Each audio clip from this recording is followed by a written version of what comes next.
The city's biggest fool crashes the throne room, carrying information that a certain Zhu family plans to propose to Lady Mulan. The court is stunned. This news could shift the tides of the coming war. Despite his reputation as a fool and a flirt, the intel is solid gold. Offered a reward, the boy sees his chance and begs for a job. His motive seducing their goddess with his 10 out of 10 looks? The emperor assigns him a menial task, but another messenger bursts in, shouting that the Zhu family's general is on his way. The proposal is happening now, and our main character has just 3 hours before his goddess is gone. The family is in chaos. The mother demands they refuse, but her husband knows that insult would lose their war. Support. Mulan, in desperation, vows to ruin her own face, but the dagger is snatched away. Her father says even scarred, the marriage would stand. They both knew the answer. The only way out was for her to already be married. Her father refused, but she begged him to protect the nation's future. Seeing her resolve, he agrees, announcing a competition to win Mulan's hand, an invitation for the kingdom's elite. But then, Shenlang, the infamous fool and womanizer of the nation, speaks up, saying he wants to participate. He boldly tells Mulan he wants to marry her, before her father can kill him. His wife reminds him Shenlang is mentally challenged, a simple boy with disabilities. He calms down until Mulan shouts, "Yes, he is the perfect idiot for the job, the famous fool of the city." To Mulan, he was a harmless child, perfect for a sham marriage. But then she clarifies she's just letting him join the competition. The relieved father agrees, even telling servants to help the boy prepare. But they had no idea. Shenlang was no fool. He was the most brilliant, informed, and cunning man in the entire nation. Why this scarred face was Shenlang's past life, a man who learned the cruel lesson that ugly people are cast aside. He used to be an attractive, famous chemist, but an accident destroyed his face, and people's kindness vanished. But his genius remained. A master chemist and doctor, he dedicated himself to helping others until a bomb fell from the sky. Seeing the flash, he wished that if he was reborn, he'd at least be handsome. The world went black. He awoke as Shenlang and ran straight for a mirror and smiled. He was a masterpiece. Then, the original owner's memories flooded his mind. Turns out, this body's name was also Shenlang, in mythical Turtle City. But the original owner had a terrible reputation, a total waste of space who studied for 10 years, and still couldn't read a single word. He couldn't even win a fight against a chicken. But oh, it gets better. After seeing the Su family's daughter once, this simp went completely obsessed. When Miss Su fell ill, she needed a husband to change her luck, as is tradition. Our original Shenlang eagerly volunteered. The Su family maids beat and humiliated him for it. Luckily, the young lady recovered and defended him, so they married. But it was one of those marriages in name only. They were strangers, but our delusional original was happy just to see her face daily. Then, half a month later, he was struck by a mysterious illness no one could cure. That's when our doctor took over the body. So now our hero is processing all this, hyped about being married to a rich beauty when he hears footsteps. He eavesdrops, hearing 2 maids discussing why he hadn't kicked the bucket yet. They call him a good-for-nothing unworthy of being the Su family's son-in-law. They came to confirm he was dead. The door flies open, and our boys, standing there, perfectly healthy. The maids absolutely freak out, screaming and running like they saw a ghost, yelling that the idiot is still alive. Shenlang stands there dumbfounded, wondering if these maids actually tried to murder him. Before paranoia sets in, he notices something strange. There is a laptop appears inside his mind. Not an image, but his actual PC, frozen in time from Earth. And then he notices his eyes have been upgraded. When he scans objects, he sees right through them. My guy unlocked X-ray vision. Turns out his lab's X-ray machine and the missile that offed him fused with his soul during the trip. He's now a walking medical scanner. But the perks don't stop there. His computer and X-ray vision are fully integrated. One look gives him an object's complete datasheet.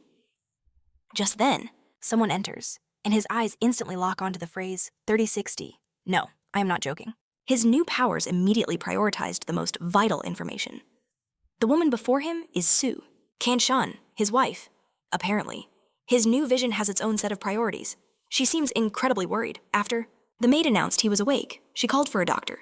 The physician examines him, and his face cycles through about 15 shades of confusion before declaring Shenlang is perfectly healthy. Kanshan's pleasant expression instantly vanishes. She glares at the doctor, suspiciously asking, "How could that be possible?" Realizing her slip-up, she quickly switches gears. turning on the fake waterworks. She puts on the whole concerned wife act. But our hero isn't the same fool anymore. With his X-ray vision and doctor's intellect, he sees right through her BS. He just watches, cursing the original Shenlang's blindness. That idiot was so infatuated he completely missed this giant, walking red flag of a woman during their talk. Shenlang deciphers her true motive. She wants him gone for good and is dropping some seriously heavy hints. But our boy plays dumb, feigning total ignorance. She sits there wondering, to herself, why isn't this idiot getting the message? That's when the door bursts open. A man storms in and shouts, "Stop beating around the bush with this moron." Then the newcomer walks right up to Sukyan-chan and kisses her. He then points at our hero and casually says, "She's my fiancée now. Get lost." Shenlang just stands there, processing this ultimate NTR moment before he even got to enjoy the marriage. Turns out Sukyan-chan was just sick and needed a disposable, good luck charm husband. Now that she's better, it's time to kick him to the curb. She then sits next to our boy, saying he's a nice guy, but they just aren't a match. Our hero realized that this was a losing battle. He turns to the scoundrel and agrees to leave peacefully. But nope. This jerk wasn't having it. He gave our hero 1 hour to vanish, or else, now that they're gone and our boy is alone. He hops out of bed, not even a little sad. He thinks, with this handsome new face, finding another wealthy sponsor will be a piece of cake. He's already planning his next move when he overhears Jang Ji and Sukyan-chan talking. They're discussing inviting Jin Mulan from the Earl's mansion. Shenlang's gold digger senses immediately start tingling. Jin Mulan of the Earl's mansion. That's a major level up from the Su family. He's already plotting a triumphant return to make them all regret their choices. Then we cut to our hero getting thrown out, looking completely unbothered. He's heading for home, no doubt, thinking about his master plan to snag Jin Mulan. Meanwhile, at the Su estate, a middle-aged man is watching our boy and orders his servant to take care of him. Sukyan-chan asks him to wait at least a day, claiming she's worried about her reputation. The family head tells her it's necessary to keep Jang Ji happy. Our hero is walking home at night when thugs suddenly jump him, telling him to come with them. He knows he can't win a fight, so he complies. But he never could have expected how truly ruthless the Su family actually is. These thugs are planning to bury him alive. Their leader is a notorious underworld boss named Chen Hang. The guy has hundreds of murders on his record, an absolute terror within 100 miles. Shenlang activates his X-ray vision to scan the area and notices something odd. A silver needle is stuck deep inside Chen Hang's body. The boss catches him staring and asks what the hell he's looking at. Shenlang just tells him straight, "You have a needle in your body, and it's going to kill you." The whole crew exchanges nervous glances. Even Tian Hang is stunned, because not even his wife knows about it. Shenlang adds that he can remove it. Tian Hang asks for his price. Our boy lays out his terms, spare his life, and tell him who wants him dead. Tian Hang just laughs in his face and says, "No." Shenlang is completely confused. Does this guy have a death wish? Did he do it himself? Then Tian Hang drops the truth bomb. Nobody hired him to end Shenlang's life. Why his brother borrowed 5 gold coins, with interest climbing like crazy. The debt exploded to 100 gold coins, and since they couldn't pay, a premature grave awaited Shenlang. Let's rewind 2 months. After Shenlang married into the Su family, his father appeared, demanding he return home. He disapproved of the marriage, but the Su family guards just beat him senseless and tossed him out. The original Shenlang, blinded by love, chose her over his own family. Now, Shenlang overhears a chilling order. Not only will they bury him, but his parents are next on the list. As a mercy, his death would be swift. The blade descends when Shenlang screams, "I will repay you 1,000 gold coins, 10 times the original debt." The blade halts inches from his neck. "Give me 3 days, and I'll get the money." The thugs exchange glances. Their leader nods, freeing our hero. 3 days to get the cash. From their reaction, Shenlang realized the Su family gave them a 3-day deadline to kill him. No matter, Shenlang accepts the terms. Tian Hang calls for paper to draft a contract, but Shenlang scoffs. "We don't need that." Then, this absolute mad lad tears his own clothing. He pricks his finger and writes a blood oath. Tian Hang watches, baffled. Was this the same useless scholar everyone mocked after a stern warning? Tian Hang sends 2 of his men to escort him. On the way, Shenlang's mind races. How could he make 2,000 gold coins, but when he arrives home, the scene is heart-wrenching. His father is deathly ill, yet still wants to rescue him from the Su family. He's worried. They're hurting his son. His mother agrees, and so does his brother. With broken legs, he's still ready to crawl to get him back. Hearing this, Shenlang bursts in, dropping to his knees. He gives his family a deep, respectful bow. They're ecstatic. He quietly announces his return, apologizing to each of his parents. His mom embraces him, saying it's okay, but something about him has changed. His eyes are sharp and full of focus. His brother assumes the Su family dumped him, which his mother thinks is fantastic news. Time for a new marriage, perhaps with the village widow. Shenlang's face screams, "Mom, absolutely not." He laughs it off, turning to his father's health. Activating his X-ray vision, he sees the damage, broken ribs, and heavy lung hemorrhaging. Drawing on decades of medical knowledge from his past life, he has a plan. First, drain the lungs, then begin treatment. He moves on to his brother's broken leg. Thankfully, the fracture is a clean break. That's good. But his brother suggests an insurance scam. Let's get accidentally injured for cash. Shenlang just facepalms. He smacks his brother's leg. Drop the get-rich-quick schemes. He scolds. He promises he can fix the leg. The next day, he spends hours gathering medicinal herbs, returning home. He creates a makeshift operating table for his father, with his peerless medical techniques. The operation is a stunning success. His mother is in total awe. She looks at her son as if he's a divine healer. With talent like this, surely he could marry the village chief's daughter. Shenlang has seen that girl. The thought alone fills him with terror. He quickly says he needs some fresh air, but outside, reality hits him like a truck. He only has 2 days left. If he fails, his whole family dies. So much for a breather. He heads back inside, where his mother brings water to wash his feet. Shenlang tries to refuse, but she looks like she might start crying, so he accepts. The next morning, a knock. It's the 2 goons, telling him to hurry. The clock is ticking on that debt. Hearing the noise, his mother comes out. And these thugs instantly pretend to be his best friends. Anything to keep his mother from worrying. Shenlang is shocked at how fast they change their tune. He tells his mom they're going to the city. She offers them food, but one goon says they'll eat at his place nearby. As they prepare to leave, Shenlang's mother presses a boiled egg into his hand. Eat this when you get hungry. The wholesomeness is real. It's almost too much. Staring at the egg, our hero gets emotional. There were only 2 eggs left at home, and his parents are both sick. Yet she gave him hers. He turns back, flashing a wide, goofy grin. He assures her he's fine, then leaves with the 2 thugs. 4 hours later, we find our hero, Shenlang, the original Shenlang, cursing that simp for his current mess. On the road to Turtle City, they meet 2 men. One bandit recognizes them, calling the old man Uncle Lee and asking why they've been so scarce. Lately, he's all smiles, saying a small debt shouldn't matter since they're fathers. We're practically brothers. The old man looks stunned, but promises to visit tomorrow. The bandit slings an arm over their shoulders, saying his father has forgiven the debt. Then he leads them into the bushes. Moments later, the scoundrel returns alone. He casually admits he just killed them both for failing to pay up. Shenlang is stunned. Their debt began at 3 gold coins, but it spiraled to 25 with interest. One victim was a decade-long friend of his father, as he wipes the blood from his blade. The bandit warns Shenlang he'll get no mercy either. He scoffs at the idea of 1,000 gold coins, a fortune for hundreds of families. But our hero declares he'll earn that 1,000 gold coins today. They soon reach the busiest street in mythical Turtle City.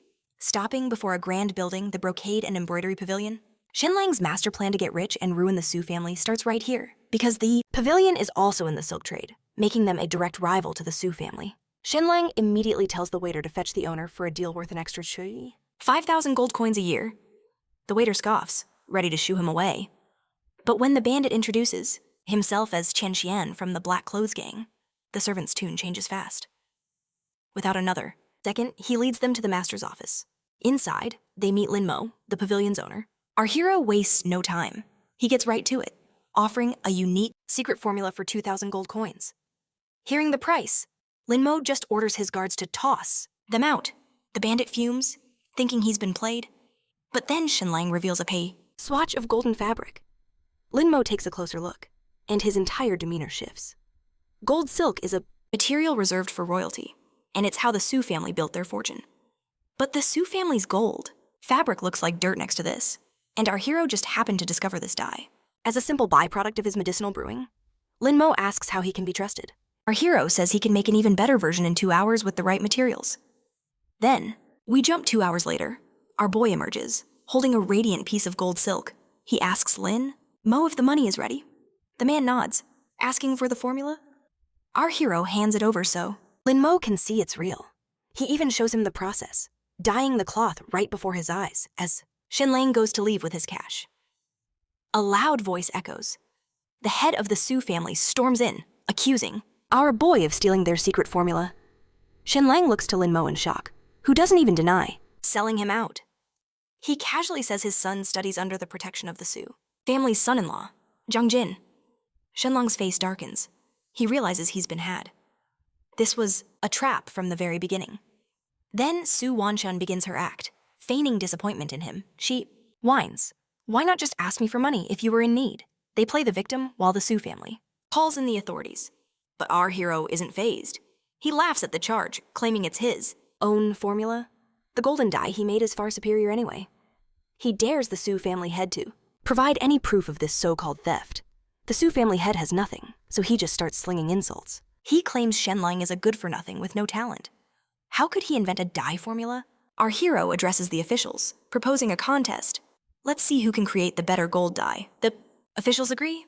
Su Jiancheng scoffs at Shenlang, doubting a loser like him could make better dye than theirs. But our hero doubles down.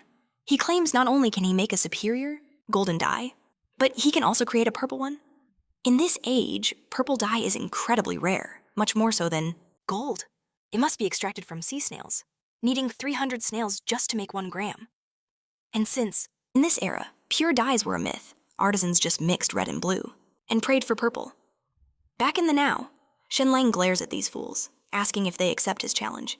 Clanson agrees, but the arrogant bastard adds a condition if he wins. Master Sudu must apologize to him personally. The Hexu clan head concedes. Our hero sets a 3-hour deadline and begins his work. He's about to create something beyond their wildest dreams. He even tells the officials to gather more witnesses. Let them all watch this historic duel. 3 hours later, the Su family unveils their purple silk, stunning the crowd. Then, Su Hansen presents their golden silk formula to the official. After a quick look, the official claims, the documents are clearly ancient, proving Shenlang stole the formula. They move to arrest him. But our boy steps forward. He glances at their silk and smirks. Not bad, for a cheap copy. No wonder you were famous. Then he reveals his own creation. The color of Shenlang's silk leaves everyone breathless. Unlike the Su family's dull fabric, his is vibrant, shimmering with an unmatched purity. He challenges them, asking if this was also stolen. Su Kaiyan and her family are completely floored. Seeing their doubt, our boy unleashes his trump card, the multicolored rainbow silk. The official rushes to examine it, astounded by the impossibly perfect colors. With that, our hero demands justice. The Su family head, having lost all face, dismisses the accusation and flees. Su Kanxin, hiding her fury, apologizes to Shenlang. Before also leaving, she wonders how this idiot suddenly became a master dyer. After they go, our boy turns to the official, casually asking about his health, and about Miss Jin from the Earl's mansion. It seems Shenlang's confidence stemmed from knowing this official had a grudge against Jiang Jin. And now, we jump to a flashback. 3 years ago, the original Shenlang was by a lake, smelling flowers like the fool he was. At that moment, a hunting party was chasing a massive bear. During the chaos, the beast charged, straight for our boy. Just before the final blow, a stunning beauty leaped from her horse, saving him. The one who saved him was none other than Jin Muan. After slaying the bear, she brought the injured Shenlang home. Not only that, she sent someone to care for him and even visited herself. At that time, the young Lord Wang Gong had just been promoted. Crushing on Jin Muan, he decided to teach our boy, hoping to win her favor through this connection. But his grand scheme completely failed, as Jin Muan never returned to visit. Enraged, Wang Gang stopped the lessons and even threatened him. Not to speak of it, our hero knew Wang Gang had beef with that snake Jiangji, which explains his earlier boldness. Back in the present, the chief is absolutely furious at our hero for calling Jin Muan by her name. He wants to beat him but just storms off instead. Watching him go, our boy prepares to become his love rival. But first, he has bigger problems. The Aksu family now despises him more than ever, so he must be careful. As he leaves the pavilion, he runs into Su Kanan. She puts on a tearful show, apologizing sorrowfully, hoping he would foolishly hand over the rainbow silk formula. But our hero wasn't dumb enough to be tricked by this woman twice. He ignores her, refusing to be used again. Just then, she reminds him he owes the Black Cloth Gang 1,000 coins. Our boy panics, wondering how she knew. After she leaves, the bandit tells him he should have accepted her deal. As only 7 hours remain, the collector leaves, telling our boy to get the money fast or his family will suffer. Shenlang realized the terrifying situation. Even if he paid the debt, the Su family would just keep threatening his family for the formula. He knew he needed a permanent fix for this problem. Cut to a crowded city street. The sound of galloping horses thunders from behind. Shenlang pushes through the mob and spots a cavalry troop led by Jin Muan. Seeing her, he gets an idea, adding a new twist to his plan. As Jin Muan's horse passes, our boy deliberately lets himself get hit, faking the whole thing. He's betting Jin Muan, from their crash 3 years ago, would take him home again. And it works. Jin Muan leaps from her horse, checking Shenlang's breathing, looking down at him. She can't help but notice how handsome he is. At the same time, she's relieved to see he's unhurt. She orders him taken to the Earl's estate for healing. Shenlang's feeling smug. His entire plan, to save his clan and crush the Su's, hinges on this play. So our boy is loaded into a carriage, bound for the Earl's mansion 20 kilometers out. He marvels at the mythical turtle estate, a world apart from the city, with its own castle. The rich Su family look like beggars. Next to this place, inside, a casual Jin Muan meets with her father and mother. The Earl asks about her military drills. She reports, and he's quite pleased with her skills. But their family's standing is shaky. Her brother is a disappointment. And the kingdom is stripping nobles of their military might. Hearing this, she tells her father not to fret. She won't just marry and abandon them. She vows to uphold their house and will remain unmarried forever to support him. Jin Sakai sighs, knowing his son is useless. Just then, a servant enters. The new guy wants to discuss Lady Jin Muan's marriage. Jin Sakai blurts, "Who the hell?" The man Lady Jin Muan found. He allows our boy inside, who immediately gets right to business. The Ju family seeks a marriage alliance with your great house, and that scoundrel Ju Honggu plans to propose to Lady Jin Muan. At this, the Earl and his daughter are utterly stunned. The Ju family are the top nobles in the entire Yu kingdom, tied by marriage to the country's ruler, and they govern the southern province, Shuin, renowned for pacifying the south, is one of them, Jin Sakai demands. How could you know this secret? Our boy reveals his past as a Su family son-in-law. Su Kai-chan and her new fiancé, Jiang Jin, discussed the whole plot in front of him like he was wallpaper. Jin Sakai asks his servant precisely who this guy is. He's told it's the Su's ex-son-in-law, kicked out for alleged theft, and harassing a maid. Jin Sakai's blood pressure is about to explode. He wants to throttle this guy, but refrains with bigger fish to fry. Still doubtful thanks to the Su families slander, he orders an investigation to confirm the story. Despite his major reservations about Shenlang, he knows the threat is real and promises him a reward for the intel. Our boy desperately wants to ask for Jin Muan's hand right now, but he resists, deciding to play the long game. Instead, he asks to stay and work at the Earl's estate. His goal isn't just a job. He needs to get close to Jin Muan and win her heart. Jin Sakai agrees. Shenlang will now study with his useless son. Suddenly, a servant bursts in, totally panicking. He reports that Shuin arrived last night and is now heading straight for Kwanu City. Both our hero and Jin Sakai freak out. Shenlang thinks, why are they so fast? He pictures that creep arriving and stealing his future wife. Later, Jin Sakai confirms the news is legit. Shuin was already there, hoping to ambush them so they couldn't refuse. The messenger says Shuin wants to tear down the pillars of their house and seize their military might. Lady Jin asks her husband if they can just say no. He says they cannot afford to offend the Ju family. Refusal is impossible. Jin Muan considers scarring her own face to escape this marriage. Her father snatches the blade from her, saying his family comes before their ancient legacy. Hold on, is this a genuinely good dad in a manhwa? He knows scarring her face is useless. The Ju family is really after their families, elite soldiers anyway. The only way out is to marry Jin Muan off immediately to block the Ju family, though the Earl hates sacrificing his daughter's happiness. Jin Muan kneels, insisting the family's future is her greatest joy. After a tense moment, Jin Sakai agrees to hold a suitor selection. He names 5 candidates and tells his staff to invite them for Jin Muan to choose from. But our boy, who's already married her in his mind, won't let some rando take his wife. He declares he'll join the competition for son-in-law. He walks right up to Jin Muan and flat out says he wants her hand. This enrages Jin Sakai, who sees this as complete madness. And can you blame him from his point of view? A disgraced weirdo just announced he dared to ask for his daughter's hand. He was ready to smite this fool, but his wife stopped him, saying, "The whole town knows. This guy's insane. Just ignore it." Jinsai cooled down, ordering his servant to throw gold at Shenlang's face and escort him away. But as they dragged him off, the beauty herself appeared, her interest clearly piqued. She approached, calling them a pair of fools. Turns out he was the second one, a title earned in his village. He was part of a duo known as the Foolish Pair. To Jin Muan, Shenlang seemed like a peculiar child. She appreciated his sheer nerve, agreeing to let him join the competition. Jin Sai found this ridiculous, but let it go. He was certain Jin Muan would never choose Shenlang. Our boy, however, was radiating pure confidence. He was ready to outclass all the other contenders. This man's delusion was on another level. So, 2 hours later, 6 men, including our hero Shenlang, sat in separate rooms. Jin Muan was conducting her husband's selection. She'd pick by noon and be wed by dusk. First up was Wang Lian, Lord of Xuanwu City. The man was practically shaking with excitement to win Jin Muan. She simply asked, "What future? Can you offer the Earl's estate?" Wang Lian puffed his chest out, launching into a grand speech about the exams. He'd become a great scholar. His genius and her martial skill would lead their family to greatness. Jin Muan just sat there thinking, "Cool story, bro," and mentally handed him a rejection slip. Then she walked out. She posed the same question to the other 4, getting the same generic promises. None of them sparked any interest.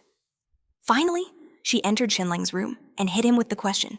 Our main character's brain kicked into high gear, calculating all the amazing things he could offer. He had X-ray vision for hidden injuries and advanced eye techniques. But he paused. He realized that while impressive, those skills wouldn't truly win her heart. So, he took a different approach. He looked her dead in the eye and offered her absolute freedom in their relationship. "As long as you don't cheat," he declared, "you can have all the freedom you desire." The moment he said cheat, Jin Muan's face turned beet red. She stormed out, likely cursing his foolish audacity in her mind. Mentioning infidelity in their first real chat, the man had zero social skills. But here's the twist. This was all part of his grand calculation. He had already seen what Jin Muan truly craved: autonomy. She wanted a husband who would never interfere with her life. It was her one condition, and he just aced the test. Back in the hall, Jin Muan announced her decision to her parents. Her father was buzzing with excitement. He was bouncing on his feet, asking if she picked Wang or Mo. After a dramatic silence, she revealed her choice. She had chosen Shenlang. Jin Sai's reaction was a sight to behold. He was absolutely furious, yelling about why she chose the idiot. Jin Muan calmly explained her strategy. Marrying a power-hungry man was a massive risk. Once her father was gone, that husband might threaten her brother to seize control.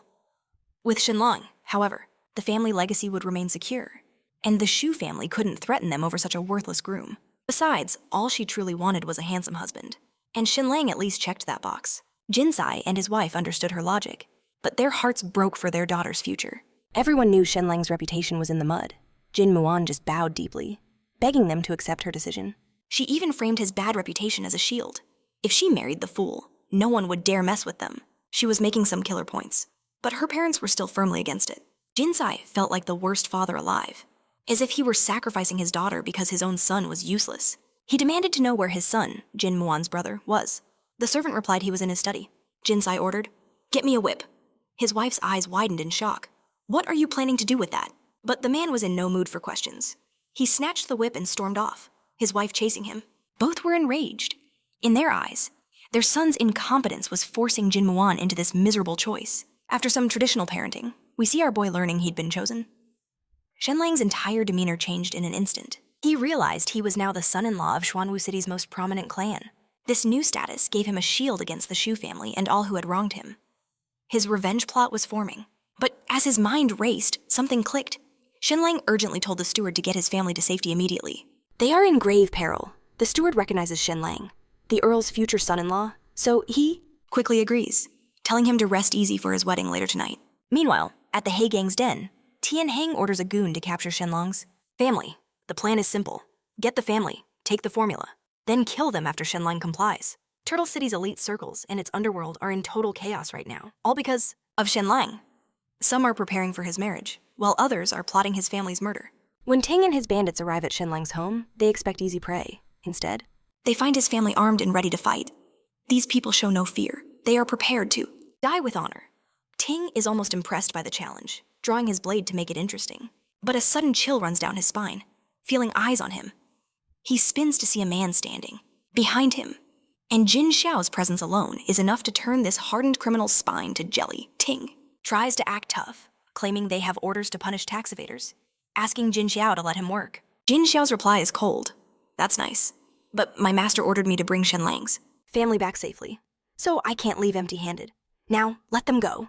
Ting feels cocky, despite nearly soiling himself moments ago, and asks who Jin Xiao's master is. Jin Xiao simply drops, I serve the Jin. Family? Ting's mind is absolutely blown. He's thinking, why on earth would someone so important invite these nobodies? But then it clicks. It has to be because of our boy Shenlang. And honestly, regardless of the reason, Jin Xiao is here. The moment this man arrived, Ting knew he was screwed. He had no choice but to let them go.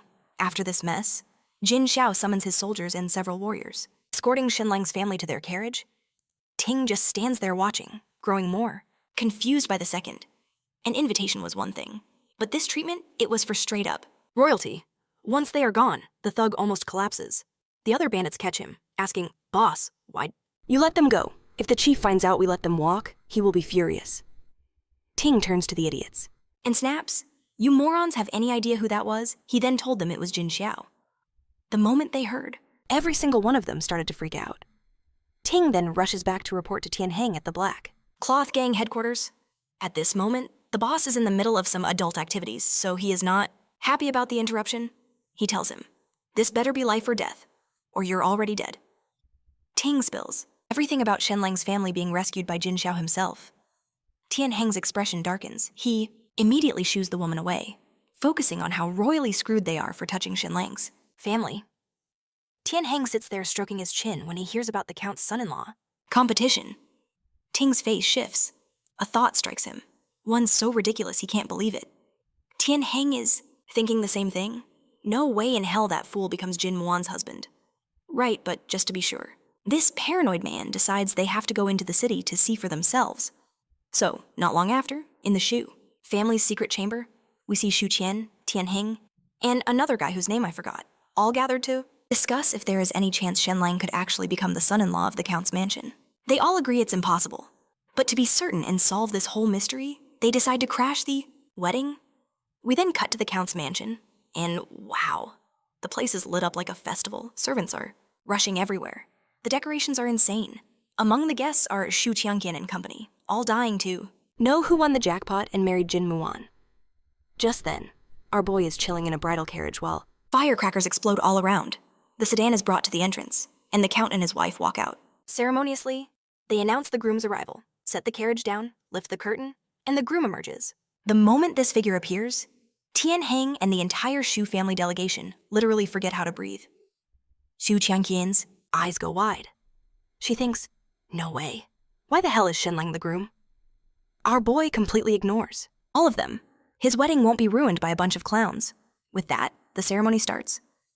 They then bow to the heavens and the earth, then to the elders in the high hall, and finally, the couple bows to each other.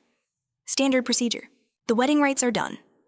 Just as they're about to enter the bridal chamber, a disruptive voice cuts through the air. It's Liu Wan, the city's current lore master. He approaches with a sneer on his face, knowing he's breaking tradition, to unmask before the chamber, but his curiosity over the Earl's choice is just too much. He demands they reveal the groom's face, before Jin Xiao can handle this headache. Another loud laugh rings out. A tall, imposing figure enters. As he walks in, a hush falls over the hall. Everyone, from the Count's family to the guests, immediately recognizes his presence and bows deeply. This is Yuan of the Yu Kingdom, the hero who pacified the South. But it seems this hero is also nosy. He echoes the demand to remove the mask. With Yuan's backing, the crowd grows bold, their whispers turning into a clamor. They all urge Shenlang to reveal himself. Our hero glances at Jin Xiao, who gives a subtle nod. And so, Shenlang lifts the veil. The mask comes off. A collective gasp fills the hall. Never in their wildest dreams did they imagine the groom was this man, the infamous fool, Shenlang. In the crowd, Tianheng feels ice course through his veins. A dreadful premonition hits him. He realizes his problems just multiplied by 1,000%. But the most stunned are Suqian and Zhang Jin. And then, Zhang Jin erupts in maniacal laughter. He turns to Jin Mulan, asking if this wedding is a joke. She faces him, unfazed, and calmly asks why he'd think so. The fool then starts spewing nonsense loudly, proclaiming how our hero is a known idiot, a failure who couldn't learn a word in 10 years at the academy. But he wasn't finished with his insults. He adds that Shenlang was exiled for theft and assault. How in the world could such a person possibly be Jin Wan's husband just then? Jin Xiao challenges him. Do you have any proof of these claims, or are you just green with envy? Suddenly, another fool raises his hand. He boldly claims he can prove it all. He announces he studied with Shenlang and can personally attest to his stupidity. Shenlang instantly recognizes him. It's the scholar, Yang Song. A bitter realization dawns on him. It's always a familiar face that stabs you in the back. Shenlang looks at him coolly. And what proof do you have of my stupidity? The idiot just scoffs. He laughs, saying 10 years without learning a word is proof enough. He declares he'll test him right now. He'll write some characters for Shenlang to read. If our hero reads them, he'll apologize. Shenlang just smirks. I accept. Yang Song snatches a brush and paper. He quickly writes down 3 characters. When Jin Mulan sees them, her eyes widen. The crowd murmurs in confusion. Not a single one of them can read these words. It turns out the sneaky bastard chose characters that look simple but are easily misread. The smug scholar stands there, looking victorious. He tells Shenlang that if he fails, he must admit to being a moron right here, in front of everyone. But our hero just activates his cheat code. He casually reads them one by one, explaining the meaning of each. It's nothing to him. He even breaks down their origins and pronunciations. Yang Song stands there, utterly frozen. His entire world is crumbling around him. He only knew 2 ways to say one character, and Shenlang just reeled off 4 without even breaking a sweat. Shenlang just shakes his head. He feigns disappointment, chiding Yang Song. How dare you test me when you lack the knowledge yourself? He then turns to Yang's own teacher, the former city lord, for confirmation. After a painfully long pause, the old man gives a slow nod. The crowd erupts in amazement, but our hero wasn't finished yet. He says it's Yang's turn to be tested. The scholar is sweating bullets, but knows that refusing is not an option. Shenlang writes a few characters. They look simple at first glance, but together, their meaning is a mystery. No one can figure out the phrase. He tells Yang he only needs to read 4 of them. The scholar spots a few familiar words and confidently blurts out his answer. I am an idiot. The entire venue absolutely loses its mind. Even Jin Mulan has to hide her smile. The fool just announced his own stupidity in front of the entire city's elite. His teacher's face turns beet red. He quickly dismisses his student before the humiliation gets any worse. Now, the teacher is utterly mortified. To save face, he challenges Shenlang himself. He writes an incredibly obscure character. The crowd gathers to look, but not a single soul recognizes it. No one, that is, except our hero, because this character is famous in modern times. Yang Song, who seems to enjoy being shamed, starts running his mouth again. Shenlang just ignores him. Some clowns aren't worth the energy. He knows its modern pronunciation is Yuan, but its ancient reading could be different. Then he has a realization. The old lord knows the meaning, but not the sound. A sly grin forms on Shenlang's face. Oh, this is perfect. But Yang Xiang, ever the loudmouth, jumps in again. So Shenlang proposes a wager. If he's right, Yang Xiang slaps his own face. If wrong, he'll do the same. This fool Yang Xiang agrees in a heartbeat. Shenlang points to the ancient text, declaring its name is Ren. Yang Xiang loses it, yelling, how could anyone even prove that? But Shenlang calmly explains, it means to stab or pierce. The old lord's expression instantly changes. He's left, wondering how this supposed idiot knows a truth even scholars debate. For a brief second, he thinks of calling him a liar. But he can't. Others know the meaning. If he denies it, he'll look like a complete fool. So, the old schemer flips his script and admits our boy was right. Yang Xiang is left, completely dumbfounded. The crowd is in shock. The village idiot just schooled the city's finest. Our boy's insight impresses them all. Even Jin Mulan, who now looks at him with clear irritation. Shenlang's gaze turns to Yang Xiang, his message clear. Time to pay up. Yang Xiang shoots a desperate look at his teacher, hoping for a bailout, but the old man just looks away. So, the fool bitterly smacks his own face before everyone. Our boy is loving every second. Before leaving, the loser vows he'll get revenge for. This moment, Jin's father, for once, shows actual approval and tells our boy it's time to introduce Jin Mulan to his parents. But just then, Zhu Lin calls for Shenlang to wait. As our boy turns, Zhu Lin points and says, Kid, you are quite interesting. I will remember you. Our boy, playing dumb, simply bows and says, Thank you for your high regard. Zhu Lin laughs at that, but it is not a friendly sound. Meanwhile, our boy's parents feel totally out of place. As humble people, they didn't want to embarrass their son, so they skipped the main ceremony. They're even hesitant to put on the fine robes the counts, mansion provided, scared they might damage something so expensive. When our hero arrives, he immediately drops to his knees, saying, Your son pays his respects. Father and mother, Jin Mulan, without hesitation, also kneels and says, Your daughter-in-law pays her respects. Seeing this, our boy is pleasantly surprised. He's thinking she isn't putting on airs or looking down on his parents. Her respect is real. He thinks that she is beautiful, inside and out. Shenlang's mother quickly helps Jin Mulan up. After Jin pays her respects with a toast, she leaves our boy alone with his folks. After dinner, his parents, not wishing to overstay, head for home. Then we cut to the bridal chamber. Jin Mulan enters, her face flushed red. Seeing this stunning beauty, our guy can't help but gawk. Jin Mulan, too shy to meet his eyes, sits on the bed. The two sit in awkward silence, neither sure who should move first. Our boy, trying to be the man, considers taking the lead, but Jin Mulan indicates she must speak first. She then reveals she was forced into this marriage by the Zhu family and had to find a husband immediately. However, she now considers herself a married woman and vows to never truly remarry. As for wifely duties like bearing children, Jin Mulan admits she is unable to fulfill them. Our boy gets it, expecting to consummate things on night one, especially with a lady of her status, is a long shot. He signals his understanding and respect for her, wishes. But then Jin Mulan, not wanting him to feel cheated and needing an heir, calls for her personal maid. Our boy quickly notes the maid's attractive figure and her impressive assets. Jin. Mulan then tells her maid to take good care of Shenlang tonight. Our boy's brain short-circuits. Wait, what, but Jin? Mulan shakes her head, explaining that since she can't have his children, it's best he fulfills this duty, with her maid to quickly continue his family line. This absolute mad lad doesn't waste a single moment and asks the maid, Xiaobing, to help him get undressed. Seriously, I can't figure these protagonists out. Jin Mulan, upon hearing this, looks shocked and quickly dashes out of the room. Xiaobing's face goes beet red, but then tears well up in her eyes.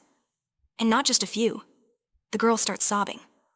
So our boy knows something's wrong and asks if she is unwilling. Xiaobing stays silent, just crying harder and harder. Our hero feels supremely awkward, realizing even the maid seems to want nothing to do with him. Not about to force it, he tells Xiaobing to go sleep next door. She flees, and our boy just decides to hit the hay. No fun for this guy tonight. The next day, Jin Mulan prepares gifts for our boy's family and asks if he has any goals or ambitions he wishes to share. Shenlang at first claims he has no goals, but seeing Jin Mulan's expression, with a glint in his eye, he declares his true goal. He'll destroy the Su family and make Su Kangin kneel before him, begging for his life. Qin Wan looks at him, completely shocked. This isn't ambition. This is raw vengeance. She warns him targeting the Su and Zhang families is nearly impossible. They're backed by the formidable Zhu family, and the Count's mansion has its own rules. Our hero then asks if he can just aim for Tianheng, but Qin Muan explains Tianheng is a military captain who has now sided with the Zhang family. Attacking him would mean a fight with the entire city's leadership.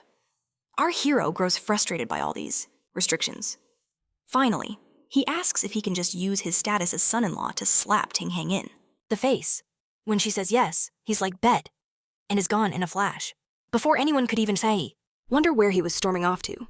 Our man had already vanished. But he first stopped by his father-in-law's estate to pay proper respects. Asked about his intentions, our hero plays it smooth, ditching the whole I'm about to ruin someone's day vibe for the classic I'm here to serve my parents. Qin Muan's parents ate it all up, thinking he was a stable and honorable man. Impressed, they loaded him up with fine gifts. Our hero thanked them and departed, looking dapper with 2 soldiers as his escort. He first considered arriving in a carriage, but a majestic white horse caught his eye. He thought, now that's how you make a grand entrance. Fast forward 2 minutes later, and the guy can't even get on the dang horse. So, the carriage it is. As our hero's carriage reaches Black Cloth Gang territory, guards draw their bows, but are stopped. Stand down, you idiots, that crest is from the Count's mansion. As our hero steps out, he greets Tianheng with a massive grin. Tianheng returns the gesture, arms wide open, but you can feel the rage simmering beneath that smile.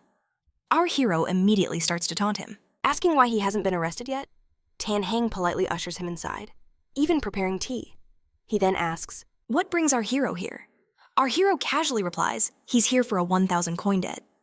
Tianheng laughs, pulls out the debt note, and tosses it in the fire, claiming he forgot about it. But then our hero changes the game. Actually, you owe me 1,000 gold coins. Why'd you burn the proof? Tianheng just freezes. This veteran schemer had never encountered someone so utterly shameless. The audacity was legendary. So Tianheng has to play along, forcing a stiff smile. He orders his men to bring 1,000 gold coins. Our hero glances at them, then casually suggests that as new friends, they could probably just waive the interest. Tianheng knew this was a clear threat, so he reluctantly produces another 100 gold coins. Our hero sips his tea, as if he didn't just rob this man in his own home. Tianheng asks if there's anything else. Yes, where's Ting? Our hero replies. He recalls how Ting tried to arrest his parents. So, of course, our hero plans to break his legs. Tianheng is visibly fuming, but controls himself. He lies that Ting is away and won't be back for 2 months. Our hero doesn't buy it, but leaves for now. The second he's gone, Tianheng explodes, smashing the tea set and ordering the chair burned. Ting then emerges from hiding, trying to calm his furious father. His arrogance will be his undoing, he insists. Tianheng seethes at how this nobody rose so quickly and tells Ting to lie low. But then, our hero walks right back in. Well, that was a fast trip, he mocks, traveling at the speed of light. Then he details everything Ting did to his family. For trying to destroy my family, he declares. Breaking his legs is a perfectly just punishment. He then stares at Tianheng. So, are you going to do it? Or should I? Tianheng's eyes are practically glowing with rage. He's trapped, since Ting is his adopted son. Punishing him would be a deep personal shame. Plus, he invested 2/3 of his family's wealth into backing the Jiang family. He finally snaps, slamming the table. You are pushing your luck. Immediately, the 2 soldiers from the Count's mansion draw their swords to protect our hero. Our hero then asks, did you think about crossing a line when you threatened my family? Tianheng scoffs and recites the Count's principle of loving the people. He warns our hero about the consequences of tyranny and karma. Our hero, however, isn't interested in a lecture. He glances at the soldiers, but they're just bodyguards who aren't getting paid enough for this drama. Tianheng preaches forgiveness, telling our boy to let it go. Our hero, knowing today's a lost cause, makes a promise. Tomorrow, Tianheng will break his own son's legs and apologize personally. After that strategic retreat, Shenlang returns home to distribute the gifts from his in-laws. He hands his father gold coins to build a new house. He promises his brother a better future once he recovers, a chance to prove his worth. His brother then casually reveals he wants to marry the local widow once he's healed. And just like that, the day ends, and our boy is set to leave. But his mother stops him, urging him to check on Dasha. The last she heard, things were bad for him. Now, Dasha is our hero's one and only friend from the old days. A kind-hearted, simple, honest soul who shared a single brain cell with our boy. But when bullies appeared, Dasha would become a literal human shield. Despite his challenges, Dasha was built like a fortress, which made him useful for heavy lifting. It's the only reason his stepmother kept him around, mistreating him all the while. Deeply concerned, our hero decides to pay him a visit. But at Dasha's house, he only finds the stepmother and younger brother. She claims Dasha is out working, which is strange since his mom said Dasha was in trouble. The story isn't adding up. Our hero offers a bag of silver for Dasha's meals, and the stepmother's eyes gleam with greed. She vows Dasha will eat like a king. But then the little brother mutters to our hero that Dasha might not see a single bite. Our boy nearly snapped right then, but he left immediately to find his friend. What he discovers is a nightmare. Dasha is barely alive, covered in blood, with crushing chest injuries. Our hero checks for a pulse, and by some miracle, he's alive. When Dasha wakes up, he's just happy to see his friend. Turns out his younger brother's mischief attracted a tiger. Dasha saved the brat, but his own bones were shattered in the process. Their father couldn't afford a doctor, so he just abandoned Dasha to die. That monster left this poor soul in the jungle for 6 days, with no food or water. Our hero's blood boils, learning that this scumbag family treated Dasha like trash after he saved the ungrateful kid's life. And even now, on his deathbed, the big guy is just glad our hero is strong and no longer needs him. Our hero, trying to give him hope, lies that he still gets bullied. Dasha, in his broken state, instinctively tries to get up and shield him. The loyalty is just heartbreaking. After calming Dasha down, our boy wanted only one thing to make that family regret everything, to show them Dasha's true worth. Dasha just nods weakly, thinking, I'm still useful. Father needs me. Our hero is just speechless at this point. This pure soul, left for dead, still worries about his trash dad. He orders his guards to carry Dasha to the carriage, but first it's payback time. Our boy storms back to Dasha's house, asking if they have any conscience left. The stepmother casually says they had no money for treatment. And then that absolute waste of space adds. It's no big deal if a fool like him dies. Our boy says nothing. He just flips their entire table in a silent rage, then kicks the brother in the gut so hard the kid crumples to the floor. In agony, he coldly says, your pain is nothing compared to Dasha's. The stepmother starts shrieking, calling him a worthless son-in-law who should die right alongside his idiot friend. Our boy just shoves her aside, refusing to strike a woman, and she tumbles into a water basin. She screams about reporting him to the Count's mansion, but our hero calmly replies he's not with them anymore. Go ahead and try. Then he leaves with his men. He rushes back to the mansion with Dasha, but Jin Changing, the chief of the Mishid, internal guards and a failed marriage candidate, blocks his path. Seeing Dasha's horrific state, he angrily questions our hero's right to bring a stranger inside, ordering him thrown out. Our hero stops the guards and tells Jin Chang this is his friend, who is critically injured and needs a doctor.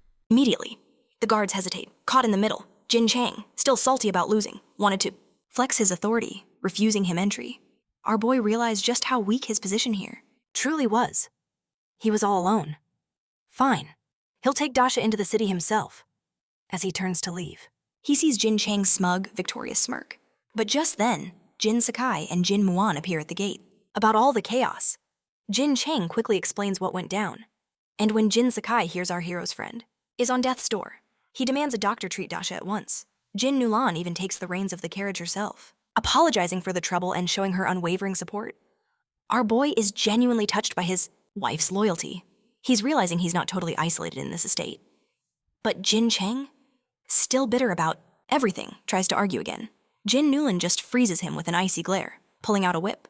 Without a word, in a chilling tone, she commands him to turn around.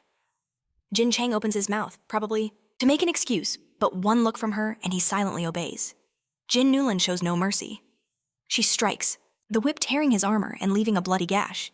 She warns him that our boy is her husband, which makes him Jin Chang's master. His attitude had better change.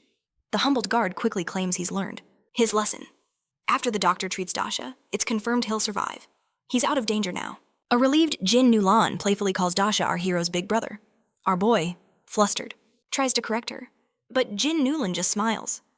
First fool, second fool aren't those terms for brothers. Our boy internally concedes. You're a 36, whatever you say goes. But their wholesome moment is cut short. Soon after, Jin Sakai summons our boy to his study. Our hero assumes it's about Dasha, ready to defend his friend's importance. But he couldn't be more wrong. Jin Sakai is absolutely livid over the Tianheng affair. He accuses our boy of abusing his power, extorting money, and plotting against Tianheng's foster son. Our hero replies by thanking Jin Sakai for saving his family, which throws the Count off. Then, our boy reveals everything. Tianheng's threats, the attempt to arrest his parents, the whole ugly truth. Jin Sakai's rage turns from our boy to pure fury at Tianheng. He swears to get justice, declaring no one bullies his son-in-law, and promising swift punishment. Though Jin Sakai offers to deal with Tianheng, our boy insists on handling the scoundrel personally. He argues that not showing up would tarnish his reputation and the Count's mansion's honor. He vows to resolve it flawlessly.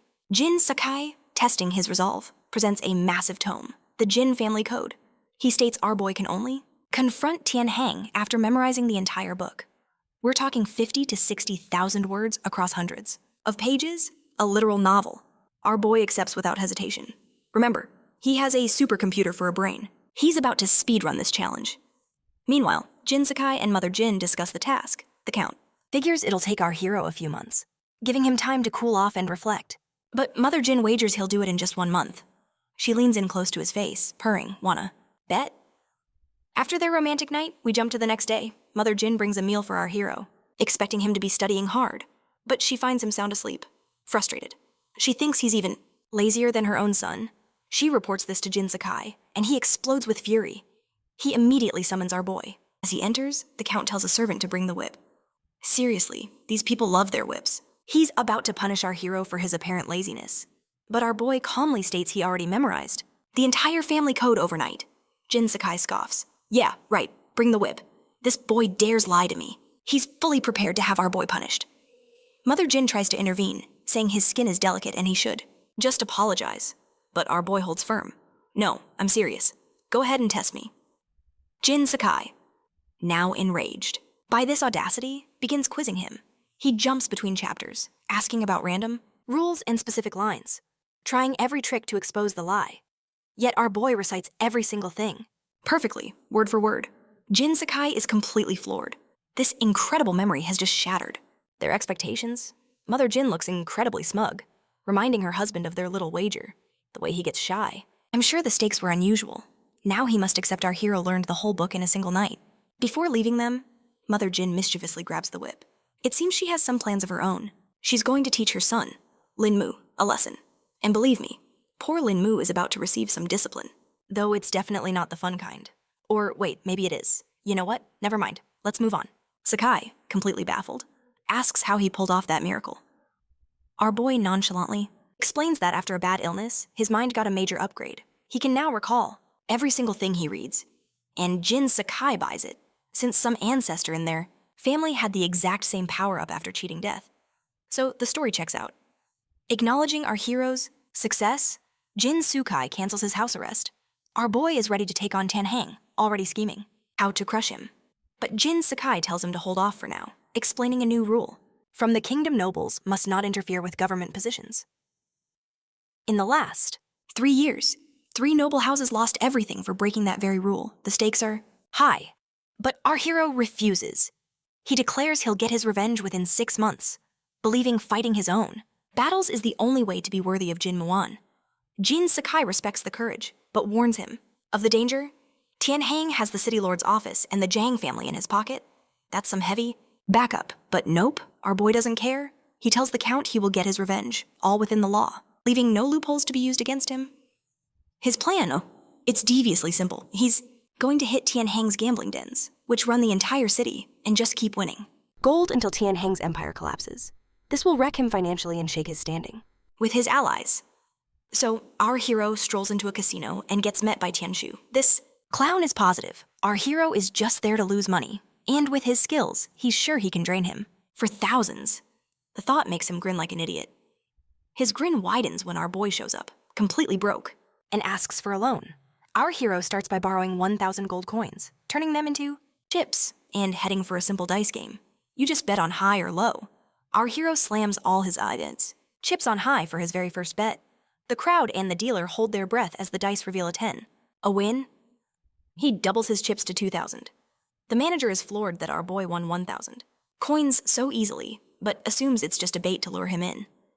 The dice roll again, and our hero once more bets everything on high and wins again. Now he's at 4,000 gold coins. Tianshu, the manager, has now started sweating. On a good month, the casino barely makes 2,000 gold, so they have already lost a fortune. He steps in to handle the dice himself.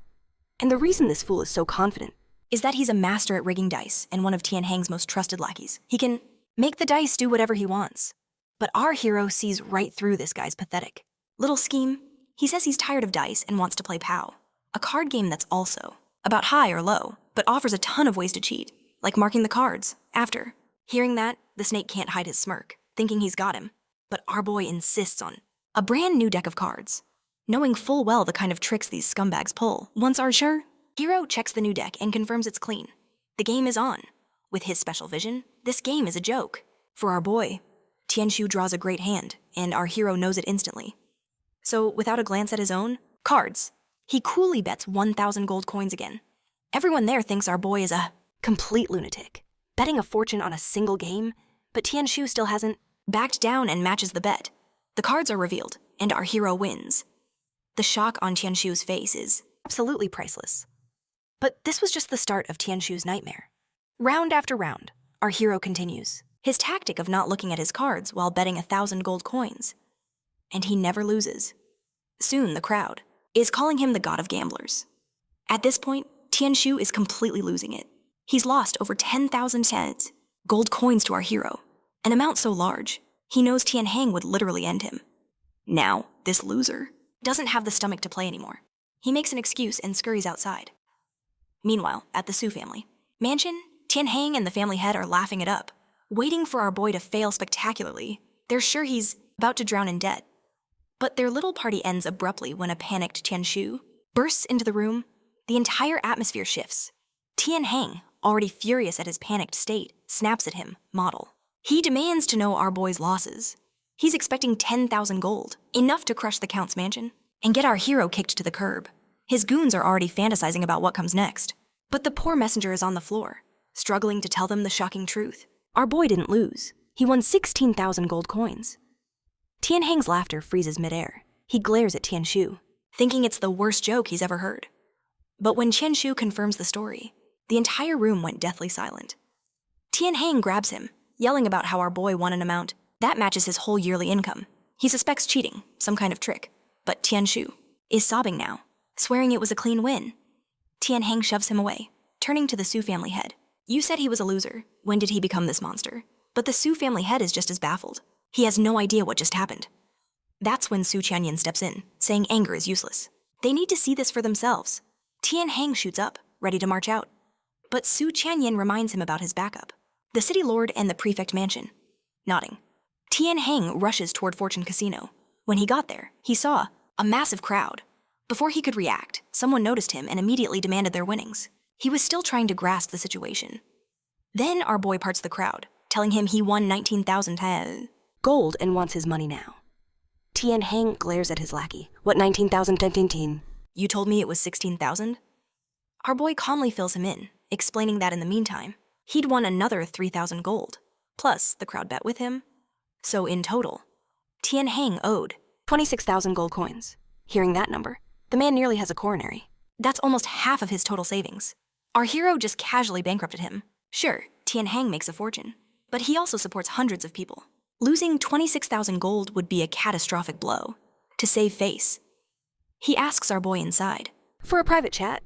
Our hero agrees, but the gamblers erupt in protest. You can't leave cash in the gold first. They're afraid our boy and Tianheng are about to cut a shady deal and leave them with nothing. But our hero assures them loudly they will all get their money. And now, as the Count's son-in-law, his word carried weight. Besides, these guys made a fortune because of him, so they choose to trust him. They head to the second floor of Fortune Casino, where Tianheng's friendly mask instantly drops. His face turns to ice. So you're using cheap tricks now? He sneers. Is this all just to make me break my son's legs? He scoffs, saying the Count won't protect him. After all, he's only been the son-in-law for a few days, yet he's caused a scandal unlike any in the last century. Aren't you afraid of ruining the Count's reputation, he asks. Our boy just hits him with some flawless logic. The Count's reputation is indeed important, but my reputation. He follows with a classic hero monologue, but I'll spare you the details. Just know it basically meant his reputation is already trash, so he has nothing left to lose. This logic completely chokes Tianheng up. He drops the pointless arguments. But the bastard then says, to forget the 19,000 gold. You won't get 1,900, even if you beg. And as for breaking his son's legs, that's not happening. Money is one thing. He can always earn it back.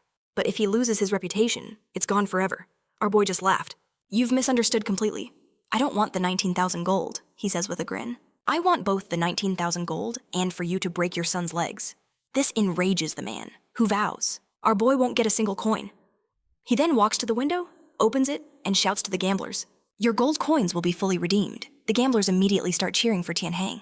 He just destroyed our boy's leverage. Plus, he knows those gamblers will lose all that money right back to him. A gambler's winnings never last long. He looks at our boy with a smug grin, thinking he's won. Our boy applauds. What a brilliant move. But did you forget you own other casinos? As long as they're open, I can keep this streak up, and I'll make every gambler rich. He roars to the crowd outside. Don't you dare. Leave, I will lead you all to victory. And just like that, our hero continues his legendary winning streak. The crowd erupts in a frenzy. It's easier than printing money. As long as they follow our boy, a guaranteed win is theirs. But our hero isn't greedy. He brought hundreds of people to share in the wealth and gamble. Alongside him, soon, Tianheng is down another 7,000 gold. The crazy part, our hero bets just 1 gold coin. A time. The gamblers win the rest. Witnessing this, his adopted son, Chan Shay, storms downstairs to throw him out. But our hero instantly flips his acting switch. Looking frail, he asks, what are you planning? Are you going to strike me? My health is poor. A single touch could make me collapse. Who would dare hit the Count's son-in-law? My wife would annihilate his entire family. This shameless display infuriates Tianshu, who points at our hero's head and screams, so what if I do? He then orders his guards to toss our boy out. But then, the guards instead surround and protect him. Countless gamblers swarm forward, forming a human shield around him, yelling, touch Shenlang and you'll go through us first. Tiani is utterly stunned, frozen and unsure of what to do. Just then, Tianheng appears, announcing the casino is closing for the day, and tells everyone to return tomorrow for their winnings.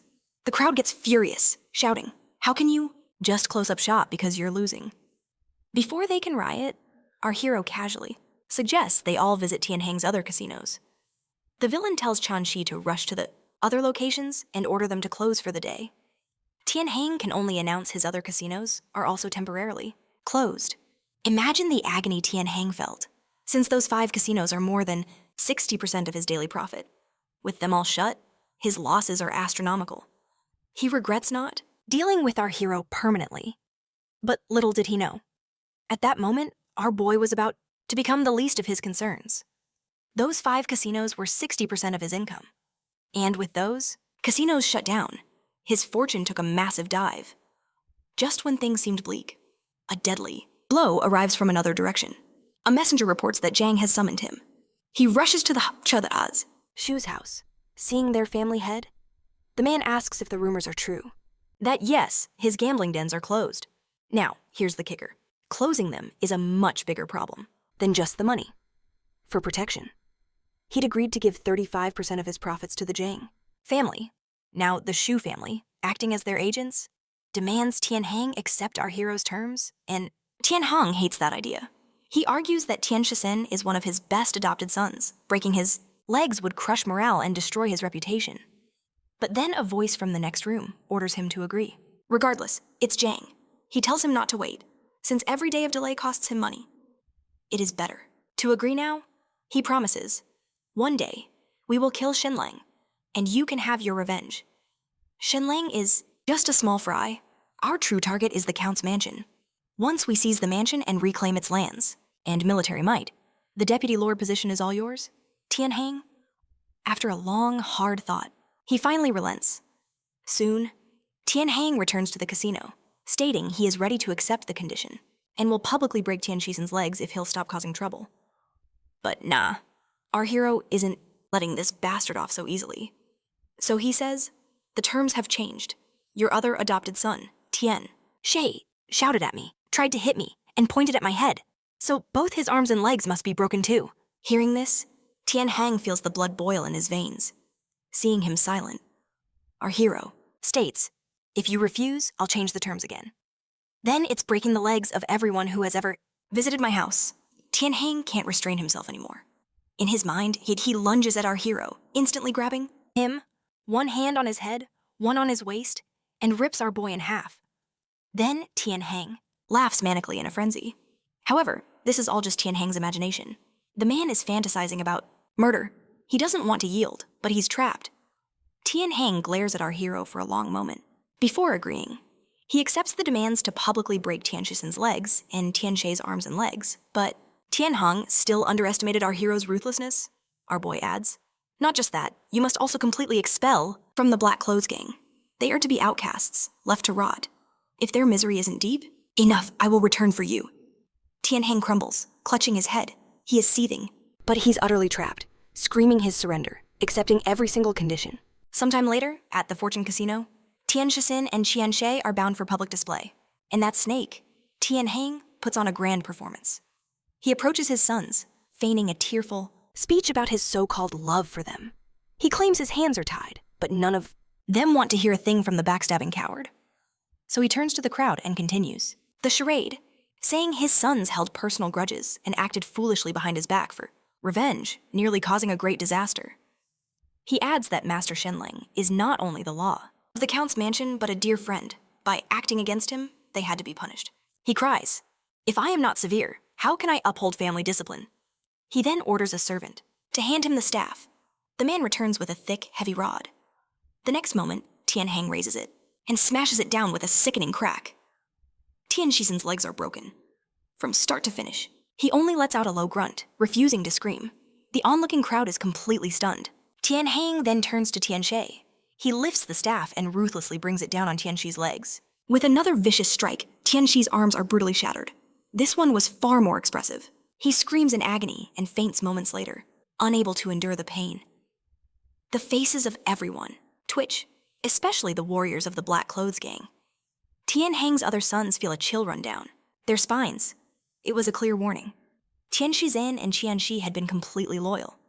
And yet, at the first sign of trouble, they were the first to be sacrificed. They can't help but wonder if they are next. From this day forward, Tian Hang's prestige is utterly destroyed. He's lost the heart of his gang. After crippling his sons, Tian Hang asks our hero, "Are you satisfied now?" Our boy gives a wicked smile. "I am satisfied, but we still have a few loose ends to tie up." Tian Hang's face darkens with pure rage, telling our hero that he's pushing his luck.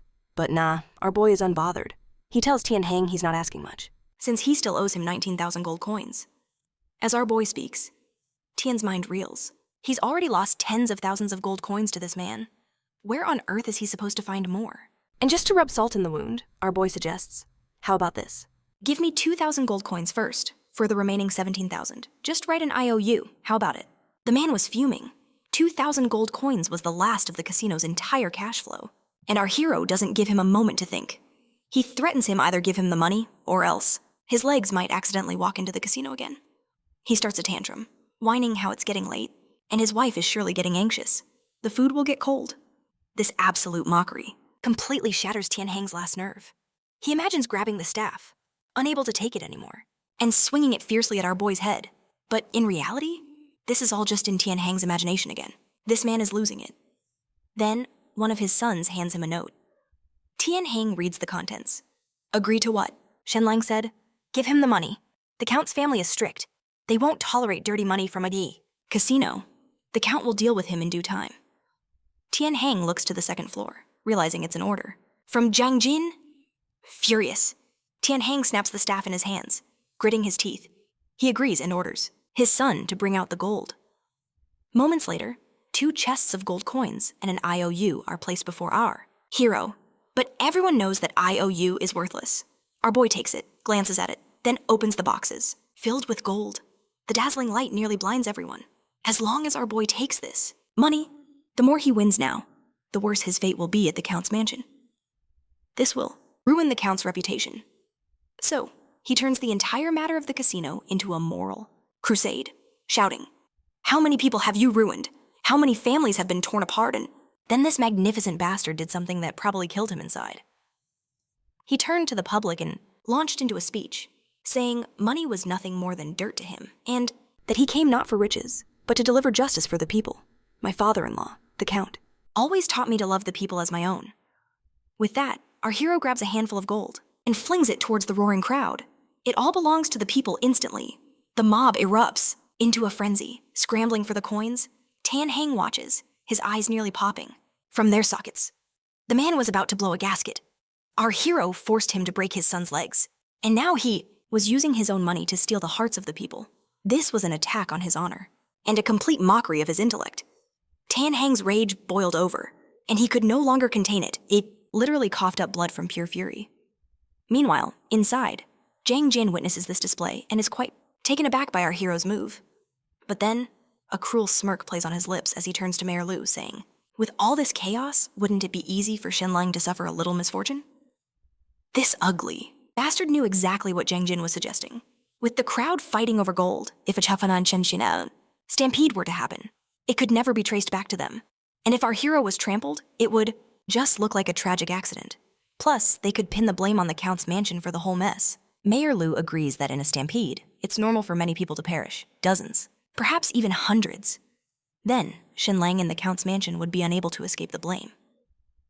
Jiang Jin is shocked by Mayor Lu's sheer ruthlessness. But what are a few deaths to achieve their ultimate goal? Outside, thousands are still cheering. Long live Shenlang.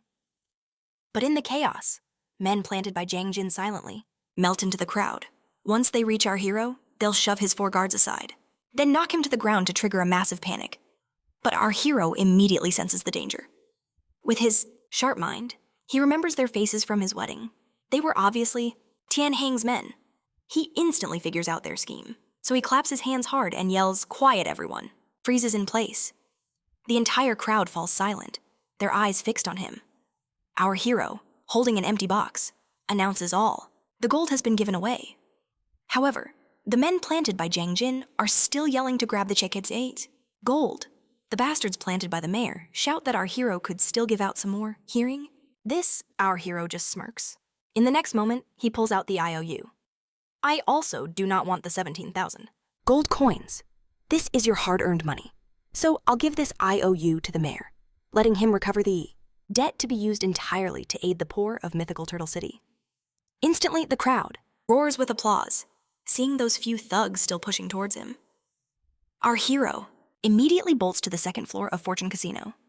He had used his X-ray vision earlier to see Mayor Lu was upstairs. At the same time, Mayor Lu is completely stunned. Our hero is actually dragging him into this mess just as he considers escaping. Our hero has already reached the second floor. He grabs Mayor Lu and hauls him to the window for the countless people outside to see. In that instant, the thugs halt their advance, not daring to cause any more trouble. Then our hero hands the IOU to Mayor Lu in front of everyone and declares his own status is humble. But as the mayor, the leader of this city, if he were to step up to collect the debt for the countless poor, surely Tianheng would not dare to default. Man, our hero is truly playing these bastards for fools. Hearing this, Mayor Lu is utterly dumbfounded. The IOU was just a worthless piece of paper, and now he's supposed to collect the debt. At this moment, the mayor sees our hero as a venomous snake that devours men whole. If he refuses to take the IOU, his own reputation will be utterly destroyed. So, he forces a smile, assuring our hero that he will not fail this trust. With that, our hero says some kind words to the people below, and then makes his exit. Meanwhile, at the Count's mansion, Jinshi paces back and forth, repeatedly asking servants if our hero has returned. He's worried sick. After all, Tianheng has the sly Mayor Lu and the ruthless Zhang Jin backing him. Mother Jin tells Jinshi not to worry, saying Shenlang has them in the Count's mansion backing him, so that fiend Tianheng wouldn't dare go too far. At that moment, a servant, Jinhai, returns with a report. Jinsai demands, "Well, how much did he lose? Did Tianheng even touch him?" He reports that nothing of the sort occurred. Instead, our boy bankrupted Tianheng and forced him to break the legs of his lackeys in public. Hearing this, both Mama Jin and Jinsai are utterly stunned. They couldn't believe one man could handle Tianheng solo. The Count then ordered Jin Hui to come to his chambers. He wanted the full story, and he got it. Jin Hui recounted everything, including our main characters' brilliant wit and flair for turning the tables. Jinsai is amazed, and also relieved that the boy upheld the mansion's reputation. However, he still wanted to thrash him, because today's stunt was far too reckless. So he decides a little discipline is in order for our main character, before his recklessness grows. Later, as night falls, our main character tries to sneak back into the manor. He creeps in, looks around, and sees no one. He thinks he's actually managed to get away with it. He's safe, but Jinsai was waiting in ambush. As he enters, the Count greets him. The gambling god returns. Our hero is stunned. A dignified Count hiding behind a door just to ambush him. How shameless. Regardless, our hero quickly admits his fault. Jinsai begins to loudly berate him, but before he can say much, our hero bows again, playing the part of the obedient son. Clearly, Jinsai wasn't letting him off easily. But the boy's apology view is too strong. Jinsai is left without much to say. At that very moment, Mama Jin arrives to mediate, insisting his intentions were pure. Then, faking her anger, she tells him, "Shenlang, no more casinos, or I will have to punish you." After this threat, she shows her concern and asks if he's hungry. Jinsai is dumbfounded. "Seriously, that's it. You're usually so strict. With our own son. Why the soft spot for your son-in-law?" Annoyed and refusing to let it go, Jinsai grabs the boy's hand, declaring, "Starting now, you are grounded. Again, you can roam the mansion, but you will not step outside these walls." Our hero is floored and immediately asks, "So what's the condition?" "What must I do to be let out?" Jinsai replies coldly, "Nothing. Not until you've learned to behave, and can prove it." Our hero is stunned once more. He can't believe one spectacular day out has landed him. Back in confinement?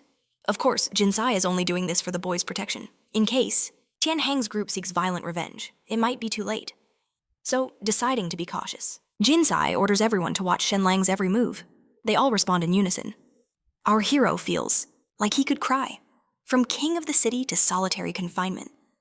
And seeing our hero sulk so much, the old man is pleased. But Jinsai feels something is still off. Which brings us to the Count's son, who is receiving his daily loving session with a whip. Funnily enough, he has no clue why he's getting so much love. Of course, it's because our hero's genius performance makes the actual son seem like an even bigger fool. Meanwhile, returning to his courtyard, our hero finds Jin Mulan in a full suit of armor. Confused, he asks, "Why the armor inside the house?" Her answer is that she was worried. She was prepared to lead troops into the city to save him if needed. Our main character is stunned. He's taken aback, but his heart feels warm. He offers to help her remove the heavy armor before dinner. Jin Muan accepts, opening her arms for him. But after getting the armor off, our hero's breathing changes. His breathing quickens. He sees her snake-like waist, those powerful legs, and her absolutely stunning figure. Our hero is mesmerized, and honestly, who can blame him? The woman is a goddess. He calms himself, and thanks Jin Muan. She just shakes her head, saying it was nothing. She was proud of his actions, but she warned him to be more careful. This sly dog then wraps his arms around her from behind. He holds her tightly. Jin Muan instantly tenses up, feeling him so close. A blush creeps up her neck, but her face remains a mask of stone. Then our sly hero pushes his luck, and she feels his hands sliding. She spins and grabs his wrists, demanding, "What do you think you're doing? Our hero has a comeback, can't. Blame me. Your skin is just too smooth, my hands just slipped. It was a total and complete accident." He even tells her to chop them off if it happens again. Hearing his incredibly weak excuse, Jin Muan just tells him not to let it happen again. Later at dinner, it's clear this man learned absolutely nothing. Jin Muan slammed our hero's hand onto the table. Gazing down, she declared, "Perhaps it's better if you didn't have this hand." He shot back with a deadpan look. "You take a man's words that seriously?" She stepped aside and let him eat. After the meal, Jin Muan donned her armor. Seeing this, our hero asked where she was headed. She was leading the cavalry to patrol the coast. She waved her hand goodbye, telling him to stay home and out of trouble. Meanwhile, Fatty, fresh from receiving a loving punishment, was in arithmetic class. Although the Great Kingdom's imperial exams didn't cover arithmetic, noble houses valued it highly, as it was very practical, and also trained one's strategic thinking. The tutor was Su Wenhao, the most famous math master in his mythical Turtle City, who also served as the mansion's chief steward, handling all the financial accounts. At this moment, Fatty was absolutely miserable. His parents had thrashed him, without any explanation. He was so sore. He wondered if he was their son or just a stress relief. Doll.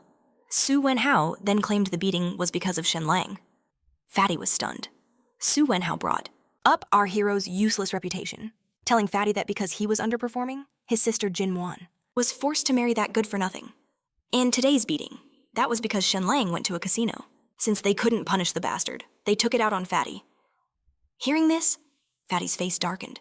A servant then whispered to Fatty that he saw Bing crying secretly earlier that day. She wouldn't explain why, but he hinted it involved our hero.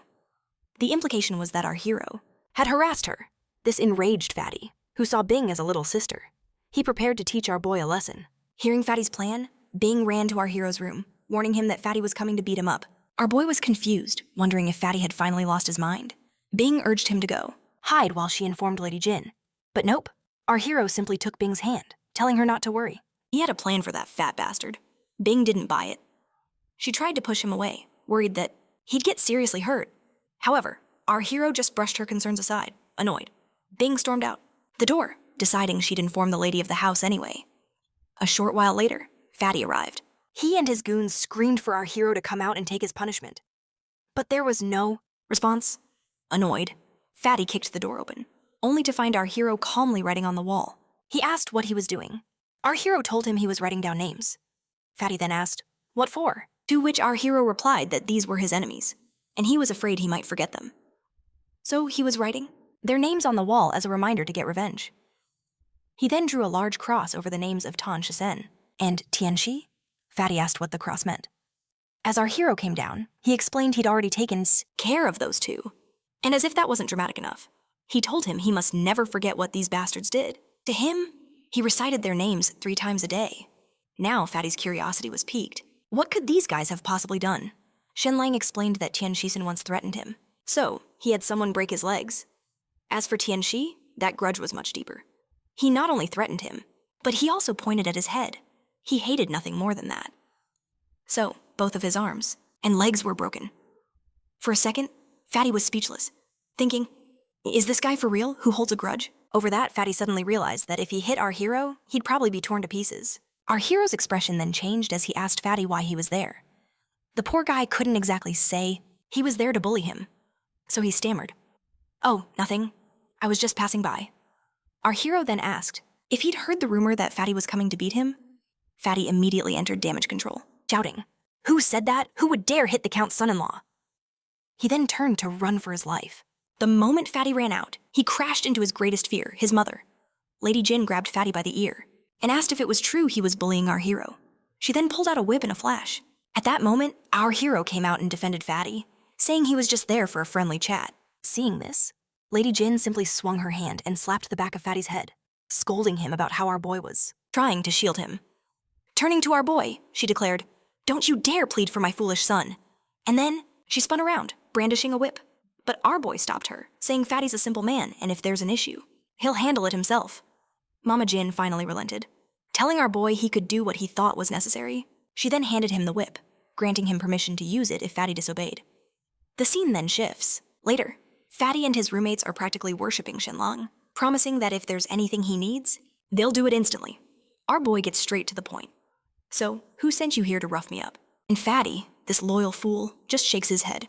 "No can do. I'm a man of loyalty. I can't rat on anyone." Shenlang just sighs, thinking, this is precisely why your mother whips you.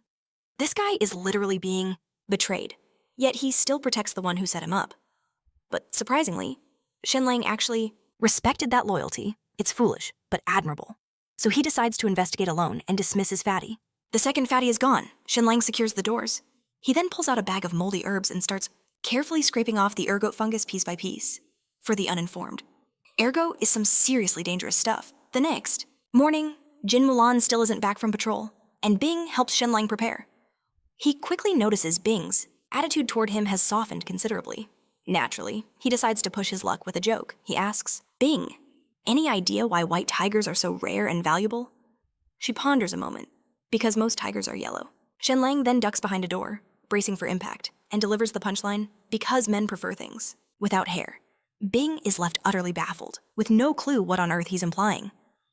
Meanwhile, Shenlang's inner thoughts are just priceless. She's so pure I was actually scared Bing would hit me, so I was ready to bolt. My man told a lewd joke, saw it miss completely, and now feels relieved he's safe from a beating. But then Bing says she'll ask Jin Mulan for the meaning tonight. Our boy nearly had a heart attack on the spot, but then he figured Jin Mulan is just as innocent. She probably won't get it either, so he's likely safe from a beating. After their meal, his father-in-law issues a new task school. Shenlang protests. "But I'm already well-educated. What else is there to learn?" But his father-in-law is still fuming about the casino incident. So Shenlang decides he'll just play along. The mansion has its own academy with over 100 students. And the moment Shenlang enters, he's met with a volley of death glares. The reason he married Jin Mulan, every guy's dream girl. A few guys even close in, looking for a fight, but Fatty makes a clutch save, throwing an arm around Shenlang and announcing, "He's my brother-in-law. Back off, or I'll start swinging." The hostile group retreats, but not without shooting Shenlang more dirty looks. Class begins, and the old master starts a pop quiz. He questions Shenlang on a classic text, and our boy aces it, reciting it flawlessly and explaining the meaning effortlessly. The master, assuming it was a fluke, poses more questions. Shenlang answers every single one of them fluently. A few of his insights are so brilliant, they even surpass the master's own knowledge. The teacher is internally floored. He thinks, "Shenlang is a prodigy, I must tell the count. We absolutely cannot let this young man's talent go to waste." The entire class just sits there stunned, since they all believed Shenlang was just a useless pretty boy who lucked out marrying Jin Mulan. The scene changes to arithmetic class, with Zhao. This old coot clearly dislikes our boy and is giving him hard side-eye. Shenlang is just confused. "I haven't even spoken to this guy. Is it jealousy, like the others? But he's over 50. It's not. Like he's dreaming about Jin Mulan." The lesson begins, and Shenlang is bored to tears. The material is basically grade school level work. So, of course, he dozes off. Zhao spots him instantly and begins yelling at our boy. He even gets ready to strike his palms as punishment. Our boy just thinks, "Old man, aren't other students sleeping too?" This just confirms he's being singled out. He wonders why. Could Zhao be tied to one of Jin Mulan's 5 suitors? Zhao grabs Shenlang's wrist to punish him, and our boy tries to explain that he already mastered this material. But no, the old fool isn't listening. He just assumes our boy is lying, so the punishment is now 30 slaps and kneeling for 3 hours before Confucius. Shenlang stares at him coldly and states, "I respectfully refuse." The entire class is stunned. Zhao's face turns crimson, his blood boiling, and he slams his ruler on the desk so hard it shatters in two, then bellows, "Shenlang, you insolent whelp! You dare defy your own teacher? I'm taking this to the count. With that threat, he storms out as Fatty goes, pale, saying if Jin finds out, Shenlang will be beaten severely. But nah, our main character isn't worried about that. He asks Fatty plainly. Was it Su Wenhao who provoked you? Fatty just shakes his head. Playing ignorant? No. I can't say betrayal is wrong, but his face gives it all away. So Shenlang tries another question. Is he related to one of Jin Mulan's 5 original suitors? Fatty thinks on it and confirms it. Yes, he's the uncle of Wang Lan's cousin, a distant relative of his mother, and boom, the mystery is solved. Su Wenhao is the uncle of Chief Clerk Wang Lan. If Wang Lan had married Jin Mulan, Su Wenhao's career would have been set. But Shenlang showed up, married her, and blocked that entire future. No wonder this guy views Shenlang as an obstacle. So Su Wenhao storms back with Jin, Sukai, ready to see Shenlang get absolutely demolished. His teacher accuses him of disrespecting his elders and soiling the Count's reputation, practically begging Jin to punish the boy. Meanwhile, Fatty's already cowering, since he's used to getting thrashed. But Shenlang, he's not scared in the slightest. He looks to his father-in-law and calmly says he respects teachers, but the lesson Su Wenhao gave was elementary stuff he'd already mastered. He wasn't lying about knowing it. Su Wenhao completely explodes. The lesson was simple. For someone who spent 10 years in school and barely knows, a few characters to claim he learned it all. Ridiculous. Absolutely laughable. Then this arrogant fool throws down a challenge. I'll give you 10 problems. Just solve 3. If you fail, you get 30 strokes. Do you? Dare Su Wenhao sits there smugly, picturing Shenlang being beaten bloody. After all, complex math isn't taught in most schools, so this pretty boy can't possibly know it. Shenlang accepts, then counters with, and what if I solve all 10 questions? Su Wenhao just scoffs. Impossible. If you somehow manage to answer all of them, I will publicly apologize to you. Shenlang asks his father-in-law to witness their wager. Su Wenhao begins writing, obviously trying to create the most viciously difficult problems. He plans to make sure Shenlang fails, giving him an excuse to beat him half to death. We cut to 1 hour later. Su Wenhao, having fried his brain devising these impossible questions, presents them to Shenlang. He has 1 hour to finish. Shenlang glances at the paper and his lips curl into a smirk. Is this it? This man had a master's degree in his past life. To him, these problems are like using a warhammer to swat a fly. Complete overkill. First question, how many grains of rice are? Held by 100 people, Shenlang thinks. This is a grade school question. He solves it instantly. The second question involves equations. Still far too simple for him. The third is disguised as poetry, but it's just a math riddle. Way too easy. The fourth, fifth, and sixth are not even remotely a challenge. He's breezing through this like it's a test for children. Then he reaches the last question and pauses. Now, this is interesting. It's a world-class math problem from his past life. An ordinary person could never solve it. The question asks how many rows can be formed by planting trees, and most people can only find about 14 to 16 rows. But Shenlang, this absolute legend, can draw up to 23 rows, which would make Su Wenhao's head explode. Shenlang quickly jots down all of his answers. Not a single problem stumps him. Meanwhile, everyone else is sweating bullets. Su Wenhao is just waiting to see Shenlang punished. Jin Sakai worries Shenlang is just scribbling. Nonsense, which would make him impossible to defend. He even has a servant call Mother Jin in case things get ugly. The exam was set for an hour, but not even 10 minutes pass before Shenlang hands in his paper. Everyone's jaws drop. Jin Sakai and Su Wenhao can only stare in disbelief. Su Wenhao snatches the paper to review it, and the second he sees the first answer, his expression changes. It's correct. He checks the second question. Also correct. The third through the 9th are all perfect. Every single one is correct. Su Wenhao's face twists as if he's about to have a stroke. He can't accept that his brilliant questions were solved by Shenlang like they were nothing. Shenlang then asks, did I answer them all correctly? Su Wenhao immediately scans the 10th question. Sure, there's no way our boy could solve it. But when he sees Shenlang's answer of 23 rows, his eyes nearly pop from his skull. This teacher spent a decade on this problem and only reached 16 rows. He just stands there frozen, thinking, is Shenlang a man or a demon? His entire pride was crumbling. But the fool refused to admit defeat and lose face. So he rips Shenlang's paper to shreds, stomping on it while screaming. What is this utter garbage? I can't even bear to look at it. But Shenlang remained completely unfazed. Why? Because our genius made 2 copies of his answers. He calmly hands the second one to the old master. Sueno panics as Jin steps in. to stop him from doing something foolish. Swenjo knew it was over. Internally cursing Shenlang's sheer cunning, the master, a true arithmetic expert, reviewed the entire test. When he reached the final question, he was completely stunned. He stared at Shenlang in shock, then turned to Jin Sakai and yelled, "Congratulations, my lord. You have a true genius of arithmetic. I have never witnessed such talent. Your son-in-law's answers are flawless. His skills far exceed these 10 questions. I am completely humbled." He asked Shenlang for his teacher's name. Our cocky hero just smirked and said, "I taught myself." Isn't arithmetic rather simple, even with every answer correct? Jin Sakai was standing, there thinking he still wanted to smack the kid. That attitude was just too much. Just then, our boy saw the teacher trying to sneak off. He turned and called out, "And where do you think you're going? We made a bet. It is time to apologize." And man, Sueno looked like he was about to spontaneously combust. This teacher just could not handle taking the loss. He wanted to flee, to pretend none of this ever happened. But Jin Sakai stepped in, saying a teacher must set an example. Before the fool could find an excuse, Mother Jin entered, adding her own wisdom. One must take responsibility for one's actions. A promise must be kept. Our boy was grinning inside, knowing exactly what just unfolded. You see, Swenzo is a distant relative of Mother Jin. He's essentially her man inside the household. By calling him out, she just publicly slapped his face in front of everyone. Swenzo was grinding his teeth so hard you could hear it, his face flushed with pure rage. This man had to apologize to Shenlang as everyone enjoyed the show. We're talking maximum public humiliation. He couldn't take it anymore.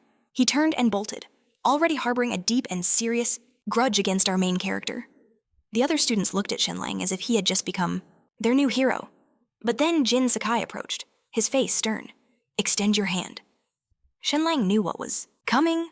He reluctantly held out his palm. Whack! Jin Sakai hit him with that classic "don't get too arrogant" and carried away lesson. We cut to a sketchy courtyard. Su Wenju appears, dressed in black and holding a mysterious box. He knocks. When the door opens, he presents the box formally. "This is my humble tribute to young Master Xiang for the past 6 months." But it gets worse. The snake then pulls out a scroll from his robe, and what's on it? The Count's detailed financial records? Yep, this absolute trash just betrayed the Count's mansion to secure his son's success in the martial exams. Soon after, Swenjo gets home, thinking he's safe. But guess who appears? Tianheng materializes in his house like a ninja. This man cut right to the chase. "Do you want to eliminate Shenlang?" Swenjo was like, "Well, obviously," but then he hesitated.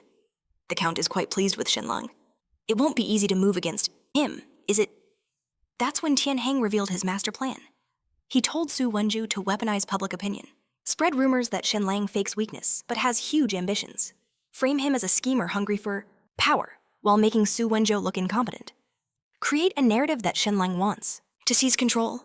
Once the story takes hold, Shenlang can be removed without any bloodshed.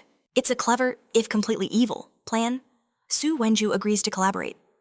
Meanwhile, outside the Count's chamber, Shenlang knocks, and oh boy, what timing. Jin Sakai emerges, looking absolutely furious. "Can't this wait?"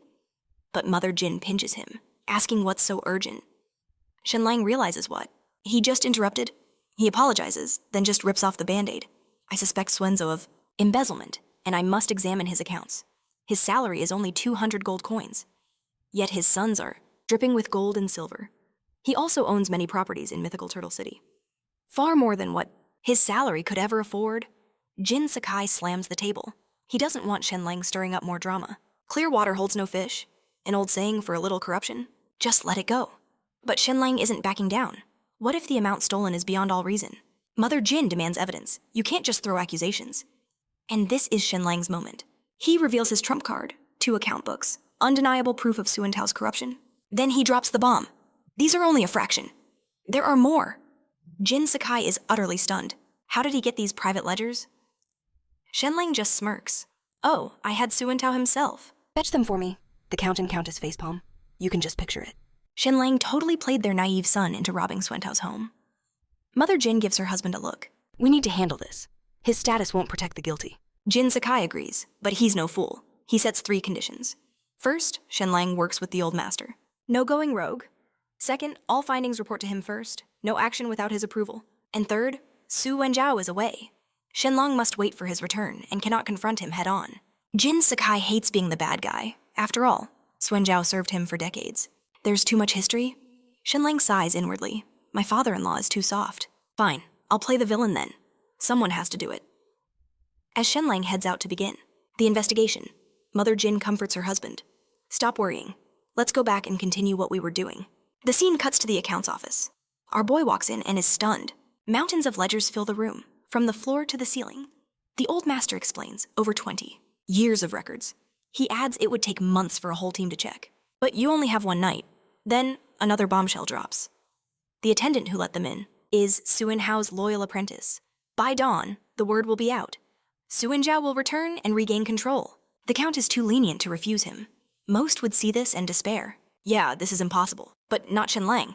He tells the old master, just get me an assistant. Help me find the key ledgers. See, they don't know his secret weapon. With his keen intellect and modern accounting skills, a task for a dozen people for months becomes a simple mental exercise. He sorts the data in his mind. It's like running Excel in his brain. And when he does the math, the sheer amount of theft shocks him. His eyes nearly pop out of his skull, just like a cartoon character. That scoundrel stole this much. So while Shenlang is playing detective, Suen Hao gets tipped off. He rushes back to the mansion, a complete and utter mess. He can't believe Shenlang's audacity. The man arrives and instantly kneels. Tears stream down his face. My lord, do you not trust me? I have served this house faithfully for over 20 years. And now Lord Shen investigates me. This is a grave insult. The drama queen then threatens to crash into a wall for his innocence. Jin Sakai rushes to stop him. Suena collapses, sobbing wildly. It's like his dog just died. I have been so wronged. No one is more loyal than I. Cut out my heart and you'll see Jin Sakai sighs. Defeated. He tells his man to stop the audit. The scoundrel feels a smug victory, completely oblivious. This is just the start of his nightmare. Then the fool starts badmouthing, telling Papa Jin about city rumors he'd heard. Whispers that Shenlang has grand ambitions, that he plans to seize power and only faked being a fool, just to marry Jin Mulan. Jin Sakai is not pleased. He's actually grown fond of Shenlang. He can spot true evil intentions. As Su Wenhao keeps slandering our boy himself appears. The second Shenlang enters, Su Wenjiao unleashes a tirade. He accuses him of everything. But our boy just chuckles. He approaches Suen Zhao calmly, saying something that chills him to the bone. Suen Zhao, I never imagined you could steal quite so much. He's shocked, but plays it cool. What are you talking about? So our boy drops the exact number. He can't believe Shenlang audited 20 years. In one night? Impossible. Right, Shenlang stated the figure coldly. 30,000 gold coins. Swenza's eyes nearly popped from his skull. Shenlang's voice boomed. Swenza, have you no conscience? How could you betray the trust? My father-in-law placed in you 30,000 gold enough for the mansion's yearly military budget. To put that into perspective, a normal family working for a year wouldn't save 2 gold coins. And yet this man stole enough to fund an army for a year? Jin Suke was absolutely stunned. He knew Swenza was corrupt, but never imagined it was this bad. Swenza, forcing himself to stay calm, knelt before Jin Sakai, claiming Shenlang was framing him, acting like he was being pushed to his death. Shenlang told him it's useless to shout and then rebuked him. You have the gall to even touch military funds. The number of soldiers is the same, yet expenses keep rising, Swenza replied. That's because of rising prices. Shenlang shot back. Then where did the worn-out horses' armor and weapons go? Swenza, trembling, said, they were melted and reforged, and our boy just grinned. Then why haven't I seen an increase in iron production? In fact, it's dropping, and even the salt from the mansion is diminishing. On the contrary, production of sacks and bamboo frames has soared. Why is that, Swenza couldn't answer. So Shenlang answered, for him, it's because you used them to carry away the iron and salt. Swenza started sweating. Bullets from the pressure, but still refused to admit it. He yelled that Shenlang had no evidence. Shenlang then casually tossed out an account book. This is what I made overnight. The ledger allowed Jin Sakai to clearly see all the income and expenses, and he was shocked again. There was wine buying and taking kickbacks, among plenty of other dirty deeds. The more Jin Sakai read, the angrier he got. He asked Jin Jiang to bring the old master to verify Shenlang's account book. A moment later, the old master saw Shenlang's work and was completely floored. He couldn't believe this was made in one night. He then confirmed that Shenlang's account was 100% accurate. The color drained from Swenza's face. He knew he couldn't confess. He had to wait for his powerful backers to save him. The hidden gold coins were his lifeline. So he gritted his teeth and denied everything, accusing Shenlang and the others of slander. Then he started a tantrum about how our Boy just wants to eliminate his rivals. How he's targeting the mansion's old guard and how the accounts were all faked by Shenlang, without hard proof. I'll die before I submit. Seeing this, Jin wanted nothing more than to beat the traitor himself. But no, our boy had other plans for this old fool. So, he just casually pulled over a chair, sitting before Swenza, and coolly said, I know where the solid evidence is. It's the gold coins you embezzled and hid. Swenza, of course, didn't believe him. Shenlang was unfazed and asked his father-in-law to lend him some men. Jin Sakai ordered Jin Jiang to dispatch 100 cavalry, all to follow Shenlang's orders. So, we jump to an hour later. The group arrives at a stone outpost that was practically abandoned. The moment Swenza saw it, his legs gave out and he could no longer walk. He couldn't figure out how Shenlang knew of this place. How did this kid find his secret stash just as Shenlang was about to take Swenza inside? An arrow suddenly shot toward him. Jin Jiang instantly stepped in front of Shenlang, shattering the arrow while telling him to be careful. He ordered his men to clear the area. After a moment, they caught a single person inside the outpost. When they saw the face under the black clothes, Jin Jiang recognized him instantly. It was Swenza's own son. Jin Jiang grabbed his hair, demanding to know what he was doing. Here, Suin just laughed lightly. Came here to play? Is that a problem? Shenlang glanced at him, then activated his special vision, scanned the area, and said, Don't waste time on this idiot. He pointed to the ground and said the money was in a cellar, ordering the soldiers to dig. So, we cut to 15 minutes later, and everyone stood before the now revealed cellar. But there was a problem. It was locked up tight, and even the soldiers' swords couldn't break it. Our boy immediately activated his special vision and scanned Swenza from head to toe. And what did he find? The coward hid the key in his hair. With one smooth motion, our boy snatched the key right from his head. Swenza instantly went insane, screaming, What are you, human or demon? How could you possibly have known? But no, our boy didn't care. He just unlocked the cellar and walked right in. And what they found inside was the true depth of Swenza's corruption. It surpassed everyone's wildest dreams. We're talking chests overflowing with gold coins, gems, and priceless antiques, paintings, artifacts, the works. It was a dragon's hoard down there, and this sight left Jin Jiang absolutely fuming. But then, our hero found the real prize, an account book. And this was no ordinary ledger. It was basically Suinao's diary of crime. This thing detailed when he embezzled, and how much he siphoned. He probably logged his breakfast menu too. The evidence was irrefutable, solid as a mountain. At that moment, a soldier asked the crucial question. What of Suinao's son? Our hero replied, with a voice colder than ice, Eliminate him, burn the body, and scatter the ashes at sea. Suinao's son panicked. He frantically waved a scroll on the New Kingdom policies, claiming local lords had no right to kill citizens. Our boy just gave him a dead-eyed stare, drew a soldier's blade, and pressed it against the man's neck. In the next instant, blood sprayed across Shenlang's indifferent face as Suinao's son fell. The young man convulsed and dropped to the floor. Jin Jiang stood there, genuinely impressed. Son-in-law, your form is even cleaner than mine. Shortly after, the convoy returned, loaded with all the recovered riches. Our hero sat in the carriage, staring at his palm, lost in thought. In this strange new world, my hands are finally stained. A peaceful life isn't easy. But no one will ever threaten my family. That's my absolute bottom line. The scene cuts to the Count's mansion. Everyone was stunned by the recovered fortune and shocked at how much the traitor had stolen. A grand total of 11,000 gold coins, 52 famous paintings, and 5 boxes of jade and jewels. Suinao had been running his own private treasury. Just as he was about to start his groveling act, the ever-kind Jin Sakai just turned and walked away. The scoundrel then turned to our hero, begging for his life, offering to be his slave. Our boy simply stared at him with those cold eyes. He turned to Jin Sakai and stated, Suinao must die. The old master then brought up a legal issue. Under the kingdom's new policies, nobles couldn't just execute their employees anymore. He had to be sent to the lord's manor. But our hero refused. Suinao stole 30,000 gold coins, but only 11,000 were recovered. His other properties are worth about 5,000 gold.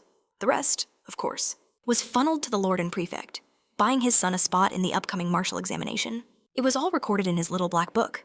Our hero had just exposed the entire web of corruption. This wasn't just about Suinao. It went straight to the top. Jin Sakai took the ledger, his face twisting in rage. Have I ever wronged you all these years? At this, Suinao burst into maniacal laughter, in full villain mode. Turns out, he once asked Jin Sakai to make his son a captain in the Count's army, in charge of 100 men. But Jin Sakai refused. That refusal, however, was actually an act of kindness. You see, Suenao's son was talentless in both literature and martial arts. How could he possibly lead men? To put it bluntly, the kid was completely useless. Then the traitor began throwing his tantrum. He whined about his 20 years of loyalty, and how a small favor for his son's future was denied. What's wrong with finding another path? This infuriated Jin Sakai, who grabbed a sword, ready to end him. The old master quickly stepped in to stop him. If you strike him, he warned, you'll be in deep trouble. Seeing the coward push his luck and taunt the count did nothing but stoke the flames of his anger. Jin Sakai shoved the old master aside, about to go berserk. That's when our hero calmly stepped forward. I have a way. But the traitor dropped the act, insulting our hero and thinking he was safe. Believing he was untouchable by the law, our boy looked at him and asked softly, Are you afraid? Of the Su family's private law just then, Jin Jiang walked in with several elders of the Su clan.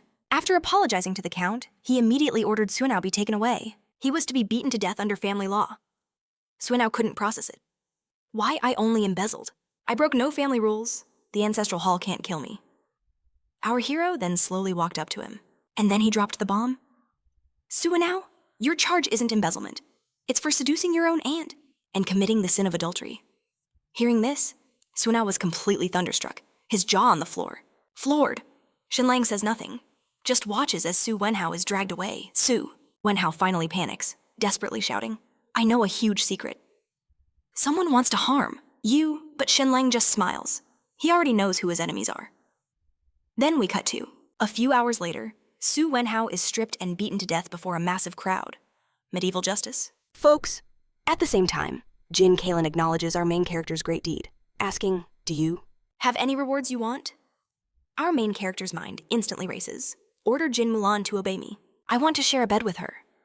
Of course, that's just his inner fantasy running wild. What he actually says is, I desire nothing, Jin Kalen insists. That simply won't do, and decides our boy will be put in charge of the mansion's accounts from now on. Our boy immediately refuses, saying he wants to go visit his parents. Just lift my house arrest. But facing this master of stirring. Up trouble. Jin Kalen is rightfully afraid. He won't let our main character roam free. So instead, he rewards him with 300 acres of prime farmland, just as our boy is about to refuse again. Jin Kalen claims he's tired and walks out, completely ignoring him. The scene shifts to Jin Mulan's courtyard. Binger attends to her bath, buzzing with excitement. My lady. Ding! Young master is incredible. He defeated a big shot like Sunan overnight. He even recovered. Over 10,000 gold coins for the mansion. Jin Mulan listens, pleased, but then reminds Binger. From now on, no one mentions the young master killing Sunan. The official story is that Sunan deserved to die. Binger zips her lips, understanding completely. Then she remembers something. Her curiosity piqued.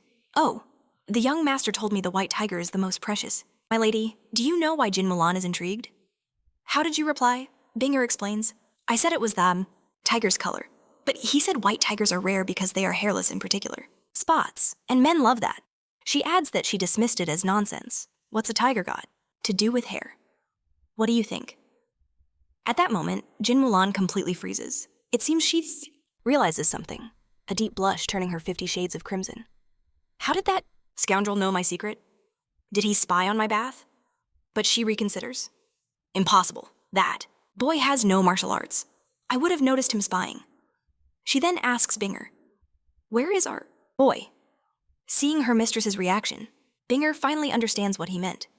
Jin Mulan asks Binger to help her dress, a determined glint in her eyes that screams, I'm going to punish the wicked. Then she turns to Binger, saying, Remember this, a man must be disciplined. If left unchecked, for 3 days, he'll be on the roof tearing up tiles. Binger asks, confused, Will you strike the young master? Jin Mulan turns and states, The women of the Jin family never strike their husbands.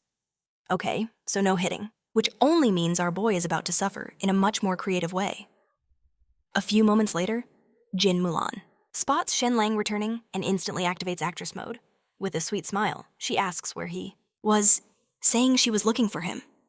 Hearing that voice, Shenlang's danger sense went wild. He was in deep trouble. He quickly says, I won't disturb your rest, and then tries to bolt. But Jin Mulan blocks his way. Husband, don't leave. I have a game I want to play with you. Our boy's eyes dart to her figure, and his face quickly turns lewd. This dude's mind just raced to a kinky place, imagining ropes and dripping wax. You know, the good stuff. He asks her, What game? She gives a sly smile, saying it's like primitive animals, a game involving intense physical collisions, and this idiot totally fell for it. But then his survival instinct kicked in again. He thought, I have to leave now. This is a trap. However, the next second Shenlang couldn't move. Why? Because Jin Mulan performed a fiery backward stretch right before him, a move to make any man's heart explode on sight, and our hero was completely mesmerized. Sometime later, Jin Mulan was having the time of her life torturing this fool. She made him spread his legs 180 degrees. Our boy is in agony. He then turns to her and whines, My dear, weren't we playing a game? Jin Mulan just nods and goes, Yes, this is the game. Your physique is still lacking. You need more training. After that, Jin Mulan lets her go. Take a rest. We'll do 10 more sets later. That number makes our hero cry on the inside. Is this a murder attempt? Although, he has no clue why he's being punished. The mad lad just blurts out, Jin Mulan, whatever I did, I'm sorry. Jin Mulan just smiles. You did nothing wrong. I was just helping you train. Our boy insists, no matter. What? It's definitely my fault. The wife is never wrong. Hearing this, Jin Mulan gives him a sharp look. Do you truly know what you've done then? Her gaze intensifies. How did you discover my secret and use that to mock Bing? Our guy is baffled at first, but then he recalls the words he used to tease Bing about the white tiger. He gets it instantly and becomes Sanji for a moment. Seeing her husband's expression, Jin Mulan's face turns beet red. She wishes the ground would swallow her whole. She also realizes our hero had no clue about her secret. It was a complete accident when he teased Bing. He wasn't some kind of lewd genius. He just made a lucky joke. Our boy, being the absolute Chad he is, gives Jin Mulan a thumbs up. Rest easy, my lady. I certainly won't discriminate against you for this. After saying that, Lang quickly covers his mouth. It was at this moment he knew he messed up. Jin Mulan looks at him. Let's make that 20 more times. The scene then cuts to the night. Exhausted, our hero quickly drifts off to sleep, or so it seems. Jin Mulan walks in later, observing Shenlong's sleeping form, and she can't help but think, look at him, all tired out from me torturing him. After a moment, she gives him a kiss on the forehead before leaving. But this guy wasn't actually asleep. He snaps his eyes open. Jin Mulan trained me that hard today. She was bound to feel a little guilty. Our hero is playing 4D chess with his wife's feelings. Afterwards, Shenlang dons not just a mask, but also gloves. He's holding a small, dark bottle in his hand, a hallucinogen, brewed from hundreds of pounds of moldy rye. Why? Because to defeat Tan Hang, our boy has to get an item from Jin Mulan's chambers, and whatever his plan is, it requires some serious stealth. We then cut to a hidden room inside mythical Turtle City. Tan Hang is meeting with the mayor. They'd heard about Swanzhao's death and are starting to panic. They have to kill our hero before he becomes a bigger threat. Just then, a subordinate reports that the governor's envoy is already en route and will reach mythical Turtle City by tomorrow. Hearing this, Tian Hang and the mayor realize their chance to kill our boy is finally here. The city lord tells Tian Hang to prepare everything to make their move. Tomorrow evening, their initial target was the entire Count's mansion. But since our hero has been causing chaos and exposing their shady network, they've decided to eliminate him first. The scene changes to the next morning at the Count's estate. Jin Mulan is up early, practicing her martial arts like the warrior she is. After 30 minutes, she gets ready for a bath. But when she enters the dressing room and glances around, something feels off. She asks Bing, "Did you see a set of blue cloth skirts?" Bing says no, and is just about to help Jin Mulan search for it. When suddenly, Jin Mulan's beautiful face freezes. She's obviously remembered something and tells Bing, "Never mind. It must have been left at the barracks and not brought back." So, after breakfast, Jin Mulan's face is flushing red as she tries to figure out how to tell our boy not to ruin her skirt, but she just can't find the words. That's when our hero asks if she wants a massage, since she's been so busy for the past 2 days. Jin Mulan's like, "Sure, why not?" and sits up, gracefully, lifting her hair. Our boy sees that smooth, fair neck and thinks, "Whoa," but snaps out of it quickly. He places his hands on her shoulders and begins to work his magic. Jin Mulan immediately lets out a pleasant sigh. She didn't think this guy actually knew what he was doing. And why shouldn't he? Tells her she's way too tense, making Jin Mulan suspicious that he's being a creep. She thinks, "I don't know what you're up to, but I know it's lecherous. Keep going, and it's more exercise for you." Our boy immediately turns serious and gets back to massaging her properly. Then he tries the whole "please don't work so hard. It breaks my heart" routine. But Jin Muan isn't buying it. She tells him flatly if he's trying to get his confinement ended, it's not happening. She won't defy her father's orders. The instant she says that, our boy's hands are off her shoulders and he's bolted to the door, claiming he has urgent business. This realistic act makes Jin Mulan pout, thinking her husband is far too practical. The second she refuses him, his entire attitude shifts, leaving her in the dust. A short while later, our hero appears behind his mother-in-law. His massage skills have reached a whole new level. Not only that, but Mother Jin's face is now covered in a special mask our boy created. He tells her to apply it daily for 15 minutes. Hydration and sun protection are vital for a woman's complexion. He made 10 in total, giving her 6. Mother Jin grew curious about the other 4, asking if Jin Mulan got them. Nope, he's using them himself. Then our boy drops a bomb, saying how right. Now, she could pass for Jin Mulan's older sister, but maybe not in 10 years. Mother Jin wonders if she'll age that much faster. Our hero smirks. No, you might just look like her younger sister by then. It's a little something called reverse aging. This sends Mother Jin into a fit of laughter. Women absolutely adore compliments like that, but you guys wouldn't get it. Still, she knew he was after something. As expected, he mentions his confinement order, Mother. Jin instantly rises, vowing to speak with Jin Sakai immediately. 15 minutes pass, and Jin Zhang informs our boy that his confinement was lifted. Boom! A perfect new power structure has formed in the Count's manor. Our hero controls Jin Mulan. Jin Mulan controls Jin Sakai. Jin Sakai controls his wife. And his wife is controlled by our hero. Poor Fatty is the only one left outside this perfect chain of command. After leaving the estate, Shimno, our boy ventures into the secret forest. He dons Jin Nuan's attire, clearly plotting his next move. The scene then cuts to Dasha's father, Song Yi. This trash had been scheming against our hero ever since Dasha's brother was crippled by him. Song Yi wants to file charges and even beat him up, but he fears the power of the Count's family. So he approaches Tianheng, expecting an alliance. But what comes next? He never saw this coming. He truly underestimated Tianheng's cruelty. This monster declared that a simple injury charge wasn't nearly enough. A life must be taken to make our hero pay with his own. And unbelievably, his own son has already been killed by Tianheng. Song Yi is completely clueless. Tianheng looks at the grieving man and asks which crime is greater, harming an innocent boy or causing his death. Murderers must pay with their lives. Prince or peasant, all should be punished equally. Meanwhile, at Dasha's home, his stepmother is raining curses upon our hero because he inflicted an unspeakable pain. Now, the Song family line is broken. The more she dwells on it, the more her fury grows. She curses him until her throat is parched, and she reaches for some water. But something felt terribly wrong with it. The next thing she knows, she's collapsed on the table. When she finally awakens, she lets out a scream. The world around her had become a terrifying nightmare. Eerie phantom flames burned everywhere. Then, a beautiful female, Ghost, appeared, scaring the stepmother completely out of her wits. She stammers, asking who the ghost is. The spirit replies menacingly, "You wicked woman, you dared to harm my Dasha. Prepare to die." As she spoke, a ghostly fire materialized in the woman's palm and shot straight towards the old hag. She instinctively throws up a hand to block, but the flame clings to her skin, refusing to be extinguished. In a total panic, she douses it with a cup of water. But it's useless. The fire rages on, causing agonizing pain. Sanji begins to beg for her life, claiming Dasha's father was the one who abandoned him. She realizes this spirit is Dasha's mother from before she passed. Our hero then steps forward, his cold hand gently touching the ghostly fire, and it instantly vanishes. Witnessing this, Sanji starts kowtowing frantically, thanking the ghost repeatedly. The spirit looks down on her and says, "A heavenly miracle. My son was not killed.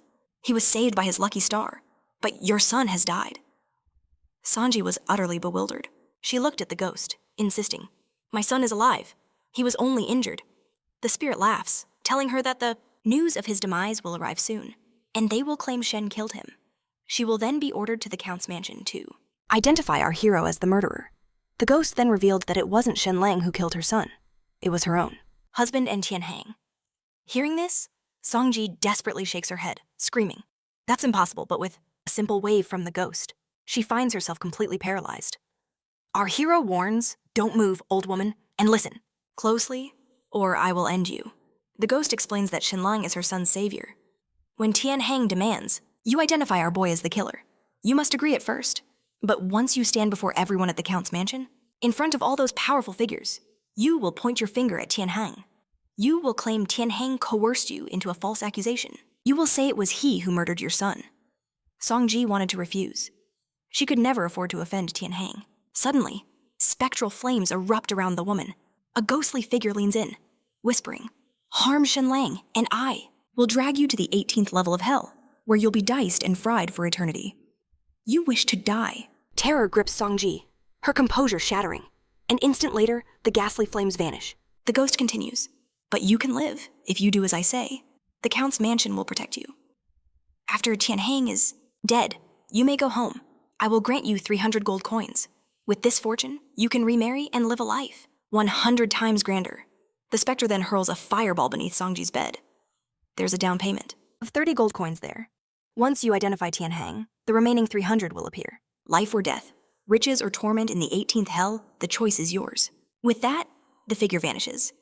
Song awakens with a splitting headache and spots scorch marks on her arm, proof it was no dream.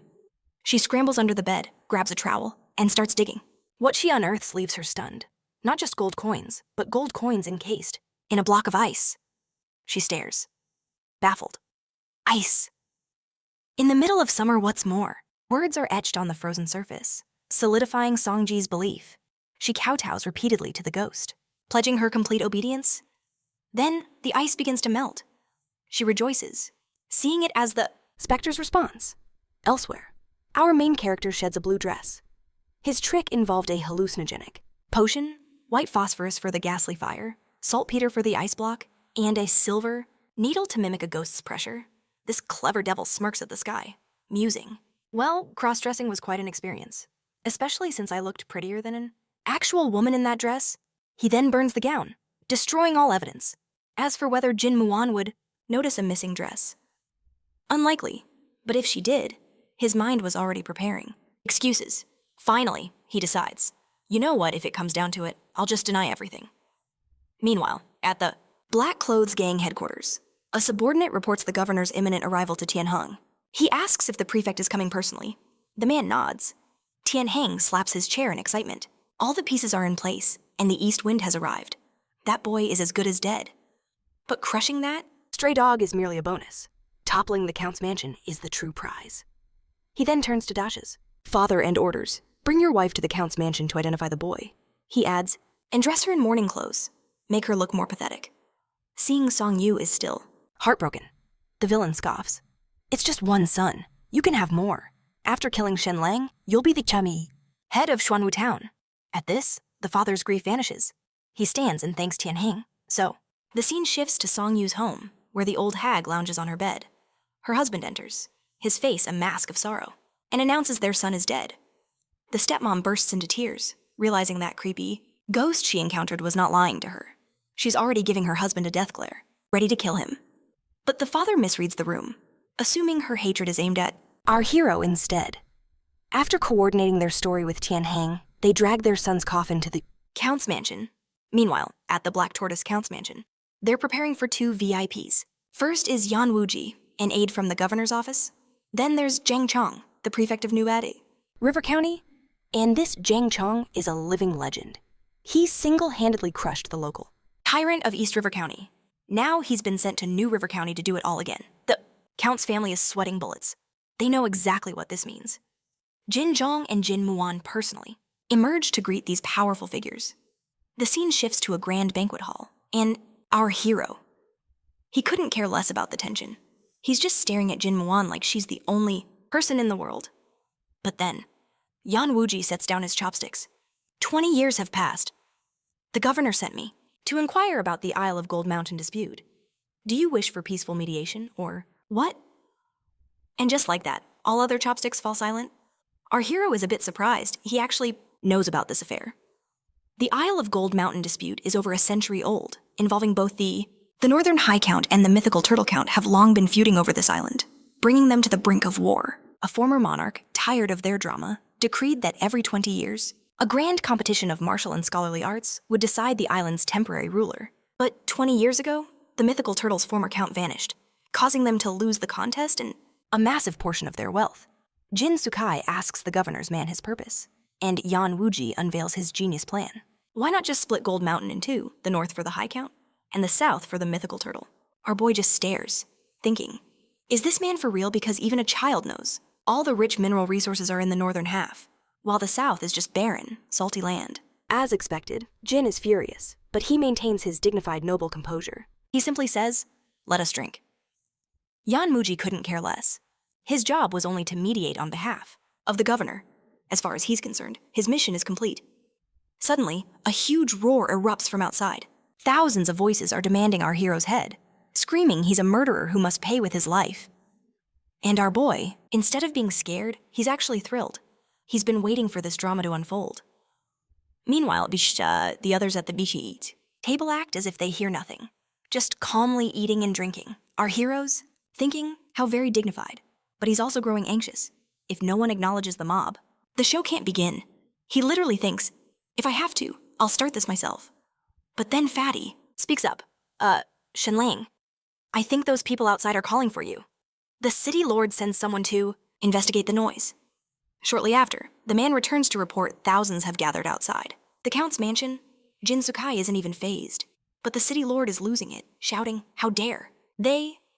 Is this a rebellion? His man explains. They claim our hero is a killer and they're here for justice. Jin Sukai is a bit stunned, knowing all about the incident. He'd even sent money to Dasha's father for his treatment. For the boy to be dead now, Jin Sakai instantly smells a conspiracy. Mother Jin pinches her husband. Warning, if you even think of abandoning our son, you're sleeping outside for the rest of your life. Jin Sakai signals his compliance and orders his men to let them in. Soon, Tian Hang and Sei enter carrying a coffin. Sei immediately launches into full drama mode, looking at our hero and wailing, scoundrel, give me back my son. He then collapses before the mayor, begging him to deliver justice. What follows is a tearful story of how our hero bullied his son and beat him to death. The man's performance is award-worthy. He then reveals the body, displaying all its shocking wounds and begs the lords for justice. At this moment, Jim Yuan coolly asks, when did your son die, Song Yui? Claims he died the night after our boy's beating. Jim Yuan coldly retorts, then why didn't you report it sooner? Why wait until now? Song Yu says he was terrified because someone from the count's mansion visited him with gold, utterly enraged to hear such a blatant lie. He worries his years of cautious action have made people forget to fear the count's mansion. The city lord asks if there is any evidence, and Song shouts that he has witnesses. The lord orders them brought in. The men walk forward and all share the same story. They saw our hero enter the house that day. The city lord turns to our boy and asks if he confesses. Our hero calmly replies, I did enter Song Yi's home, but I never assaulted anyone. I was there to deliver silver. Dasha was my friend. I made sure he was well fed. At this, Song Yu erupts, shouting that our hero is lying. He kicked my son to death, and my wife can testify to it. So, the mayor summons his wife. The city lord asks if she is sure of what she saw, and she nods, saying she witnessed the entire thing. Tian Hang begins to laugh, thinking victory is his, while Sei kneels again, desperately begging the city lord for justice. Tian Hang helps Song Yu up and loudly declares the law of the kingdom. Murder is repaid with AEs. Life. Even princes are subject to the same laws. Our boy must be punished. And just then, the hired thugs begin to chant. Murder must be repaid with a life. The city lord then looks to the count, stating that to investigate properly, they must take our hero back to the city. Enraged. If they took our boy, they could frame him for anything. All thanks to that bastard, Tian Hang. Tian Hang grins smugly, thinking his plan is perfect. He has no idea what's about to happen. In a flash, Song Ji points at him and screams, Tian Hang killed my son. She begins her tale. She says Song Yi had only injured her son. After treatment, the boy was fine, with just a minor wound. But he died suddenly after that bastard visited. Her words shocked the entire crowd into silence. No one knew what to say, especially Song Yi. The man stared, utterly dumbfounded at his wife. Woman, what are you doing? But Tian Hang was the first to recover. He was confused at first, but one look into her eyes told him everything. He knew he was in serious trouble now. Then he saw our hero smile. Escape was impossible. The prey was caught in his trap. Tian Hang tried to deflect, asking if grief had made her crazy. He then glared at Song Yi. His face screamed, control your woman. But she wasn't backing down. She started shouting again. She screamed that they were the real murderers. She explained our boy came only to deliver silver. He was worried her son wasn't eating well. Song Yi desperately tried to shut her up. Are you mad? Did he threaten you or did he bribe you? He was panicking completely. Mayor Lu saw their scheme crumbling. He warned Sanji not to give a false testimony. He told her to carefully consider the consequences. His whole plan was collapsing before his eyes. He went all in, accusing her of lying. Did Shenlang pay you? But Sanji bit her lip. She dropped a bombshell no one expected. My son was curious about women. He tried to peep on me while I was bathing. Sanji caught him and gave him a beating. The confession stunned everyone. Tian Hang's jaw dropped. Sanji was lost as hell, and Jin Mulan looked mortified. She had the face of someone whose browser history got read aloud. Now Tian Hang was truly desperate. He tried to coax the city lord. My lord, if you've been threatened, please just speak up. The governor's envoy is right here. They will protect you. But the idiot didn't get it. Both the lord and Jiang Jin were cringing inside. You can't just use high-ranking officials like that. You don't name-drop them to bully peasants. His idiotic plan backfired spectacularly. It only pushed Sanji to crawl to them, begging for justice. Jiang Chong helped her up and told her to speak. Tell us everything, he said. Whether he believed her or not, he had to maintain his image. That's when she finally broke down, confessing it all. How Tian Hang killed her son, how her husband made her frame Shenlang, and how he was promised a new high position for it. As payment? Hearing this, Tian Hang's face darkened. The worst lies are those mixed with truth. That kind of poison is impossible to disprove. She was using that tactic against him perfectly. With no options left, he fell to his knees, crying about Shenlang's conspiracy. Meanwhile, Shenlang stood there like, Bro, I haven't said a word. Why am I in this? Seeing the chaos, Jiang Chong ordered their arrest. He had seen more than enough of this. And just like that, Tian Hang and Song Yi were being tied up. Our boy watched, impressed. This guy's good, he thought. On the surface, Jiang Chong was just ordering an arrest. But he was really performing damage control. He was taking back command of the situation. If Shenlang had dealt with Tian Hang, it would get messy for the Jin family. As for Sanji, she was terrified. She betrayed them. If they took her, she was dead. But then Mother Jin stepped in. She didn't need a signal from Shenlang. She walked to Sanji and wiped away her tears. As a mother, she understood her pain. She would keep Sanji at the Count's mansion. Jiang Chong saw this. He gave a slight nod, approving the move. He then prepared to leave, ordering the city lord to investigate thoroughly and deliver justice. But before he left, he made sure to praise Shenlang. Lord Count, your son-in-law is remarkable. Shenlang just bowed, playing the humble role. Father Jin personally escorted the officials out. Song Yi and Tian Hang were dragged behind. And Tian Hang, with a glare that screamed murder. But Shenlang, the master troll, feigns complete innocence and asks, My good sir, why the terrifying stare Tian Heng is so furious? He bursts out laughing. Shenlang, feeling pleased with yourself. Shenlang just shrugs. Not really. You're not dead yet, so what's to celebrate? Hearing this, Tian Hen's laughter grows louder. Keep dreaming. Who's going to kill me? This jail sentence is just for appearances. I'll be out in 3 days, and because Tian Hen's getting too agitated, the Count's guards pin him down for Shenlang's safety. But even while restrained, Tian Hen shoots Shenlang a smug look, promising, Once I get out, I'll use every dirty trick in the book to end you. Shenlang's gaze turns sharp, a cold smile playing on his lips as he says, Tian Hen, your life is over. Tian Hen freezes, then laughs again. You must be delusional. Even Lin Wuyan and the others look at Shenlang like he's spouting nonsense. Tian Hen dying, as if... What a ridiculous joke. After they exit the mansion, the act is dropped, and Tian Hen is untied. The city lord immediately asks Zhang Chong, Sir, how should we proceed with this case? But Zhang Chong remains silent, walking on. The city lord asks again. Zhang Chong finally stops. Why did Tian Hen even come tonight? Tian Hen kneels down. To admit his folly, there is bad blood between Shenlang and I. I should not have come. But I could not help. Myself, I wanted to see his downfall with my own eyes. The entitled fool then turns to the city lord, hoping Zhang Chong would take him to his mansion for judgment instead. Yan Wuji, completely done with this drama, just boards his carriage without a word. Zhang Chong turns to Tian Hen. Do you really think you can salvage this situation? Others plan 3 steps ahead, but you only see what's right in front of. Your face. Did you think Shenlang's goal was just to win? No. He wants you dead? Tian Hen is confused. Even if Song Ji betrayed me, I can get out of this. But Zhang Chong cuts him off. Go kill Tian Shisan. If you're lucky, you're still in. Time. It was at this moment the idiot realized just how royally screwed he is. Because Tian Shisan is Tian Hen's most trusted right-hand man. What secret could Tian Hen possibly have that Shisan doesn't know? Tianhen's face pales as he screams, "Quickly, send someone to kill Tian Shisan now. Let's cut to our boy," who's already plotting his counterattack. He knows those snakes will strike again, so he needs a new plan. And that plan's name is Jin Mulan. He asks her, "So, are you actually skilled in combat?" Jin Mulan simply nods. "How skilled? Though, could you handle 3 waves of assassins from Lin Wuyan, Zhang Chong, and Tian Hen?" Folks, this woman doesn't know the meaning of humble. She replies, "A simple task." Shenlang is a bit skeptical. That's some serious confidence, but there's no time to second guess her. So, he immediately tells Jin Mulan to take some people to Tian Shisan's house and rescue him. Jin Mulan wastes not a single second, tying up her hair. And wow, the artist definitely knows their camera angles. She orders her crew to get the horses.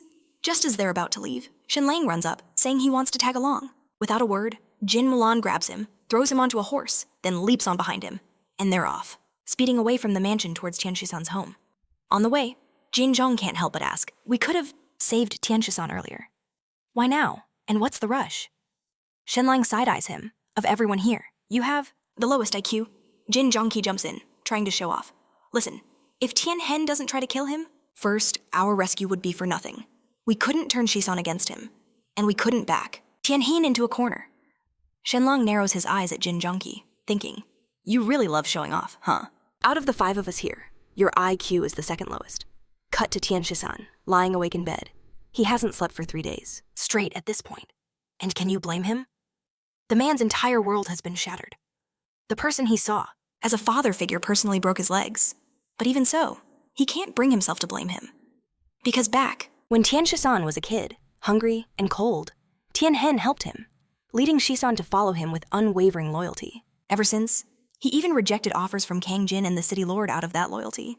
Yet for a gambling debt, Tian Hen crippled him.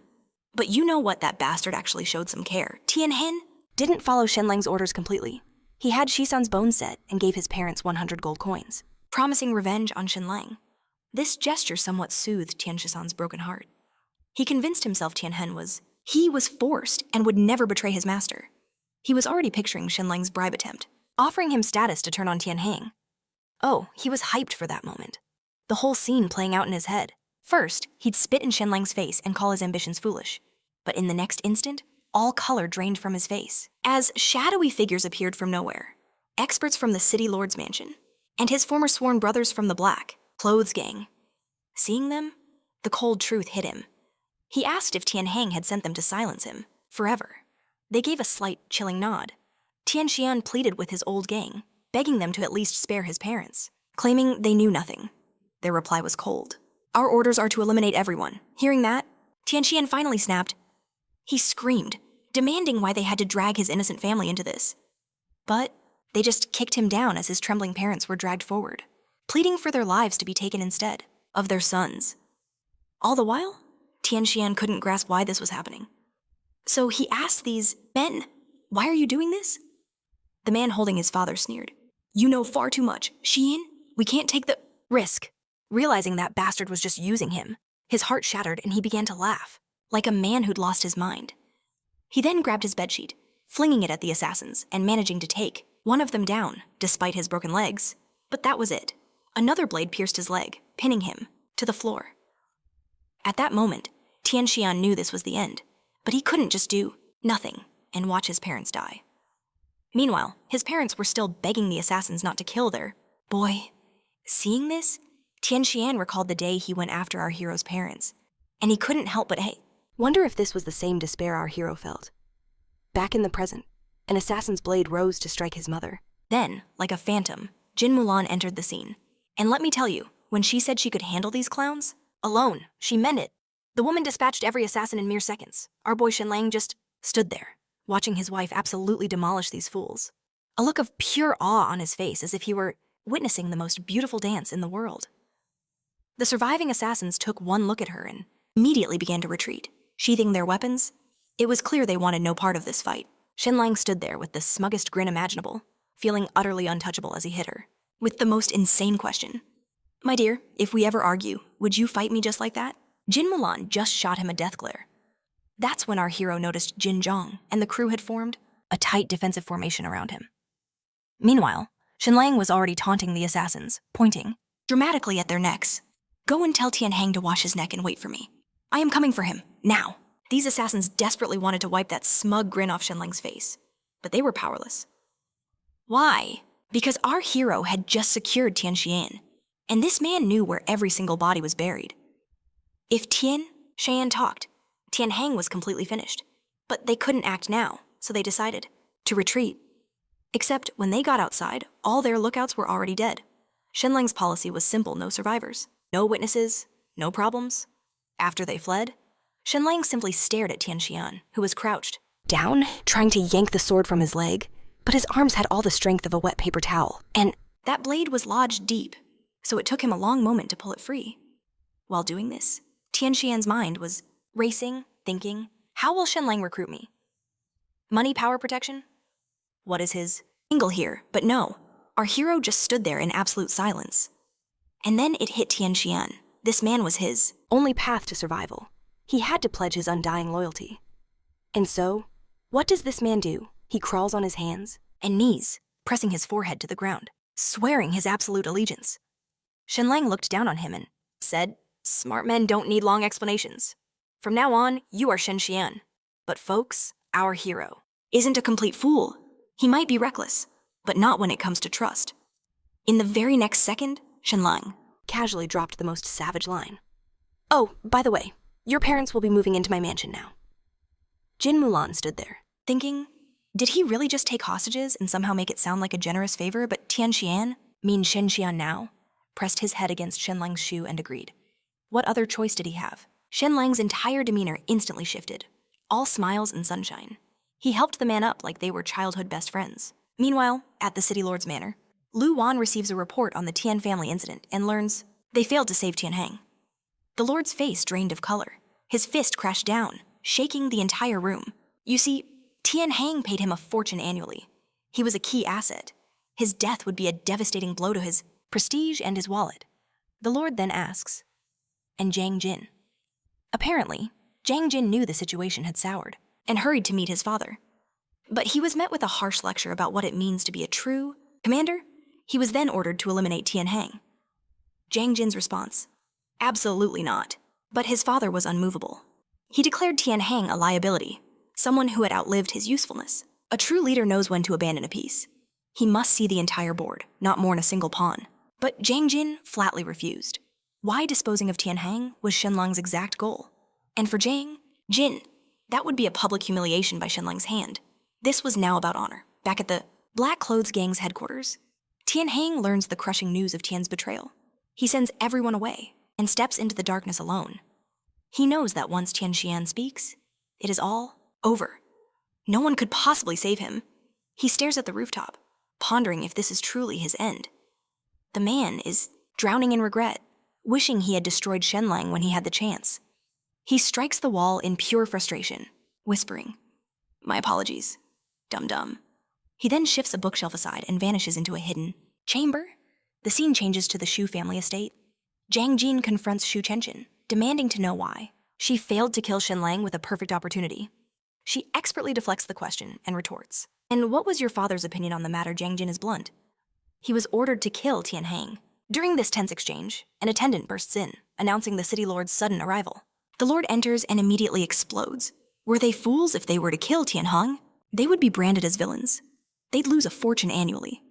And worst of all, Shenlang would be celebrating their downfall. Did Jiang Jin not grasp simple tactics? But in the middle of this, panic over their crimes being exposed, a subordinate rushes in. Tianheng requests a secret audience. The next day, a huge crowd gathers at the Lord's manor. Tianheng is kneeling inside the main hall, facing numerous accusations. The man erupts in manic laughter, screaming at the top of his lungs that he'll go out in a blaze of glory, not die like a pathetic dog. He mocks them all, saying these losers can't even defeat Shenlang, yet expect him to perish. Then, before hundreds of witnesses, the man rams his head into a stone pillar, ending his own life. Everyone stands there completely stunned. The underworld king of mythical Turtle City, the man who controlled all the power and wealth, who had the city in his grasp, was gone just like that. Shenlang receives the news instantly. While compiling a list of Tian's crimes, he tells Shisan the list is no longer needed, but the timing feels too convenient for him. He asks Shisan if Tian had a body double. Shisan shakes his head. claiming he's never heard of one. But our hero remains unconvinced. He believes Tian Heng is not truly dead. He presents his theory to Jin Mulan, who is shocked. Wait, what our family's intelligence network is incredibly thorough. They couldn't have made such a mistake. But Shenlang explains his logic.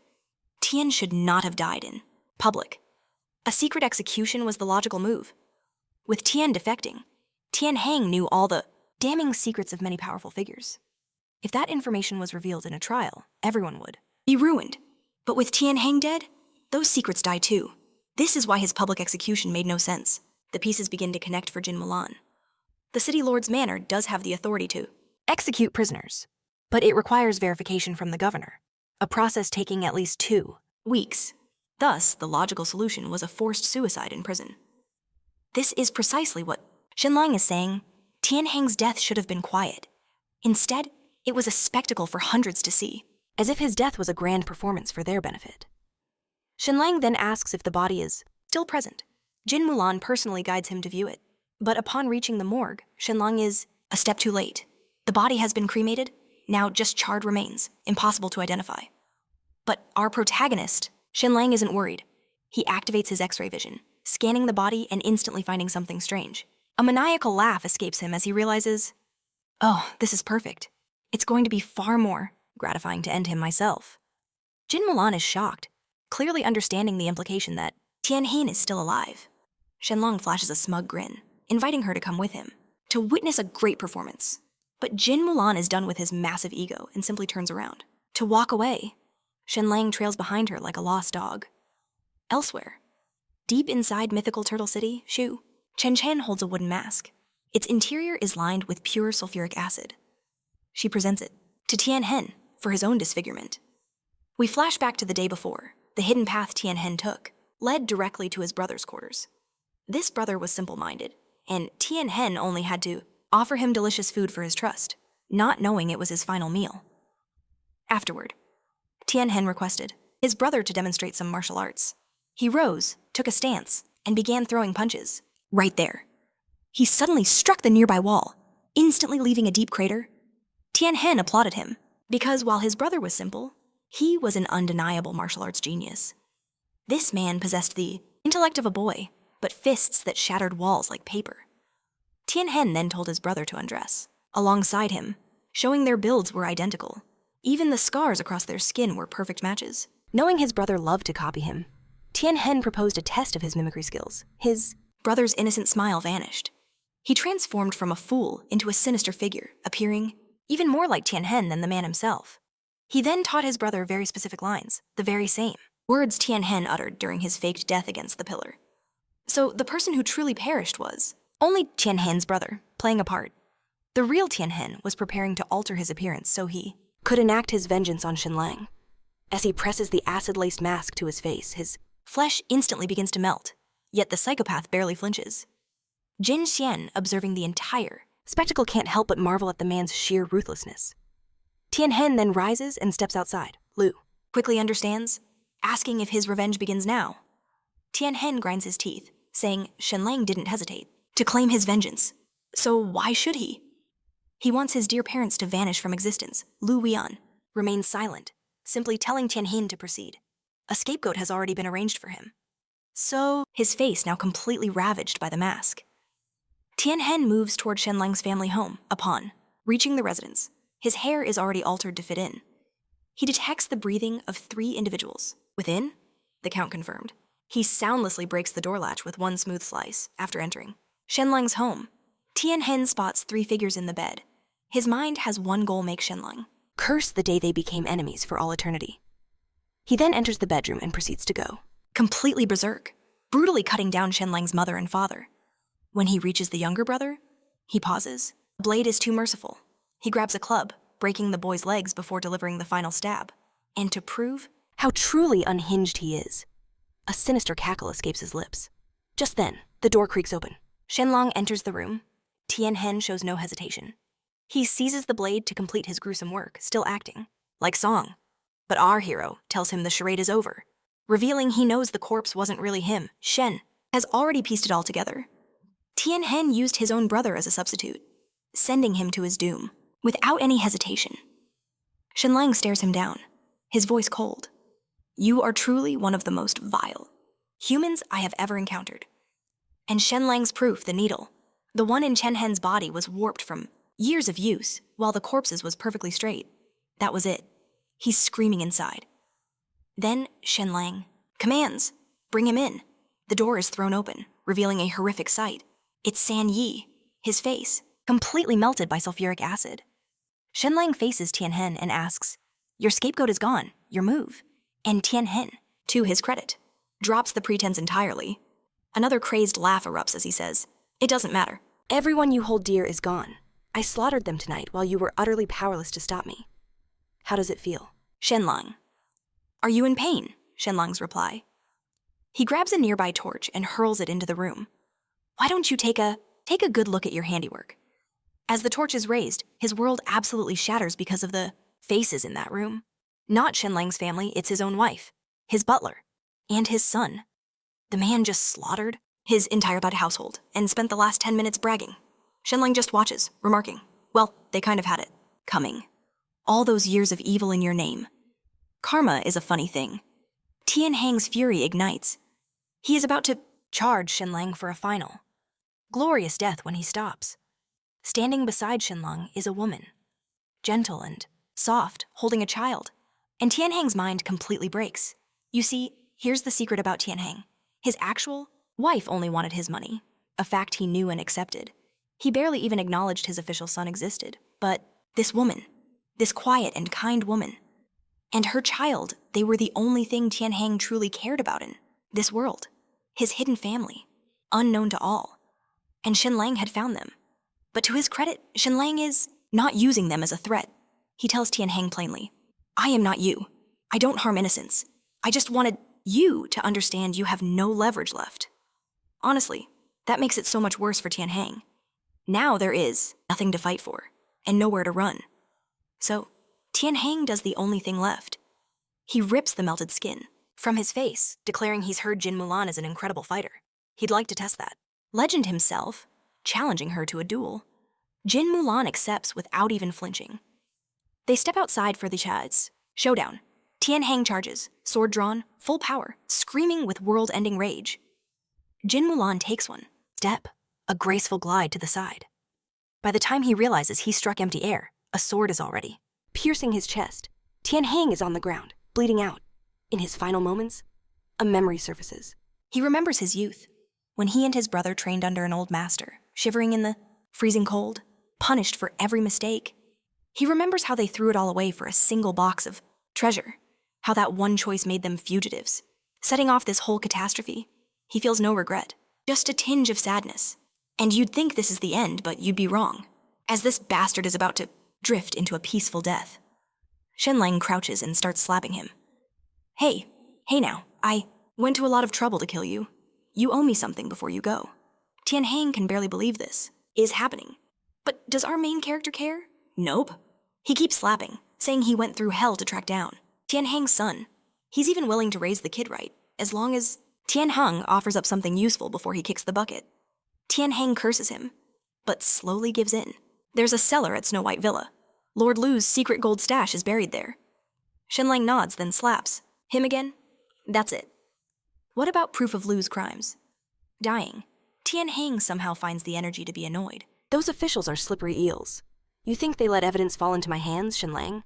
Thinks on it, then pats Tianheng's head like a disappointed teacher. All right, nothing else to give me? Cool. You can die now.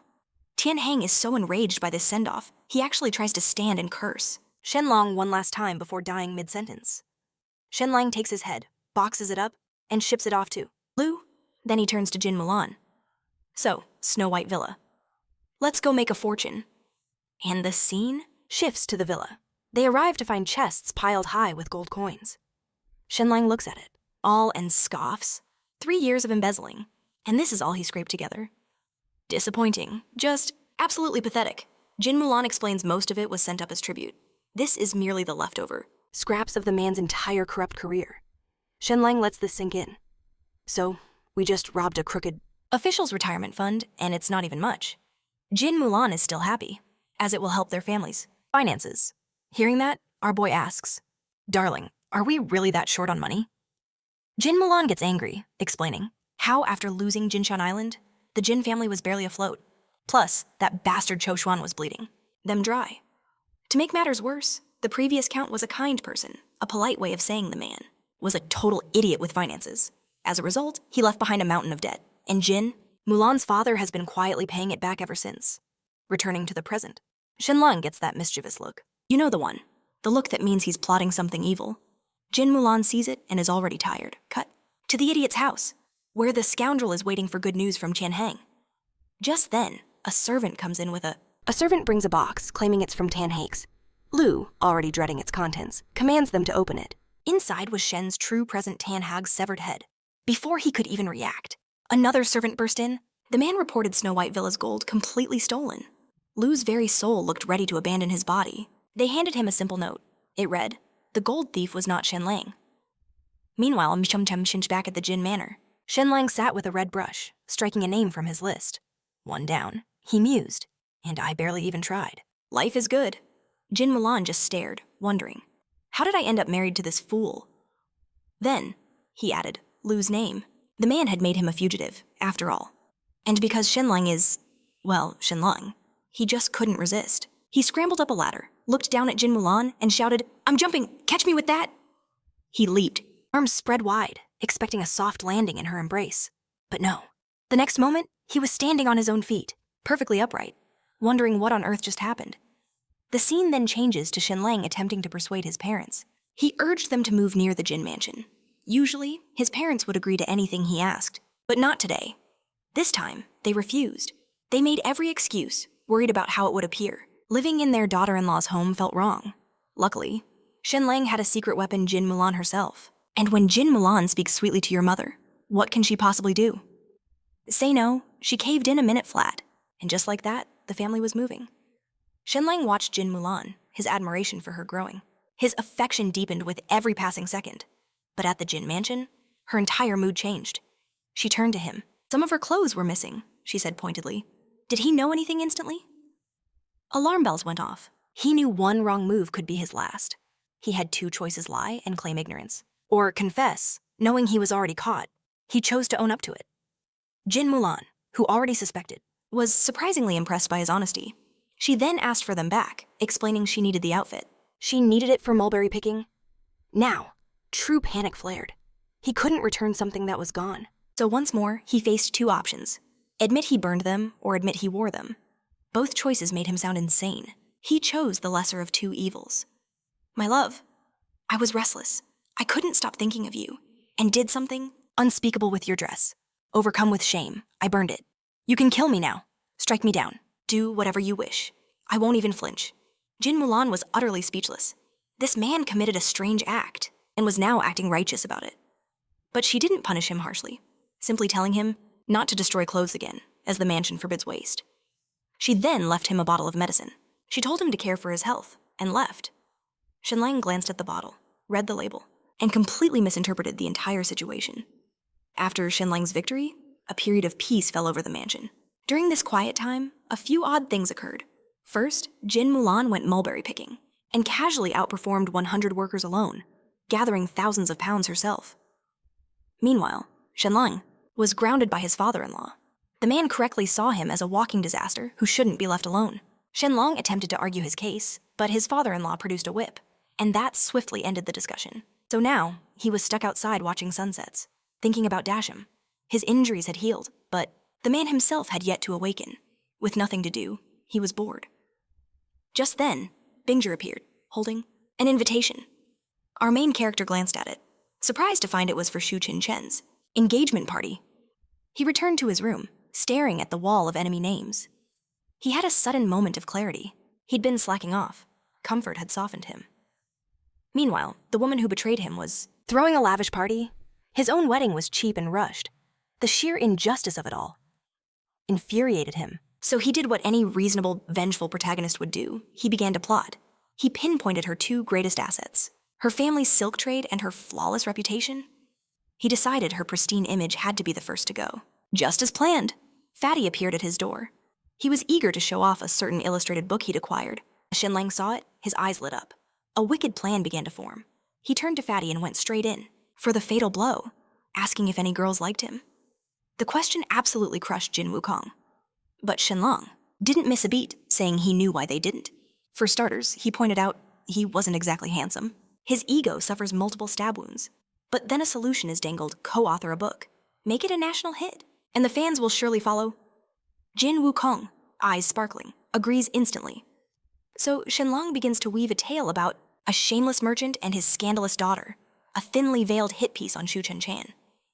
And Fatty is no fool. He knows what's happening.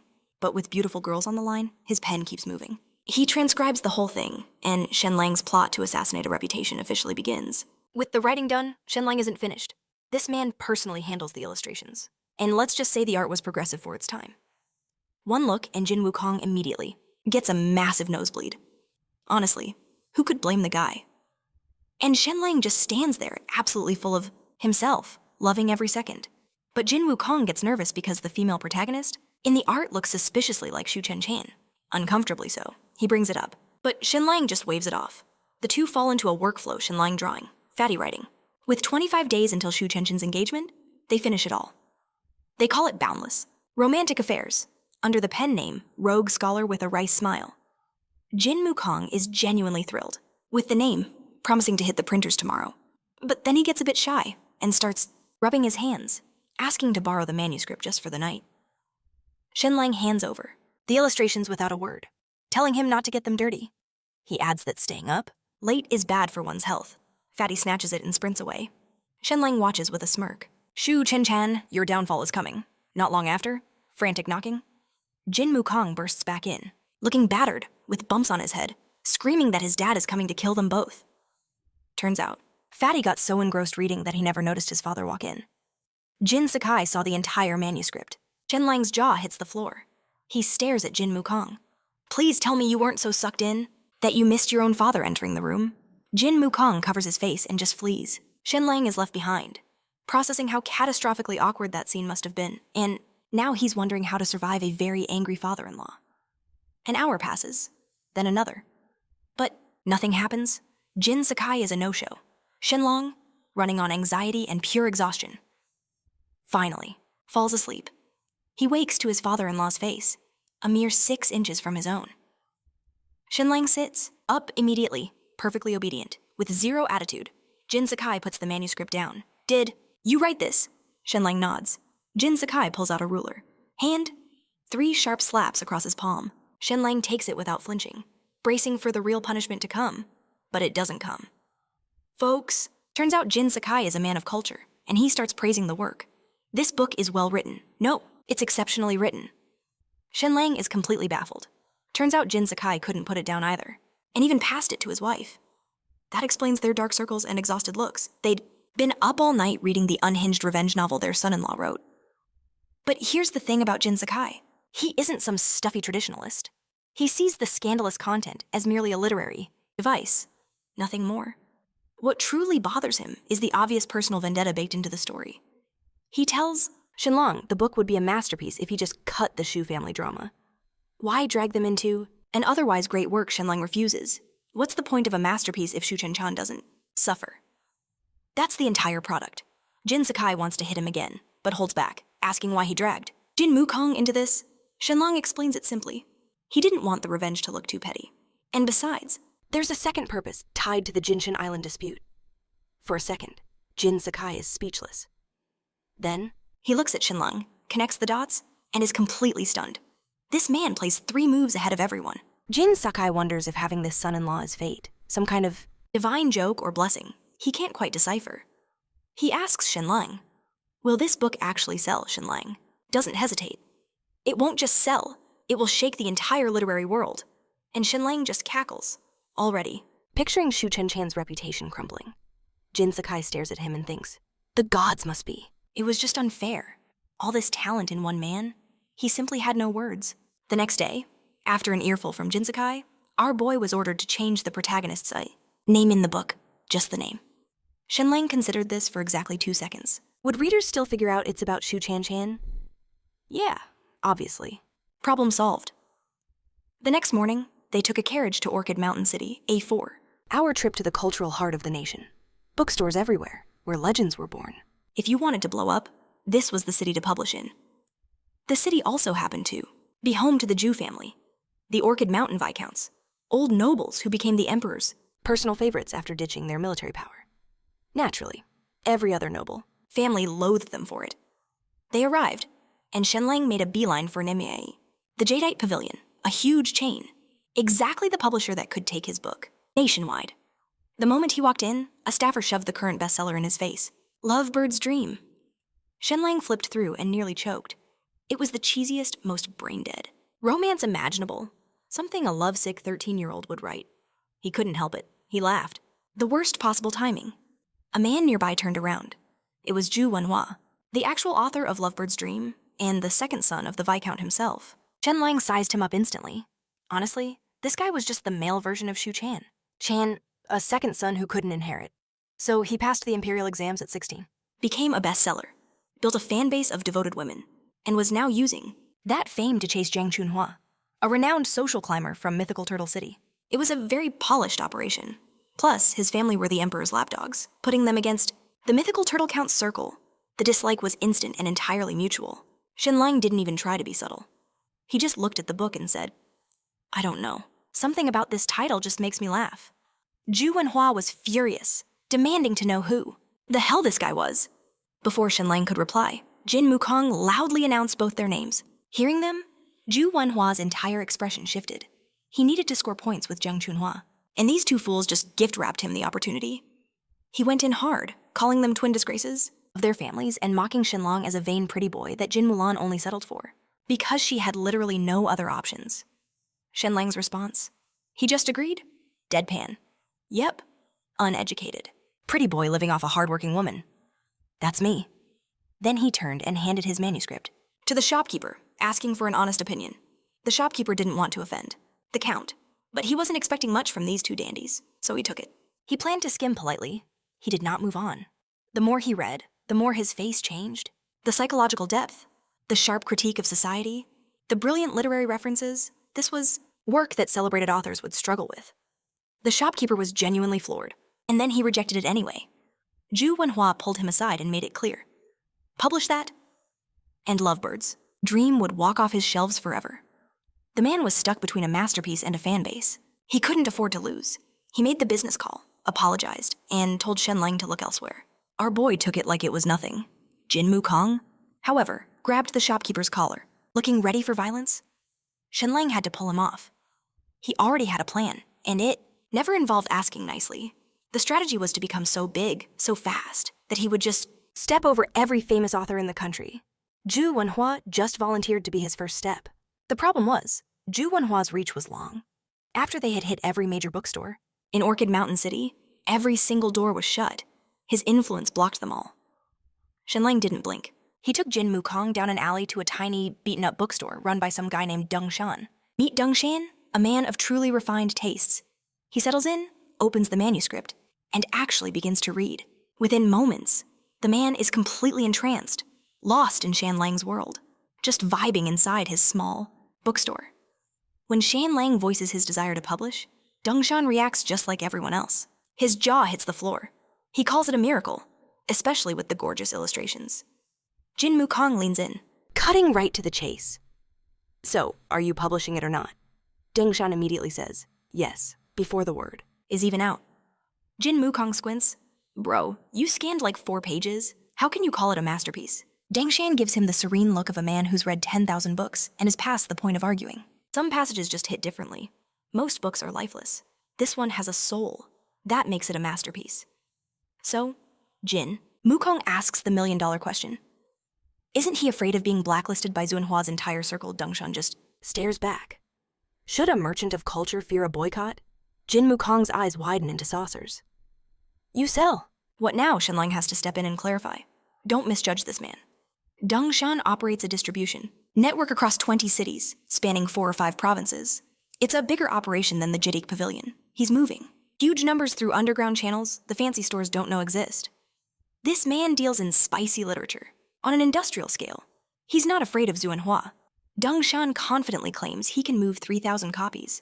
But our hero isn't satisfied with that. He demands more. Plus, he has one very specific condition: the book must launch on the exact same day as the next volume of Lovebird's Dreams, and he fully intends to crush it.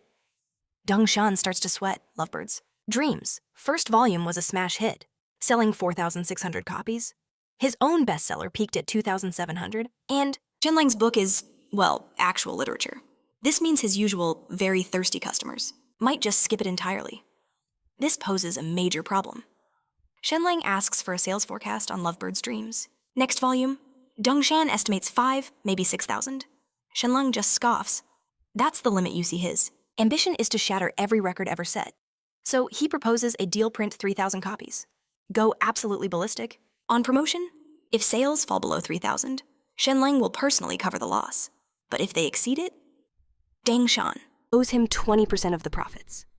With the deal sealed, Shenlang informs Deng that he has a few more ideas for the book, and he wants to add a new character whose backstory is a perfect carbon copy of Xuanhua's entire life. Jin Mukong stares at the new artwork, goes dead silent, and mentally pours one out. For Xuanhua, because if this book blows up, he's about to become a walking punchline. Shenlang looks at Deng, Shan, asking with faux sincerity, "Is this too much? Will this cause problems for you?" Dongshan just waves it off. Shenlang realizes whoever is backing this guy must be a titan.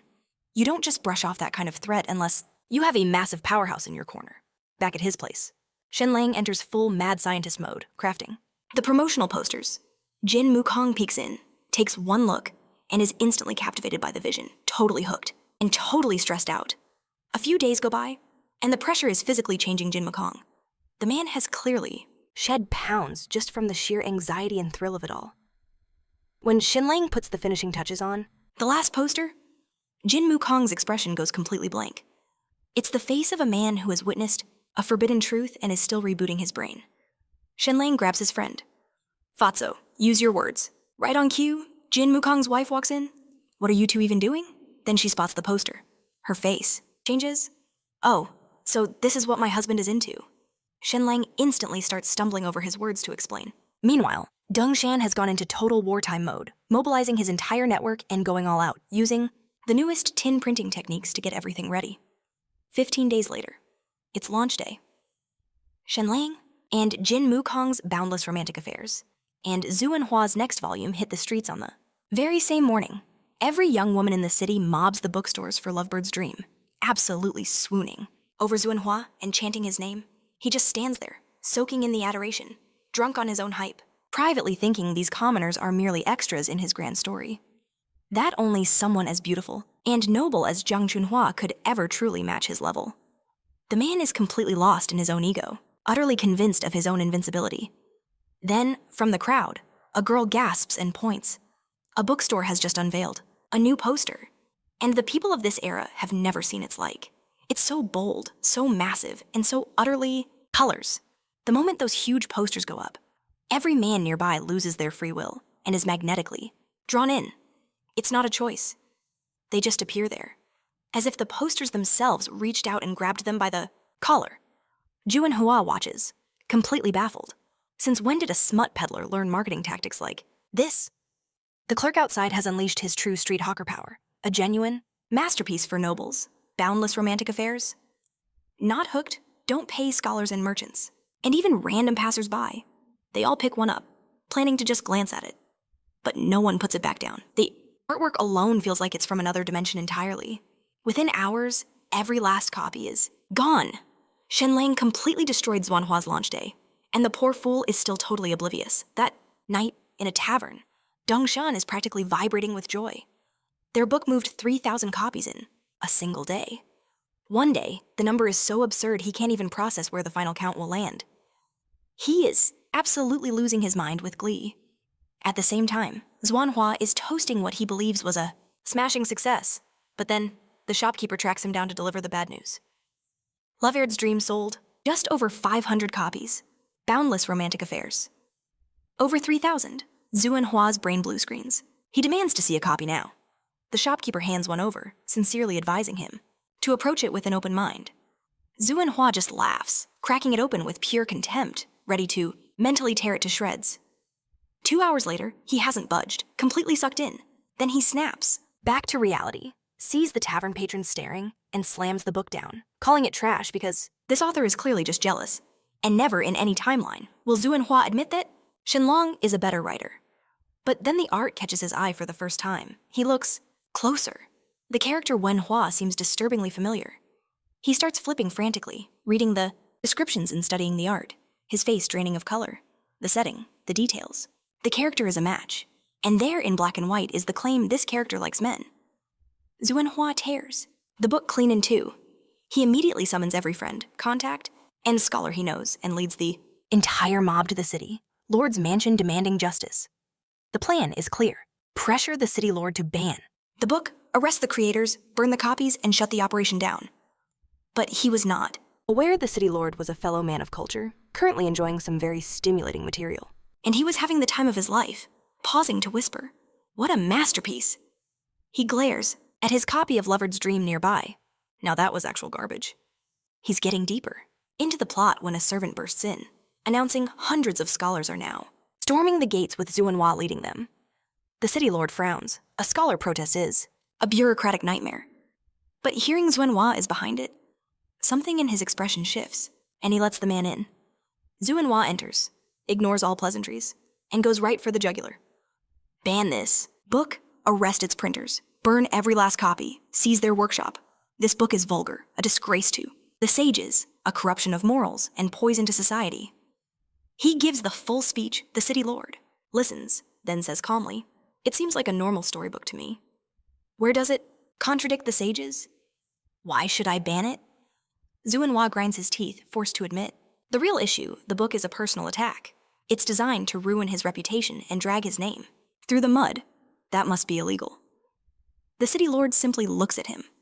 Many people share that name. How? Can you be certain it's about you? Then, as an afterthought, he advises Zhu and Hua to work on his envy and stop trying to stifle clearly superior talent. Zhu and Hua storms out. Absolutely, furious, shouting that if the city lord won't help, he will handle this himself. The subordinate watches him. Go, turning to ask his lord if this will be a problem. The city lord just waves him off. Anyone who can write something this good can handle a moron like Zhu and Hua. Meanwhile, Zhu and Hua was already concocting his revenge. And what's his brilliant plan? He pulls out 30 gold coins and declares, "I'm going to buy a mob. In an hour." He has 200 scholars on the march. Scholars mob Dongshan's store, screaming that a romance novel is corrupting society and demanding every single copy be surrendered for a public burning. Dongshan watches this circus arrive, and he is absolutely fuming. He's losing his mind, knowing at least 600 of the 3,000 copies sold today went to scholars looking just like them. These very same men, same robes, same hats, same hypocritical faces. They bought the book this morning and are now here to burn it this afternoon. The sheer hypocrisy is unbelievable. But Dongshan is no fool. You just don't start a fight with 200 people, no matter how wrong they are. So he tries diplomacy, telling the crowd calmly that the book is sold out. Nothing is left. He's very sorry, but this mob doesn't believe him for a second. They tell Dongshan to hand over the books, or his store is finished. A flash of panic hits Dongshan's face, as he warns, "Don't you'll bring ruin upon yourselves." And from the back of the crowd, Zhu Wenhua hears this and smirks to himself. Disaster, please. This isn't mythical Turtle City where Shenlang has connections and powerful protection. Out here, that book will be ash, and absolutely no one can stop what's coming. So, the mob storms inside. They find book bundles wrapped in oil paper, rip them open, and confirm it's the right one. They start dragging everything out to the street. Zhu Wenhua stands there, nodding, feeling smugly superior. He announces a reward, 2 silver for every 100 books burned. Wang Shiming throws a torch on the pile, and it erupts into an inferno. Zhu Wenhua stares at the fire, a man completely high on his own power. He's actually standing there thinking, Shenlang sold 3,000 books today, and I destroyed them all with a single. Brilliant move. I command the clouds. I command the rain. I am the storm. Meanwhile, Dongshan's men are desperately trying to stop the fire, yelling that this is madness. But Zhu Wenhua's goons just shove them back, sneering, defending this poison. Do you want to be branded a sinner of Orchid Mountain City? And then dung. Zan lunges forward, telling these fools what they've truly done. The books they're burning are the new policy edicts from the emperor himself. The moment he hears this, Wang Shiming's face turns to ice. Sweat soaks through his robes. He tells Dongshan to stop spewing nonsense. They checked. They confirmed it was boundless romantic affairs. But Dongshan is already yanking a half-burnt book from the flames, holding up its cover for all to see. The entire crowd sees it. New policy edict. Not a single copy of the romance novel was in that entire pile. Every bundle, every single book they just tossed on that fire were official imperial documents. Zhu Wenhua and Wang Shiming collapsed to their knees. The speed is almost comical. And now Deng Shan begins to roar at the top of his lungs, calling for guards. These men are plotting rebellion, the 200 scholars, are frozen solid, staring at the burning pile.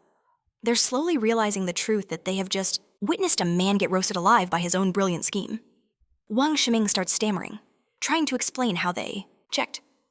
They verified the wrapping said, boundless romantic affairs. But Deng Shan shoves the book cover, 2 inches from his face, every single one new policy edict. And then, from the back of the crowd, a figure emerges. Our hero steps forward, asking calmly, does burning the emperor's new edict count as harboring discontent and plotting rebellion? Zhu Wenhua paid 30 gold coins, hired 200 men, staged a public spectacle. And he personally supervised the burning of the emperor's own decrees? Oh yes, he is absolutely finished. The situation is just too perfect. How could Shenlang let this slide? He decides to remind these idiots of the price for the crime they just committed. He begins reciting the exact penalty for publicly slandering the emperor's new policies. He recites it word for word, completely deadpan, but with the widest grin imaginable. First, you'll be stripped of every rank and title you hold. Then, 30 strikes from the cane. And finally, a one-way trip to Southern Island. Now, for these scholar types. Their entire identity is built on reputation and fancy titles. The moment they hear, stripped of ranks, every single one of them goes deathly pale. Then comes the part about receiving 30 cane strikes, and their soft hands, which have never seen a day of labor, begin to tremble. Then he mentions Southern Island, that mosquito-infested, monster-crawling hellscape at the world's edge. Yes, these men are utterly finished. Shenlang watches them crumble in real time, a small smile playing on his lips. That's when Wang Shiming decides to try something foolish. He lunges at our hero, but it meets a cane directly to his hand. Shenlang simply says, that's the official punishment. I have a few personal ones saved for those who targeted me specifically. Meanwhile, Zhu Wenhua is trying to subtly moonwalk out of the situation, but Shen spots him immediately, shutting that down. Before the man takes 2 steps, he then faces the scholars Zhu Wenhua entrapped and offers them an out. A lifeline, expose who's behind this, and you're all free to go. One scholar whips around, finger aimed right at Zhu Wenhua before. Shen even finishes speaking, but just as chaos is about to erupt, the Orchid Mountain City, Lord arrives, asking about the commotion, except he was lurking in the shadows the whole time, watching Shen's perfect play unfold. And he is internally screaming over how flawless the whole thing was. Shen wastes no time. He lays the book-burning scheme squarely at Zhu Wenhua's feet. Zhu Wenhua's face twists into pure villainy. You're lying. Shenlang, but Shen simply asks the scholars, so who summoned you here? Remembering that golden ticket to freedom, every last one starts pointing their fingers at Zhu Wenhua. Even Wang Shiming chimes in, explaining how Zhu Wenhua's jealousy over the new policies led to this arson plot. Zhu Wenhua glares at his man, looking 2 seconds away from murder. Shen pivots to the city lord with a calm smile. We have witnesses. We have the proof. I believe our work here is done. The city lord is absolutely floored.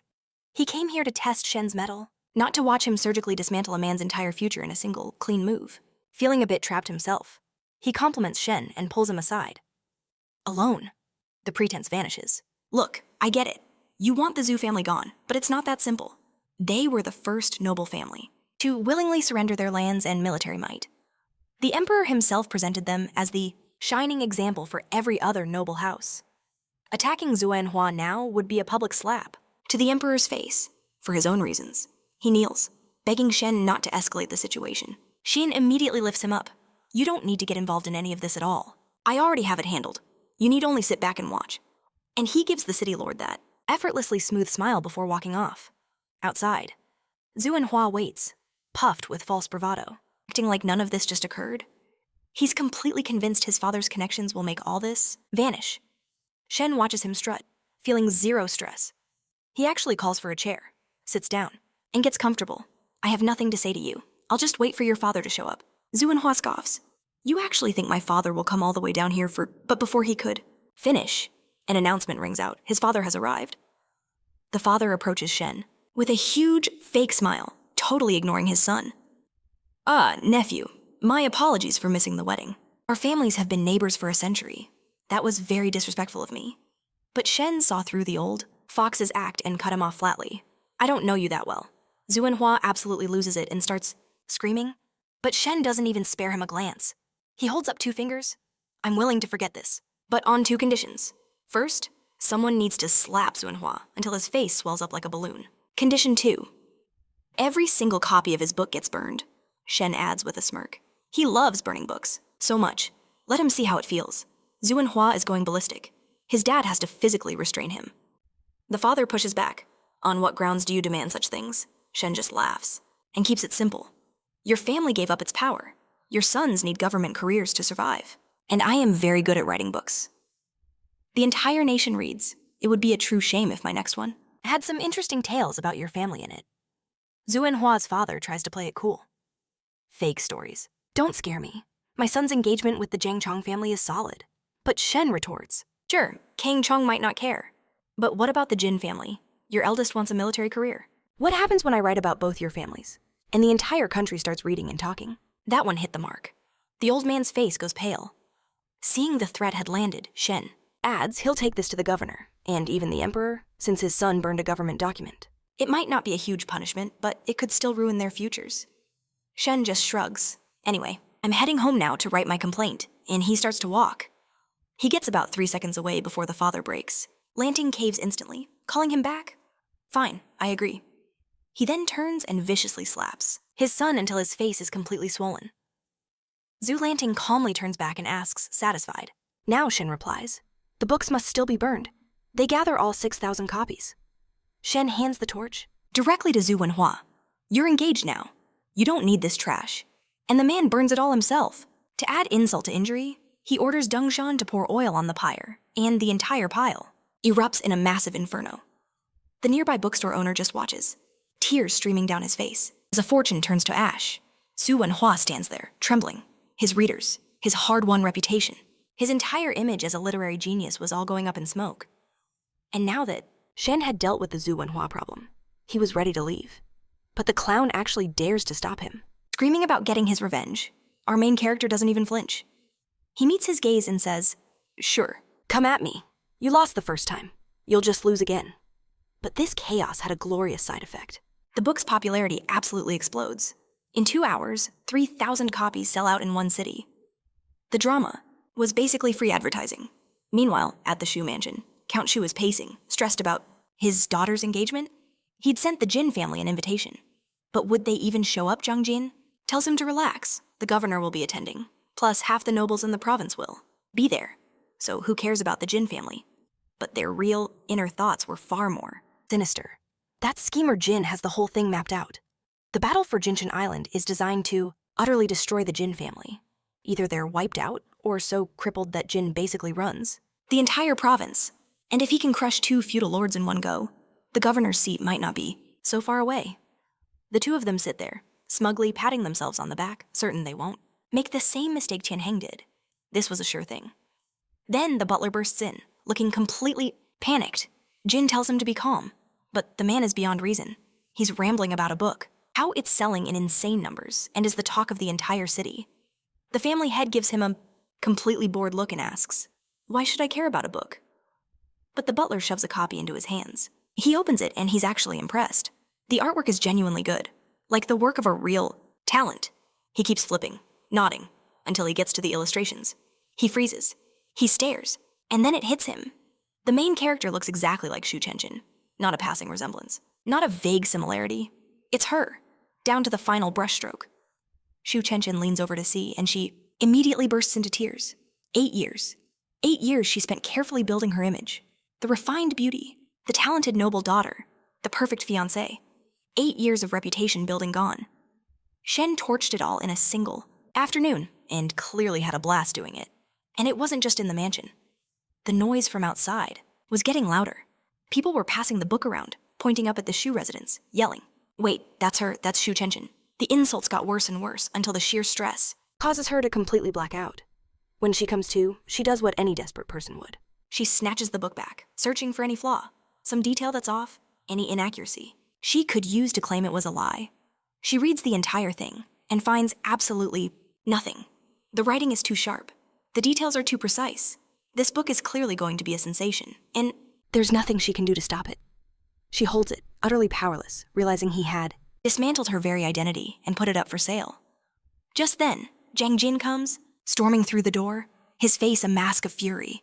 Before she can speak, he slaps her hard, across the face. He starts yelling, asking why she never killed Shenlang when she had the opportunity. But Shu Chenchen doesn't even blink. She just turns to him with the coldest eyes you've ever seen and asks, "So when things go wrong, you hit your fiancé? Is that really all you're capable of?" The silence that followed that line was crushing, because she was right. He knew. She was right, and he had nothing to say. So, what does Jin do? He spins around and throws a punch. A hole in the wall. Shen pleads for calm, but Jang Jin storms off, vowing to see his father. Meanwhile, Zhang Chong, the family's true menace, sits there peacefully reading Shenlang's book. Jang Jin enters, red-faced with fury. He didn't have to speak. Zhang Chong already knew. Before 2 words could escape, Zhang Chong asked, "You're here to demand and I ban the book, aren't you?" But he warned against it, since a banned book always becomes a bestseller. If you truly want to crush Shenlang, the man himself must perish. And the entire mythical turtle. Count's mansion must be wiped from existence. Jang Jin starts to panic, asking what to do while Shenlang ruins their family name. Zhang Chong just scoffs. Reputation. Who cares? He answers only to the emperor. The goal is destroying the Jin family and their century-long rivalry. Nothing else matters. Jang Jin understands. But as he turns to leave, his father casually asks, "Did you strike Shu Chanchan?" Jang Jin freezes. How could this man possibly know everything? Zhang Chong's voice stays level. He just tells him to get a grip and stop, humiliating himself. As Jang Jin leaves, the pieces click into place. His father needs 100,000 gold coins. For his promotion, the Shu family alliance guarantees that. He must crush his emotions and focus on the mission. Back at the mythical Turtle Count's mansion, Shenlang is literally adding more names to his enemy wall. But instead of stressing, he's being sarcastic about it, muttering how 2 more popped up after he dealt with 1. Then Jin Mulan enters with a warm smile, declaring his enemies are her enemies, too. And the look on Shenlang's face says, this man is completely lost to her. But there's no time for sweet moments, because tonight is Shuqing, Chen's engagement banquet, and Shenlang has already decided to show up and make it everyone's problem. Anyone who steps out of line will be dealt with. It's as simple as that. While Shenlang is hyped, his father-in-law, Jin Sakai, is having a total meltdown over the genuinely terrifying guest list. There's Tang Yun, heir of a great northern house, and Nang Gongping, second son of another. Powerful family. But the name that makes Jin Sakai's blood run cold is a rep from the Yinyuan Bank, an ancient megabank with influence across a dozen nations. And, wouldn't you know it, they're also the Count's mansion's biggest creditor. So they're surrounded by foes, and their own debt collector just joined the party. Jin Sakai relays all this, looking like he needs a bag to breathe into, begging him not to go. But Shenlang calmly sits him down. Relax, I know, exactly what they are plotting. Then this man breaks down their entire scheme from memory.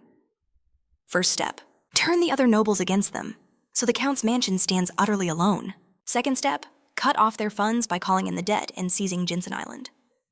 Third step, once they're broken isolated, move in for the kill with the Emperor's blessing. Jin Sakai is just sitting there, his jaw on the floor. The old master is equally stunned, muttering that he pieced it all together from mere scraps of information. But Shenlang isn't finished. He holds up 2 fingers. The enemy's plan has 2 remaining weak points. Once I crack those, it is over. Jin.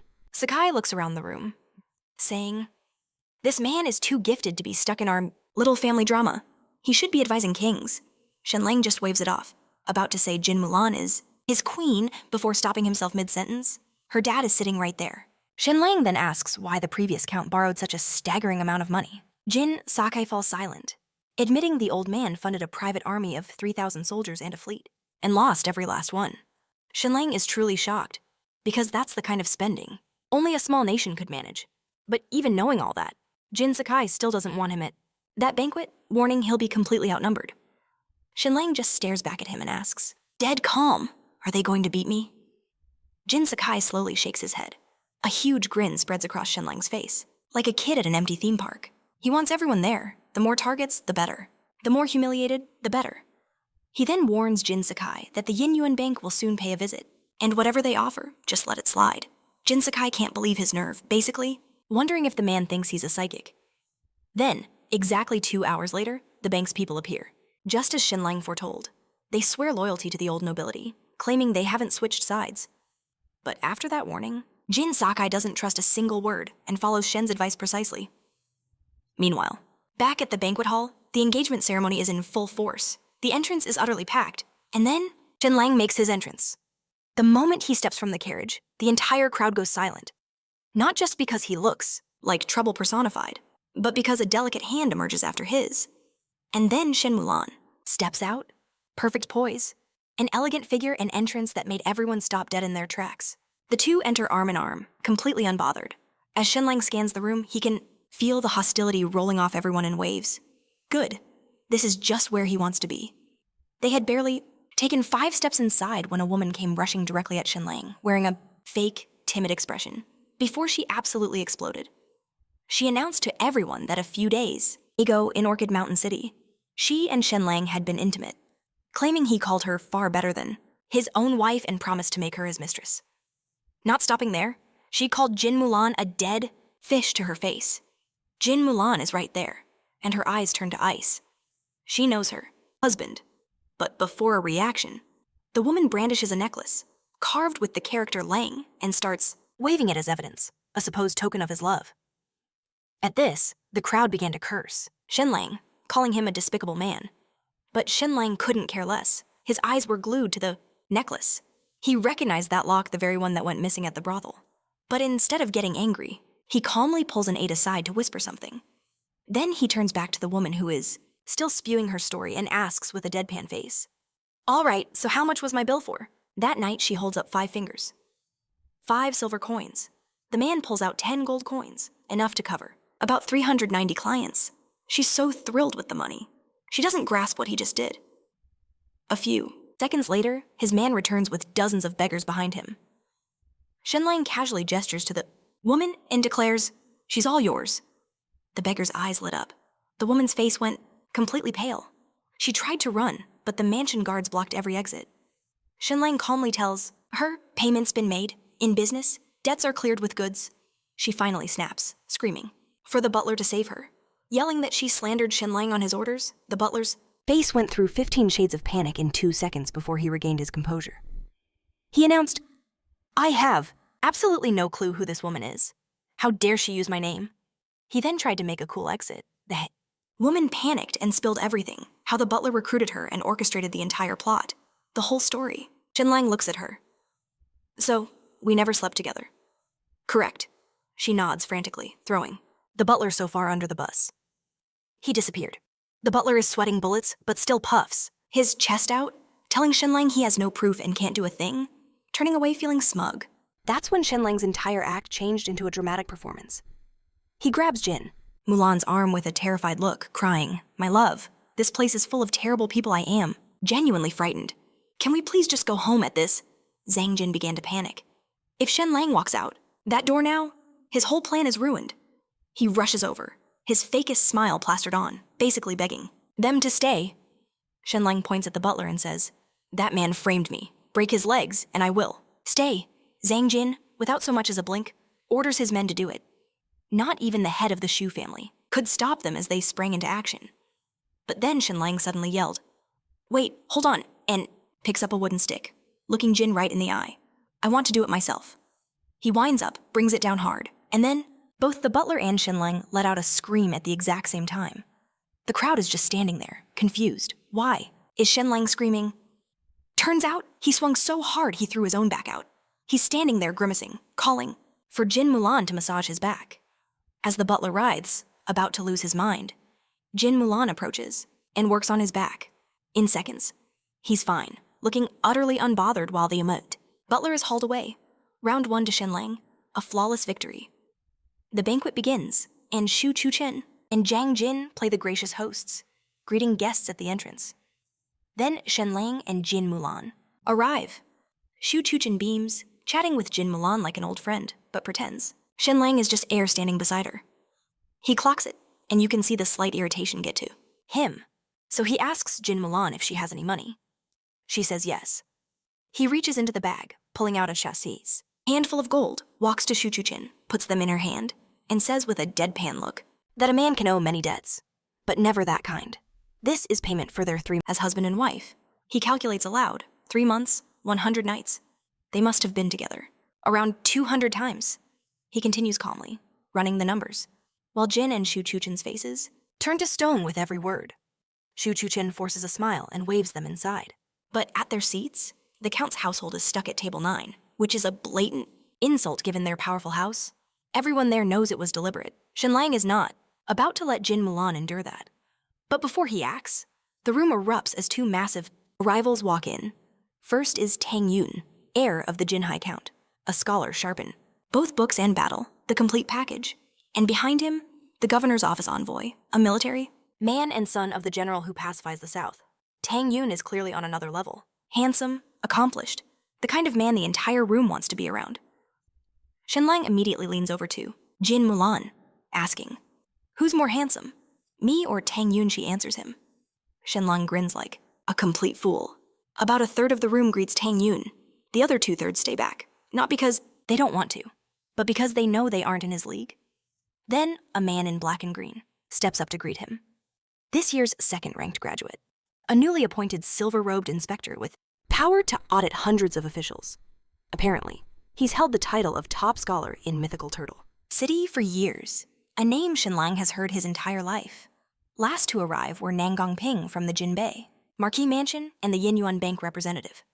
Every faction was now present, and every single one almost certainly had its eyes on one prize, taking down the Mythical Turtle Count's mansion. With everyone here, the party finally began. People took their seats, chatting, knowing these vipers would be up to something. Jin Mulan leaned to Shenlang, saying, "So, are we expecting round 2 tonight?" Shenlang writes a name on the table, Wang Lian. Seeing it, Mulan frowns, then asks if he is going to attack next. She barely speaks before the doors burst open as if kicked off their hinges. Shenlang called it perfectly. Zhang Jin leaps up smiling. "Wang Lian, brother, you're late. That's 3 penalty cups." But this man isn't here for small talk. Wang Lian walks through the crowd, locking eyes on Jin Mulan, and starts his performance. "Have you forgotten 2 years ago, on a mid-autumn night under the osmanthus tree, we pledged our lives to each other. We swore by the moon to be wed in every lifetime. I gave up the imperial exams for you. I threw my entire future away for you. And this is how you repay me, by marrying this worthless nobody." The hall goes silent. Jin Mulan looks genuinely blindsided for a split second, and then fury ignites. She wanted to pummel this man. She's about to stand up and utterly dismantle him before everyone when Shenlang rests a hand on her arm, telling her not to lose her composure, assuring her that he'll handle him and anyone else who dares disrespect her. Meanwhile, the crowd buzzes, but our boy is unbothered. He pulls out a pen and paper and begins writing. Jin Mulan peeks over and asks, "What are you doing?" He looks up with a smile and says, "Making a list of everyone who dares tarnish your name tonight. Every single one of them will regret the day they were born." Meanwhile, Wang Lian gets dragged off by Zhang Jin, who throws one last smug look over his shoulder at Shenlang on his way out. "You may have no shame, but we've already sullied your wife's name. What exactly are you going to do about it, Shenlang?" He doesn't glance up, his brush never halting. Then, his hand pauses on a name. Jin Mulan follows his sharp gaze. It lands on a familiar face, the silver clothing inspector. Shenlang gives a slight nod. The 3rd wave of attack, and when that man strikes, it will be fatal. Shenlang tilts his head. Remember those 3 guests from last month? She thinks for a moment. Weren't they just patients for the doctor? Shenlang lets out a soft chuckle, as if she'd said something impossibly naive. That's precisely the point. She doesn't see the full board yet, but her faith in him is absolute. He leans back, his voice low. "If any of them dare move tonight, I'll bury every last one." The banquet finally begins. Zhang Jin gives his grand, grateful speech. Toasts are exchanged. Everyone wears a mask of civility. Then, a man suddenly stands. Has anyone read that incredible new book? Shenlang's brush freezes mid-stroke. He watches as scholars begin their performance, praising his book to the heavens, reciting its lines, calling it a future classic, especially the part about heaven's net being vast, yet letting nothing escape. They reveal Shenlang as the author, and the room erupts. Cheers echo as everyone raises their glass to him. Shenlang watches this pathetic play unfold with the cold stare of a director watching a terrible rehearsal. The performance is garbage. He knows this is a setup, he can see, Every single puppet string, and on cue, that bastard rises again, pointing a finger straight at our main character. You shameless thief. Stealing my woman wasn't enough. You had to steal my poetry too. The room instantly ignites. That's Jin's second attack of the evening, and this one connects. Half the audience is stunned silent. The other half are already glaring at Shenlang, as if they just confirmed he was a total fraud. Before anyone could react, an old man stood. It was Shenlang's childhood teacher, who announced, I taught this boy. Though he was a good-for-nothing in the past, he would never stoop so low. He would never plagiarize. He then demanded Wang Lin show his evidence. Wang Lin dramatically reaches into his sleeve. Oh, you want proof I have all the proof I need? He produces an exam paper from 8 years ago, with the poem written clearly upon it. Now, you should know, while this exam isn't the imperial level, it's still an official document. Impossible to forge. The paper makes its way around to the officials. Tang Yun, Lin Jan, and the others inspect it. And sure enough, the verse is there, handwriting and all. Whispers turn into accusations. People call Shenlang a disgrace. His old teacher keeps trying, Yu and Wang Lin. Never even met, but Wang Lian smoothly cuts him off. He was injured once. I tutored him while he was recovering. That's when he stole it. The old master's hands begin to tremble with rage. He turns to Shenlang. Is this true? Shenlang doesn't even look up. This acting is still terrible. He calmly says, let me see the paper. The city official, Luan, immediately blocks the way. A man with no title cannot touch an examination paper. He tells Shenlang to stand back. Shenlang just smirks. You think I can't see it from here? His golden eyes activate. Reading the paper from across the room, his mind locks in, and he instantly begins his analysis. The paper is authentic, no doubt. The aging is real. Every character appears genuine. But Wang Lin absolutely did not write this poem. Shenlang deciphers the trick in seconds. Those 16 characters in the poem are extremely common. Wang Lin took old samples of his writing, cutting out those specific characters. He arranged them into the poem, then hired a master forger to paste them flawlessly onto the genuine exam paper. The only way to fake aged ink. What an unnecessarily complicated and stupid plan. These plots are getting out of hand. Wang Lian points triumphantly. Here is your evidence. What can you possibly say now? The old teacher looks at Shenlang, pure heartbreak on his face, and calls him an animal. Shenlang just looks back, completely calm, impressive. Still setting these childish traps at your age. A woman in the crowd, who still believes in him, shouts out, just write a better poem on the spot to prove them wrong. All the scholars seize the opportunity. Lin Jan sees his opening and steps forward. Many scholars are here. I will provide a topic. If your poem surpasses theirs, it proves you're not a complete fraud. Seeing this, Shu Chen-chan is inwardly celebrating. The stage is packed with all of Shenlang's enemies. Asking him to write poetry now is nothing more than a public execution. No matter what he writes, he loses. Shenlang calmly sets down his tea. He slowly puts the paper down, a smirk on his face. A poem for you. By what right do you even ask me? How can you even compare yourselves to me in poetry? The scholars instantly exploded. You have no title. How dare you? Shenlang's voice cut through the chaos. Is there a single imperial scholar in this entire room? Silence. There were none. But he didn't care. Even if there was, so what? The best outcome for you is a lifetime of grinding. Maybe you'll become a city lord. Maybe you'll crawl to the rank of count. And when you're ancient, your family will celebrate like gods descended. Perhaps one of you makes county magistrate by 50. Then what? What luxury is that? What kind of woman? Do you marry? What house do you own? How many servants do you command? He let that sink in.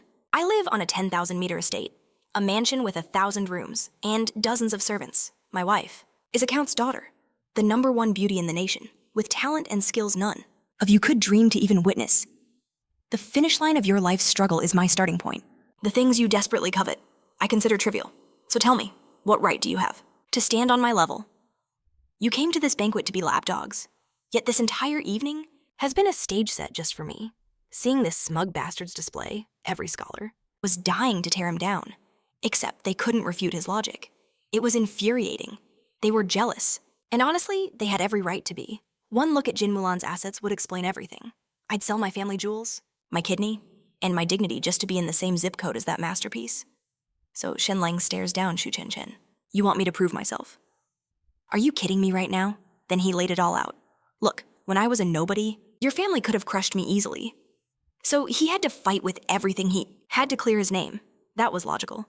But now, you want a poem on demand like a performing circus animal? Get lost? While this drama unfolded, Wang Lin was internally combusting. This entire night was supposed to be his show, his grand moment, his victory. In his despair, he reached for his wine. At that precise moment, Jin Mulan, without a single sound or flicker of movement, casually flicked a pill right into his cup. No one saw it, no one except Shenlang. He instantly registered what she did. That was the hallucinogen he'd created earlier. Basically, a truth serum. And Jin Mulan wasn't stingy. With the dosage, she used enough to make it physically impossible for this man to lie. Oh, and Wang Lin was already drowning his sorrows in wine, which just made the pill hit faster and harder. This man just volunteered to speedrun his own downfall. Now Shenlang looks at Wang Lin, who's still running his mouth, drunk on the false high of victory, and does absolutely nothing. He says nothing back, because in Shenlang's mind, Wang Lin was finished. A dead man walking who just didn't know it yet. The fool dared to slander his wife. A debt had to be paid, and Shenlang is an incredibly patient man. Then, Wang Lin, mid-rant, begins to feel it. His head grew hazy. The room started to warp. Something was terribly wrong. But he couldn't figure out what. Shenlang just smiled. Wang Lin, you've been framing me this entire time, haven't you? Dragging my reputation through the dirt. And Wang Lin just bursts out laughing. Yes, I've been framing. You. The entire hall fell dead silent. No one could process what they just heard. Shenlang continued. Did I steal your poem? And Wang Lin, smiling like a complete moron, waved his hand. No, I never wrote that poem. He added that he found the verses short, but far too good for him to have ever created. Then Shenlang hit him with the final blow. So, who made you do this? And Wang Lin pointed directly at the city lord, in front of everyone. Zhang Jin knew the knight had veered off a cliff, and signaled his men to drag Wang Lin away. But before they could move, Jin Mulan slammed her sword on the table, blocking Wang Lin, her gaze freezing cold. Let him finish. So Wang Lin, completely gone, and feeling invincible, just kept talking. And I mean, he kept talking, spilling secrets about his affair with the city, Lord's own mistress, then roasting the Lord's bedroom performance for the entire room. This man had zero filter left. The city lord was shaking with pure rage, his face turning several shades of crimson. Shenlang then picked up the exam paper. Wang Lin, explain to me exactly how my poem ended up on this. Arrogantly, Wang Lin reveals his master plan. He found his old calligraphy, cutting out each character, then paid someone to assemble it. He smirks at Shenlang, asking, clever, isn't it? Admit it, you never saw it coming. Shenlang, but why do all this? And this is where the story truly turns. Wang Lin's eyes burn as he confesses everything. Jin Mulan was meant to be his bride. The plan was to marry into the family, wait for the old count to die, then cast Jin Mulan aside and seize it all. The entire estate, that was his dream. But then Shenlang appeared and stole Jin Mulan, ruining his perfect plan. And now, as if the potion demanded no, more secrets, he blurts out Zhang Jin's plot against Shenlang. A big one. Your end is near. He then turns to Jin Mulan, proposing, leave Shenlang and marry me. Now that. This fool has confessed it all. She simply asks, are there any further questions? His plan in ruins. Zhang Jin scrambles into damage control mode. Meanwhile, Liu delivers his sentence, revoking Wang Lin's title and issuing a 20 gold fine. He then asks Shenlang, is that enough? Shenlang agrees aloud, but inside, a new plan is forming. Wang Lin would not get away with a 20 gold fine. This man would pay dearly for insulting his wife. Shenlang decided Wang Lin's fate would be public and utterly humiliating. And right on cue, as Wang Lin is escorted out, men in black ambush him. Shenlang turns to the room, saying, you all asked for a poem earlier. I refused because I felt none of you were worthy of my skill. The crowd is stunned. Had this arrogant man found humility? No? Because he then adds, I still believe none of you can even compare. Don't delude yourselves into thinking this is a competition. Our hero then rises, ignoring all, and locks eyes with Shu Chenchen. This is for you. He pauses dramatically. I will finish it in 7 steps. Then he announced the title. Shenlang paces forward, dramatically reciting his verse. On the surface, the words sound elegant and poetic. Sun and moon, a crimson flow. Your face with a half smile. So tasteful. Except every single line is pure seduction in verse, aimed right at Shu Chenchen before the entire room. With his own wife nearby, he saw his ex, felt a spark, and thought, yes, right now is the perfect time. This is the place. I will declare my heart. Shu Chenchen looks moments from exploding. She can't believe his petty audacity. Zhang Jin crushes his cup with a bare hand, in His mind, he's calculating every way he could tear Shenlang apart, and if any were legal. And Shenlang glances from Shu Chenchen to Jiang Jin, who's on the verge of snapping, seeing them both. He simply says, "The poem isn't enough, fine, let me sing it." He decided the issue wasn't the words, but the delivery. And so he begins to sing a song for Shu Chenchen, using her full name, Shu Chenchen. "You're my old flame, like a rose, with lips of crimson. You eternally haunt my midnight dreams." This is really happening. He's serenading his ex before her man, and his own wife, and a room of nobles. Shu Chenchen bites her lip so hard it bleeds. Shenlang instantly notices. "Chenchen, your lip is bleeding. What's wrong? Did my song displease you? Should I try another?" Jiang Jin now stalks towards him, murder burning in his eyes. Shenlang deftly moves behind Jin Mulan, saying, "Wife, my art is unappreciated here. Let's go home." And Jin Mulan, with a straight face, nods and agrees. "My dear, I enjoyed it. Sing for me at home." But then Li Wenyao steps forward, declaring, "Shenlang, you cannot leave." And Shenlang expected this. He had been waiting for this very moment. Because Li Wenyao then announces to the entire hall, the most pathetic man walks to his own doom, unaware. He points at Shenlang, shouting that his act of treason has been exposed and orders the guards to drag him to the capital. Soldiers flood in from all sides. But here's the twist. Shenlang isn't panicking. He is smiling. This was the exact trap he had set, and it just sprung perfectly. He looks at Li Wenyao and says, "You chose to be another's sword. Enjoy the consequences. And when did I ever plot rebellion? Don't just throw accusations without proof." So Li Wenyao, he demanded ink and a brush, then pulled out Shenlang's poem, circling specific characters with vicious intent. On their own, the characters looked harmless, but read backwards. They spelled out a curse heavenly punishment for Prince Jin. The moment he spoke, the hall erupted in chaos. No one could believe that such a treasonous message was hidden in the poem. This was an open declaration of rebellion against Prince Jin himself. And here's the twist. Prince Jin is the original crown, Prince of Southern Wang, adopted son of the current king. 20 years ago, the old king of Southern Wang fell in a massive battle against the Shamu tribes, moved by his sacrifice. The new king adopted his 9-year-old son.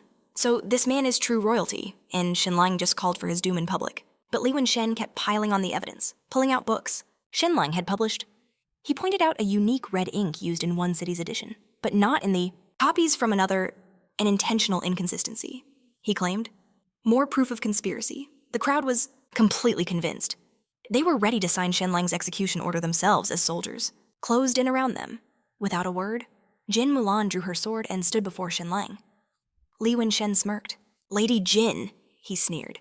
"It may be too late to distance yourself from this traitor, but making a gesture is better than nothing. Unless you wish to drag the entire Count's mansion down with him." But she wasn't budging. "Now, to be clear, you need to know why Li Wenshen is doing this. It's the same old story. He wanted Jin Mulan for himself. But since royal family rules stood in his way, he decided if he couldn't have her, no one would. So Jin Mulan shot back. "My husband and I are one. This is none of your business." Li Wenshen couldn't handle the rejection and ordered Shenlang's arrest. That's when Jin Mulan's blade flashed, slicing a table in half. Who dares? The answer from every soldier in the room was a deafening silence. Then Shenlang, with absolutely zero survival instinct, coolly asked Li Wenshen how close he was with Prince Jin. And that idiot, unable to resist the chance to brag, puffed up his chest, boasting of several days of private talks with the prince. Shenlang just laughed. "Several days of private conversation with Prince Jinmai. How bold of you." Li Wenshen had no clue. "What do you mean, bold? What are you implying about the prince?" Shenlang didn't answer directly. "By the way, that acrostic poem was completely intentional." Li Wenshen snapped. He ordered the soldiers to attack, but no one was getting past Jin Mulan. She stood firm with her sword, a silent, deadly promise. So Li Wenshen pulled his inspector's token, calling. In Zhang Jin and the city lord's entire army, they were drowning in soldiers, with the city lord handing over his own command token. Li Wenshen thought smugly. There's no way she can fight through hundreds of men. Then Shenlang went quiet, thinking to himself what an absolute idiot this guy was. Because here's the thing. Why would anyone change specific words in 2 book editions, published only, days apart? Unless they wanted it to be found? The silence that followed was heavy. The real answer? The poem was a trap. Prince Jin of Southern Wang is the one actually plotting a rebellion, and Li Wenshen, who had been off having cozy private meetings with him for days, just marched into a room full of people and handed them his confession on a silver platter. At this, the entire room just froze in shock. Li Wenshen stammered, asking if Shenlang had gone mad. Why would Prince Jin do that? He's the king's sworn son, married to Princess Ninglua. Why would he rebel? Shenlang's answer was a bombshell. Because he tried to poison Princess Ninglua and failed, which forced him to speed up his plans. And when Li Wenshen scrambled, asking why there was no news of this, Shenlang explained that the former king of southern Oang died in battle while a prince from a rival kingdom simply watched. That boy, Prince Jin, was taken in by the king and given a princess, treated like family, but it was always a golden leash. They never trusted him, and Prince Jin knew. He spent years quietly gaining influence through every public and private channel. His final move was to eliminate the one person in his way. And how do you know all this, Li Wenshen demanded. Our boy Shen revealed everything. About a month ago, Princess Ninglua herself appeared secretly among a group of visitors, seeking help from a local physician. The doctor was utterly clueless. Shenlong saw it lead poisoning, a death sentence in this era. But he knew the right protocol. He stabilized her. And the moment she left, Shenlong sent spies after southern Uyang. He learned everything. Then returned to his book to rewrite the key phrases, creating his hidden message. This absolute genius diagnosed royalty, bought her time, used the intel to foresee a rebellion, built a poetic death trap, and simply waited for a complete fool to walk right into it. But the moron refused to see the truth, screaming, "This is all fake, and Shen is just spreading rumors." Shenlong casually waved it off. Prince Jin rebelled 4 days ago. Word reaches Mythical Turtle. City tomorrow or the day after. We'll just wait. So they waited. 8 p.m., 9 p.m., midnight. Growing bored, Shenlong started taunting Li Wenjiang again. Just for fun. You know, for a supposed scholar. You're impressively thick-headed. Jiang Jin has done nothing. Yet you're here playing detective? Your father must be so proud of this. Li Wen was about to detonate when a servant from the Count's mansion burst in. He came running with the news. Then came Jin's man. And soon, the city lord's messenger confirmed it. Finally, the Count's man entered with the same report. Multiple sources, identical story. It's real, now that it's confirmed. Our hero faces Li Wen. That little confession about your cozy private meetings with Prince. Jin, I wrote it all down. My father-in-law is filing the full report. You can sit and think on that. And Li Wenjiang, who arrived tonight expecting a victory, simply collapsed on the spot, foaming at the mouth, completely broken. At that moment, Shenlang addressed the entire room, arms open wide, and declared, "Anyone else?" Not a soul dared to move. He then casually walked to Kang Jin, revealing a limited edition copy of Boundless Romantic Affairs, handing it over as a wedding gift. He added gently, "Don't judge her for being secondhand. She is a good woman. Cherish her." At this, Shu Chenchen completely dissolved into tears. Yet somehow, Jiang Jin kept his composure, long enough to reply, "Thank you for the gift. Brother Shen, my apologies for this evening's terrible hospitality." Shenlang scanned the room one last time. Any more traps? No takers. He was available. He could wait, but was met with dead silence. His enemies were powerless, seething with hate. He just nodded, took Jin Mulan's hand, and calmly walked out. The room collectively exhaled, but the doors swung open again, and Shenlang's head peeked back in. He looked almost disappointed that none of the fools had tried a thing. So we cut to the Jin mansion, where Mama Jin and the whole family were outside waiting to welcome him back. News traveled fast about how he had completely dominated the engagement party. Mama Jin was ecstatic, sure her daughter had hit the ultimate jackpot. Then, Jin Mulan shuffled forward, desperate to ask something but far too awkward to say it. Shenlang read her like a book. "Let me guess. You're wondering if anyone at the party mentioned you as co-author of Boundless Romantic Affairs?" "Correct." Jin Mulan nodded like an eager puppy. Shenlang looked her dead in the eye and said, "Nope, not a single word." Jin Haoqing immediately burst into tears, wailing about how he suffered too and deserved some of the credit. But literally no one was listening. They were all busy admiring Shenlang too, even glance his way. On their walk home, Shenlang turned to his father-in-law. "It's a shame we couldn't pull Chong into this mess tonight." Jin Se waved it off, saying Chong was the real deal. Even he wouldn't want to face that guy. He told Shenlang he performed brilliantly and to go get some rest. He'll handle what comes next. Shenlang smiled, instantly realizing his father-in-law planned to use Prince Jin's rebellion as political leverage to challenge the emperor himself. Cut to the next afternoon. Wang Lian wakes up in his uncle's secret base, completely dazed. His shoulder throbbed, and he felt like he was forgetting something vital. Then it hit him. That's right, Shenlang should be finished by now. He began to laugh, already mentally, counting the riches and power heading his way. The Count's mansion was history. The door opens, and in walks Shenlang. Wang Lian stared as if he'd seen a ghost. How are you here? You're supposed to be dead, Shenlang just smirked, and reminded him no one who has ever crossed him has walked away clean. And this fool didn't just target him, he attacked his wife's honor as well. Originally, Shenlang had a very unique death planned for him, but it seems fate had other plans. Wang Lian was completely lost, so Shenlang asked casually, Hey, quick question. Why is there a bite mark on your leg? Did you run into a mad dog last night? Wang Lian glanced down at his calf and froze solid. He scrambles up, desperate for a doctor, conveniently ignoring that his own shoulder was bitten. But the moment he steps out, he's cornered by soldiers from the Count's mansion. Shenlang leans in, asking him if he truly doesn't recall what he said last night specifically about telling the city lord he had been cuckolded. Wang Lian's heart plummets. It's true, he actually said that.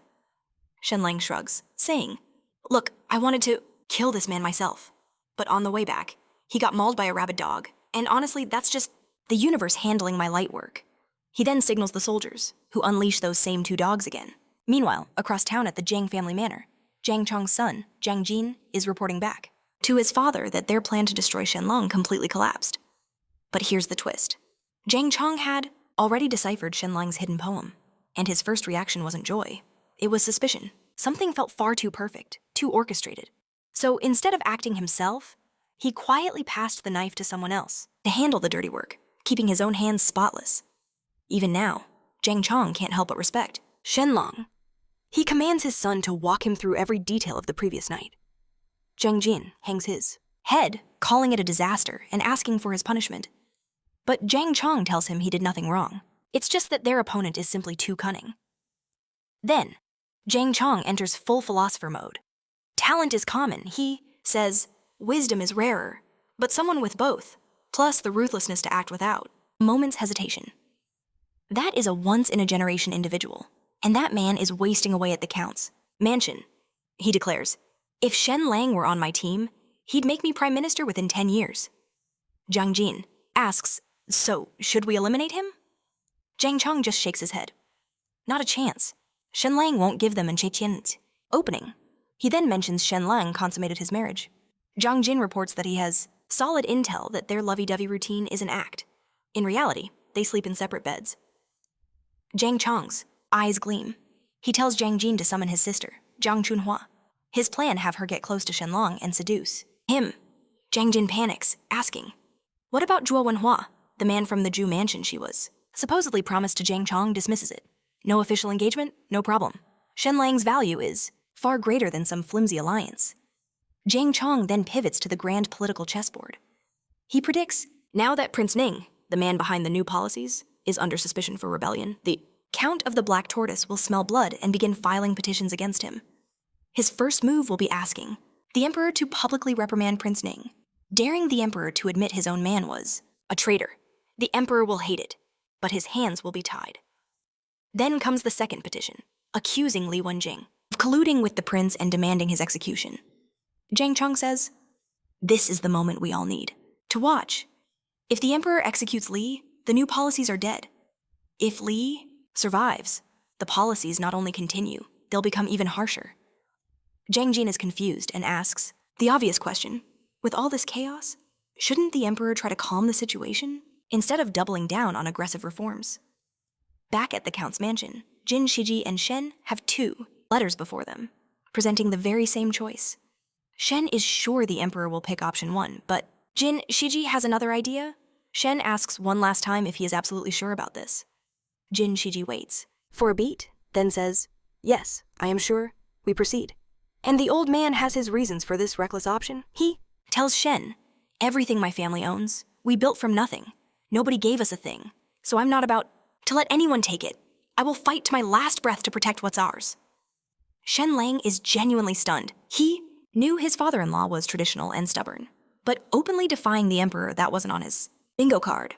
But the man has clearly made his decision, and now that his mind is set, the real game is officially on. Cut to the Jiang mansion. Jiang Chong holds Shenlang's book and asks his daughter if she's read it. She scoffs. Read it. I've gone over it more than 10 times. She could recite every single line from memory. Now, you should know, she's the #1 beauty of New River County, a ranking that conveniently does not include Jin Mulan. She is also Jang Chong's daughter, which makes this entire conversation incredibly clever, or very uncomfortable.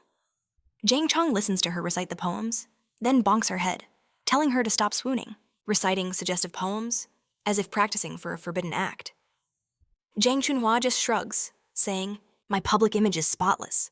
My private life is mine alone." Zhang Zhuo decides not to press the issue and cuts to the chase. Does she know of Shenlang, the poet whose words make her blush? She sighs, already smitten, admitting she's admired him through his poetry for years. Zhang Zhuo nods, outlining the mission. Get close to Shenlang, very close, and bring him to their side. Oh, and one final detail. He and Jin Mulan haven't sealed their marriage. Jang Chunhua's eyes glitter with newfound opportunity. Her expression says it all. So I'm free from that boring arrangement, and I get to chase the man of my dreams. Don't say another word. I'm already on my way. She's practically radiant. Jang Zhuo warns her not to let this chance slip. Away. Jang Chunhua smiles slowly, telling him, "Father, politics is your game. But the art of seduction has always been my talent. I'll handle this." Meanwhile, our hero was enjoying a rare moment of peace.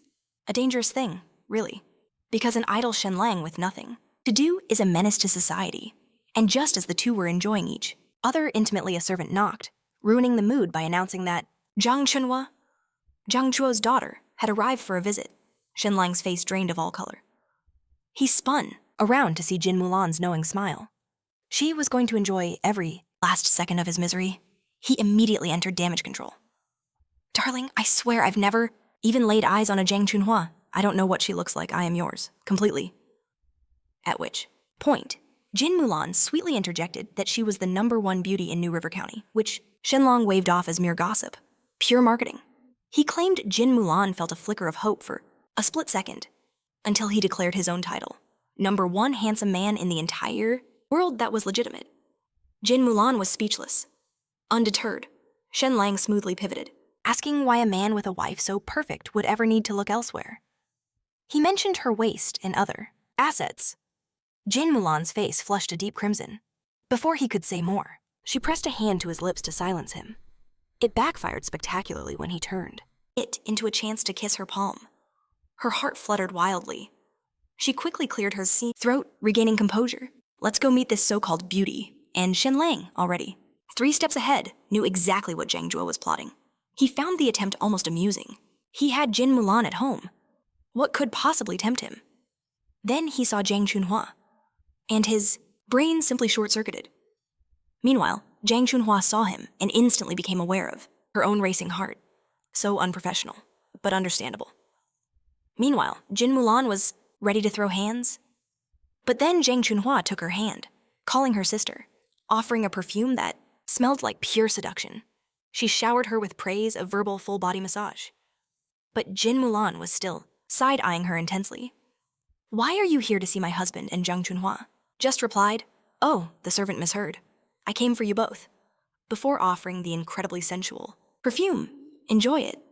Then she spent the whole visit pointedly ignoring Shenlang, who sat there, like a man all dressed up with nowhere to go, genuinely confused why he wasn't being seduced, little offended. Even then, just as she left, she recited a poem, one of deep longing, jade, pillows, and lonely nights. Jin Mulan called it lovely. Jang Chunhua thanked her warmly and departed. But Shenlang replayed it in his mind and froze. Hidden within the first character of every line was a secret message. Meet me at the bridge from 1 to 3 in the morning. This woman delivered a late-night invitation disguised as poetry. She got a rave review from his wife and left without technically doing a single thing wrong. After Jang Chunhua left, our hero stood there for a moment, just trying to process what had just happened. A perfect 10 out of 10 just asked him out in front of his wife. What kind of audacity does a person need for that? Shenlang caught himself starting to daydream, and he slammed that mental door shut before his brain went from PG to R-rated. Okay, she was built, like a divine blessing. But if I go to that date, I'm the biggest clown alive. I'm not letting her play me. Shaking it off, he rushed to Jin Mulan's room, waving the poem like a man, who definitely didn't just spend 10 minutes studying it. "Babe, you have to see this. This shameless woman hid a secret booty call in a poem. A poem she tried to seduce me with. Literature. Then his eyes landed on Jin Mulan's desk, and his soul fled his body. The poem was already sitting there. She'd found it. She knew everything. At that sight, his blood ran. Cold! Shenlang quickly composed himself, arranging his face into his most innocent look. See this? This is me, your ever-faithful husband, he declared with wide-eyed sincerity. Personally delivering proof of a woman trying to corrupt my pure and untainted soul? Jin Mulan raised an eyebrow so slowly it was a cinematic event. If you weren't even a little tempted, why memorize the entire poem? And how did you spot the hidden message? Unless you were reading it with your nose practically on the page? Shenlang's mouth opened, then closed. He tried again. Nothing. Just the faint sound of a man panicking. He looked completely caught, like he'd left a private browser tab open on the family TV. Then Jin Mulan smiled. She leaned over and kissed his cheek. You're lucky you're one of the good ones. Meanwhile, back at the Zhang family mansion, a maid was completely baffled. Didn't you invite young Master Shenlang? Why are you still here? Zhang Xinhua just smiled. He's not coming? Then why invite him to test him? If he actually came, I would have lost all respect for him. But I also need Jin Mulan to know someone. Has her man in their sights? She smirked. I truly hope she's fuming. But honestly, Shenlang got something way better than a date with a vixen. Dasha woke up, and our boy nearly threw a party. I mean, the guy was beaten half to death and made a near full recovery in under 2 weeks. Shenlang stared at him, witnessing a medical impossibility. But one thing had to be fixed. He cleared his throat and announced, It's time we set some ground rules. And not calling me Dum-Dum is the first. It's young master. Dasha blinked. Okay. Dum-Dum. Shenlang glared. Call me young master. Dasha smiled, nodded, and said, Okay, Dum-Dum. Jin Mulan had to physically turn away to hide her laugh. She tried helping. From now on, call him. Young master? Dasha looked right at Shenlang. Got it, young master Jin Mulan. Shenlang wanted to flip a table. Was this guy being stupid on purpose after the intros? Dasha asked about Shen's parents. Jin Mulan told him not to worry. They're on a long trip. You will be staying here. Besides, she glanced at Shenlang. A lot of people are trying to give this one a hard time. He needs someone watching his back. Dasha immediately stood up, all goofiness gone. He disliked living in someone else's house, but someone was trying to mess with Dum-Dum. That was a different story entirely. They can hit me, but nobody touches Dum-Dum. There's a reason Dasha's been this way since childhood, and it's quite simple. Growing up, no one ever wanted to play with Dasha. Not one person. Except for a single kid who was a bit odd. Later that night, Jin Mulan mentioned testing Dasha's abilities tomorrow. She suspected he had some serious untapped martial arts talent. Shenlang nodded along like a supportive husband until a thought struck him. Wait a talent reveal. He sat bolt upright. He had the sudden energy of a man who just remembered he was the main character. Hold on. If we're testing people, I want in. He was already deep in the fantasy. Shenlang, the once-in-a-millennium martial arts prodigy. He was chosen by the universe. The cosmos basically owed him this moment. Jin Mulan gently suggested he go rest his once-in-a-millennium body. So, he sulked back to his room. He lasted maybe 4 minutes before he heard it. A faint noise from the next room, the sound of running water, and his brain, less than 2 hours after being praised as a good one, ego, and began doing calculus he had no right to touch. He tried to resist. He was a man of discipline, a man of faith, a man with integrity. Next thing he knew, he was climbing the wall, a book tucked firmly under. His arm as a perfect alibi. Just an ordinary man enjoying some moonlight reading. Nothing strange to see here. He pulled himself up, peeked over the edge, and his entire body went limp from the sight, as an imperial decree echoed through the night, startling him so badly that he flinched. The book flew from the wall, its loud smack waking the dead. Jin. Mulan spun around. Their eyes met in a devastating, unobstructed stare. Him, a gargoyle on a wall, with no book and zero alibi. And her, taking in the full, disastrous scene before her, and, for an eternity, neither spoke a single word. Then, Jin Mulan just turned and walked, calmly to her room in complete silence. This was somehow far more crushing than if she had simply yelled at him, so our boy Shenlang knew trouble was brewing. And he was desperately trying to escape it. He rushed to the mansion hall, where a eunuch from the capital was waiting. Already furious at being kept waiting, he didn't hold back. Master Shen, you certainly take your time. When the emperor sends a decree, I've been waiting here like a fool. Shenlang offered no argument. He just slid a heavy pouch of coins over. My apologies for your trouble. The eunuch snatched it, feeling its weight. At least 100 gold coins. He mused, quite generous, but inwardly, he was already cackling. No amount of gold could save this man. He then read the decree aloud. Shenlang is recognized for exposing the conspiracy and is granted the title of Imperial Academy Scholar. The moment she heard it, Jin Mulan's face turned to ice. Now, the Imperial Academy sounds impressive until you learn the truth. It was a place for noble children who failed their exams, but still craved a fancy title.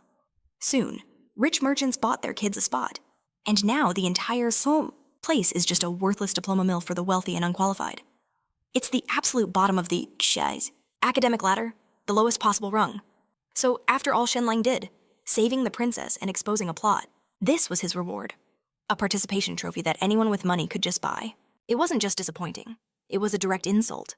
A slap to the face of the entire mansion, all gift-wrapped. With a bow and a forced thank you, Shenlang absorbed it all.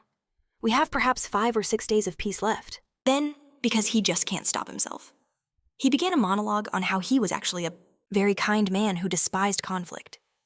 It was this harsh world that forced his hand. But before he'd even reached his main point, Jin Mulan and Jin Sakai had already left. Just like that. They were gone. Shenlang stood, there, mid-speech, shouting that he wasn't finished. That night, a light from Jin Mulan's bathing loft caught his eye. He snuck outside, claiming he just needed fresh air. Just a man, innocently standing outside. His wife's bath at midnight, purely for his health, of course. And as he got into the perfect position for his totally innocent air-gathering slam, the window shut in his face. The man broke. He couldn't sleep. He stared at the ceiling, replaying the window slam in slow motion. He argued his case in his mind and lost spectacularly. The next morning at breakfast, he sat down, shot back up, and slammed his hand on the table, declaring he wouldn't eat. Then, turning to Jin Mulan, he began the most unhinged, passive-aggressive meltdown in marital history. Mulan, do you look down on me because of my background? No. Then is it because I'm a freeloader, living off your family? Is it because I lack martial skills? My lack of a title? Am I unworthy? Unattractive? Do you feel nothing at all? Jin Mulan approached him like one might approach a wild animal that's cornered itself. She tried to explain, I genuinely do like you. Did I say something to upset you? Shenlang inhaled deeply, staring her, dead in the eyes with the weight of a man betrayed by the cosmos itself.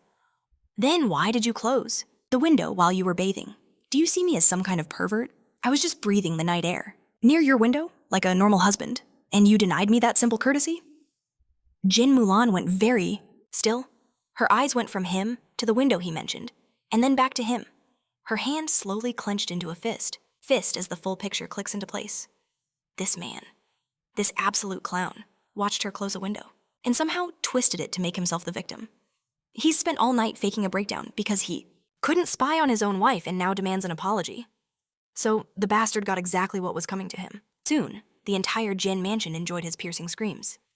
Later, the results of Dasha's bone examination are back, and they're insane. One of the kingdom's top 6 masters confirms it. Dasha is a once-in-a-century prodigy, a talent that surpasses even Jin Mulan. Shenlang spots his chance and asks the master to assess him too. Great master, while you're here, am I a once-in-a-millennium genius?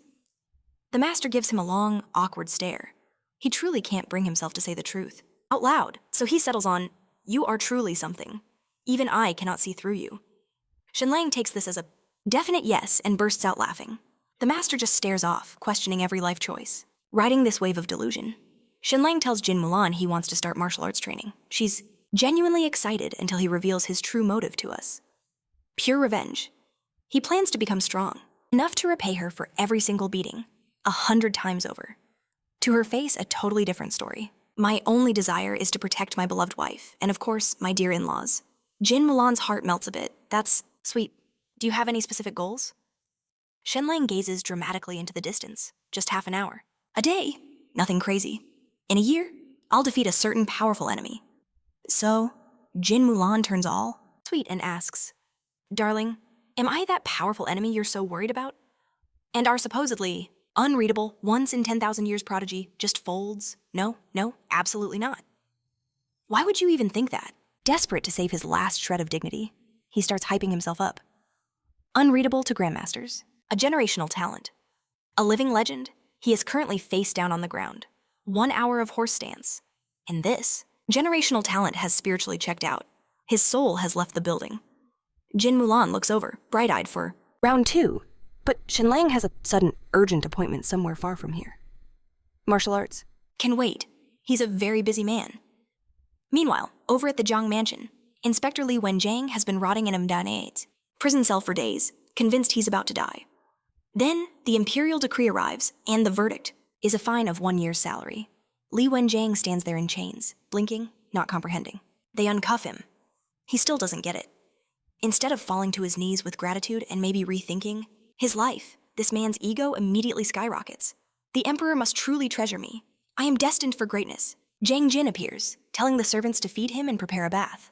And within 20 minutes of leaving prison, this menace is already plotting his revenge. Truly impressive levels of delusion. Meanwhile, Father Jin has heard the news and is radiating volcanic fury. Li Wenjiang kept his title, his rank, and walked away free. This means the new policies will be brutal. The old man is pacing, ranting about blood, sacrifice, and legacy. Shenlang just stands there, annoyingly calm about the whole thing. He walks through why this result was obvious, given the political situation. Father Jin is not calmed. He's worried about when the emperor finally turns his gaze on them.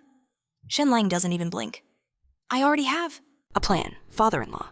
We will not lose. Tonight, we put this dog down for good. Just then, the butler enters. With news Li Wenjiang is outside with troops, Father Jin goes out and demands what the hell this man thinks he's doing. This bastard is fresh out of prison and already starting trouble. He thinks... Li Wenjiang announces he is here to arrest Jin Mulan. Father Jin absolutely explodes. What crime could my daughter possibly commit to warrant this many soldiers? And Li Wenjiang, with the smuggest face ever seen on a man, delivers the charge. Death by collision. The crowd outside immediately goes silent. Everyone in the city loves the Jin family, and he knows it. So Li Wenjiang presents his case. Jin Mulan's cavalry allegedly tore through the streets, injuring 13 civilians and killing 5. He even had the bodies and the wounded brought right there. On the spot as proof. Shenlang's mind races. You ruthless bastard. He sees it. Instantly, Li Wenjiang staged the whole incident. He hurt civilians himself, just to frame the Count's mansion. Jin Mulan steps forward and calmly asks where her cavalry is now. Li Wenjiang just smiles. They've already been arrested. Once the governor signs off, they're all executed. Shenlang's eyes turn to ice. He knows this entire story is a sham. He'd provoked Jin Mulan's cavalry himself and barely earned a scratch. These are elite soldiers. The collision charge is a complete fabrication. But Li Wenjiang isn't done turning the screw. He tells Jin Mulan if she resists, he can't guarantee what might happen to her people in custody. Among them is Zheng Zhang, her most trusted confidant, a fiercely pansing, loyal and deadly warrior who also blushes bright red whenever Shenlang gets within 10 feet of her. Yep, the jerk only remembers her because of this. And everyone knows what happens to a woman in the wrong hands behind bars. Jin Mulan sees her soldiers as family, and is 2 seconds from doing something heroic and incredibly stupid. So our hero steps in to roast this fool, and he holds nothing back.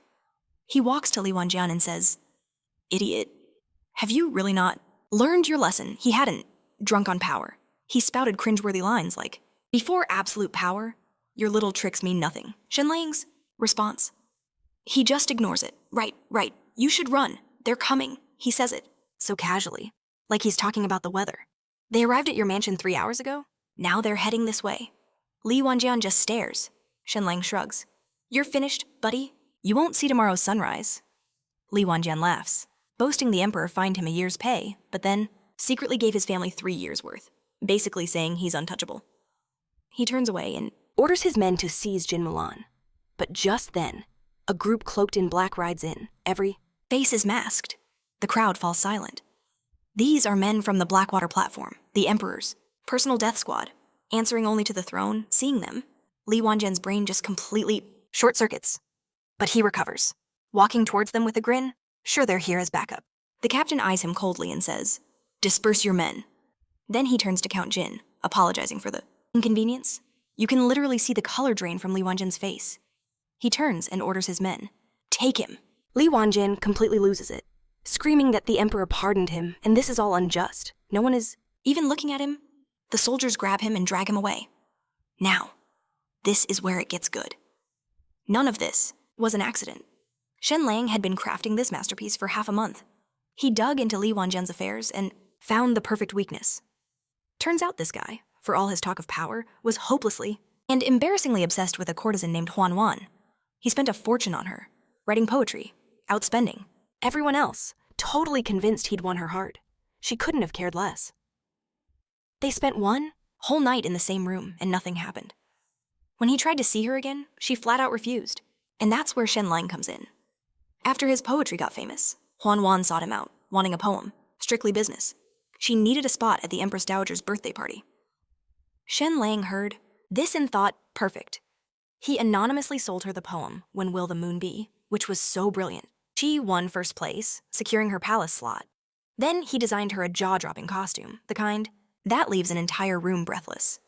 He even bribed a painter to make her look impossibly radiant in the official album. The emperor saw it, summoned her, and Ho Wan, being Ho Wan, had the man wrapped around her little finger in days. Then came the final, fatal blow for Li Wanjian. The story of his poems for Ho Wan reached the emperor, along with rumors that she secretly favored him. The emperor did not take this well, and ordered his home searched. There they found a portrait of Ho Wan, which was bad enough, but under his bed, they found a small doll pierced with silver needles, carved with the crown prince's birth date. The emperor might have forgiven the Ho Wan obsession. He even tried to hide it from the court and public. But a curse aimed at the crown prince, that's the kind of juicy gossip that spreads like wildfire. Soon, the emperor's hands were tied. In the end, he had to call in the Blackwater platform, cutting back to the present, as the fool was being dragged away. Li Wanjian locks eyes with Shenlang and screams, "What did you do?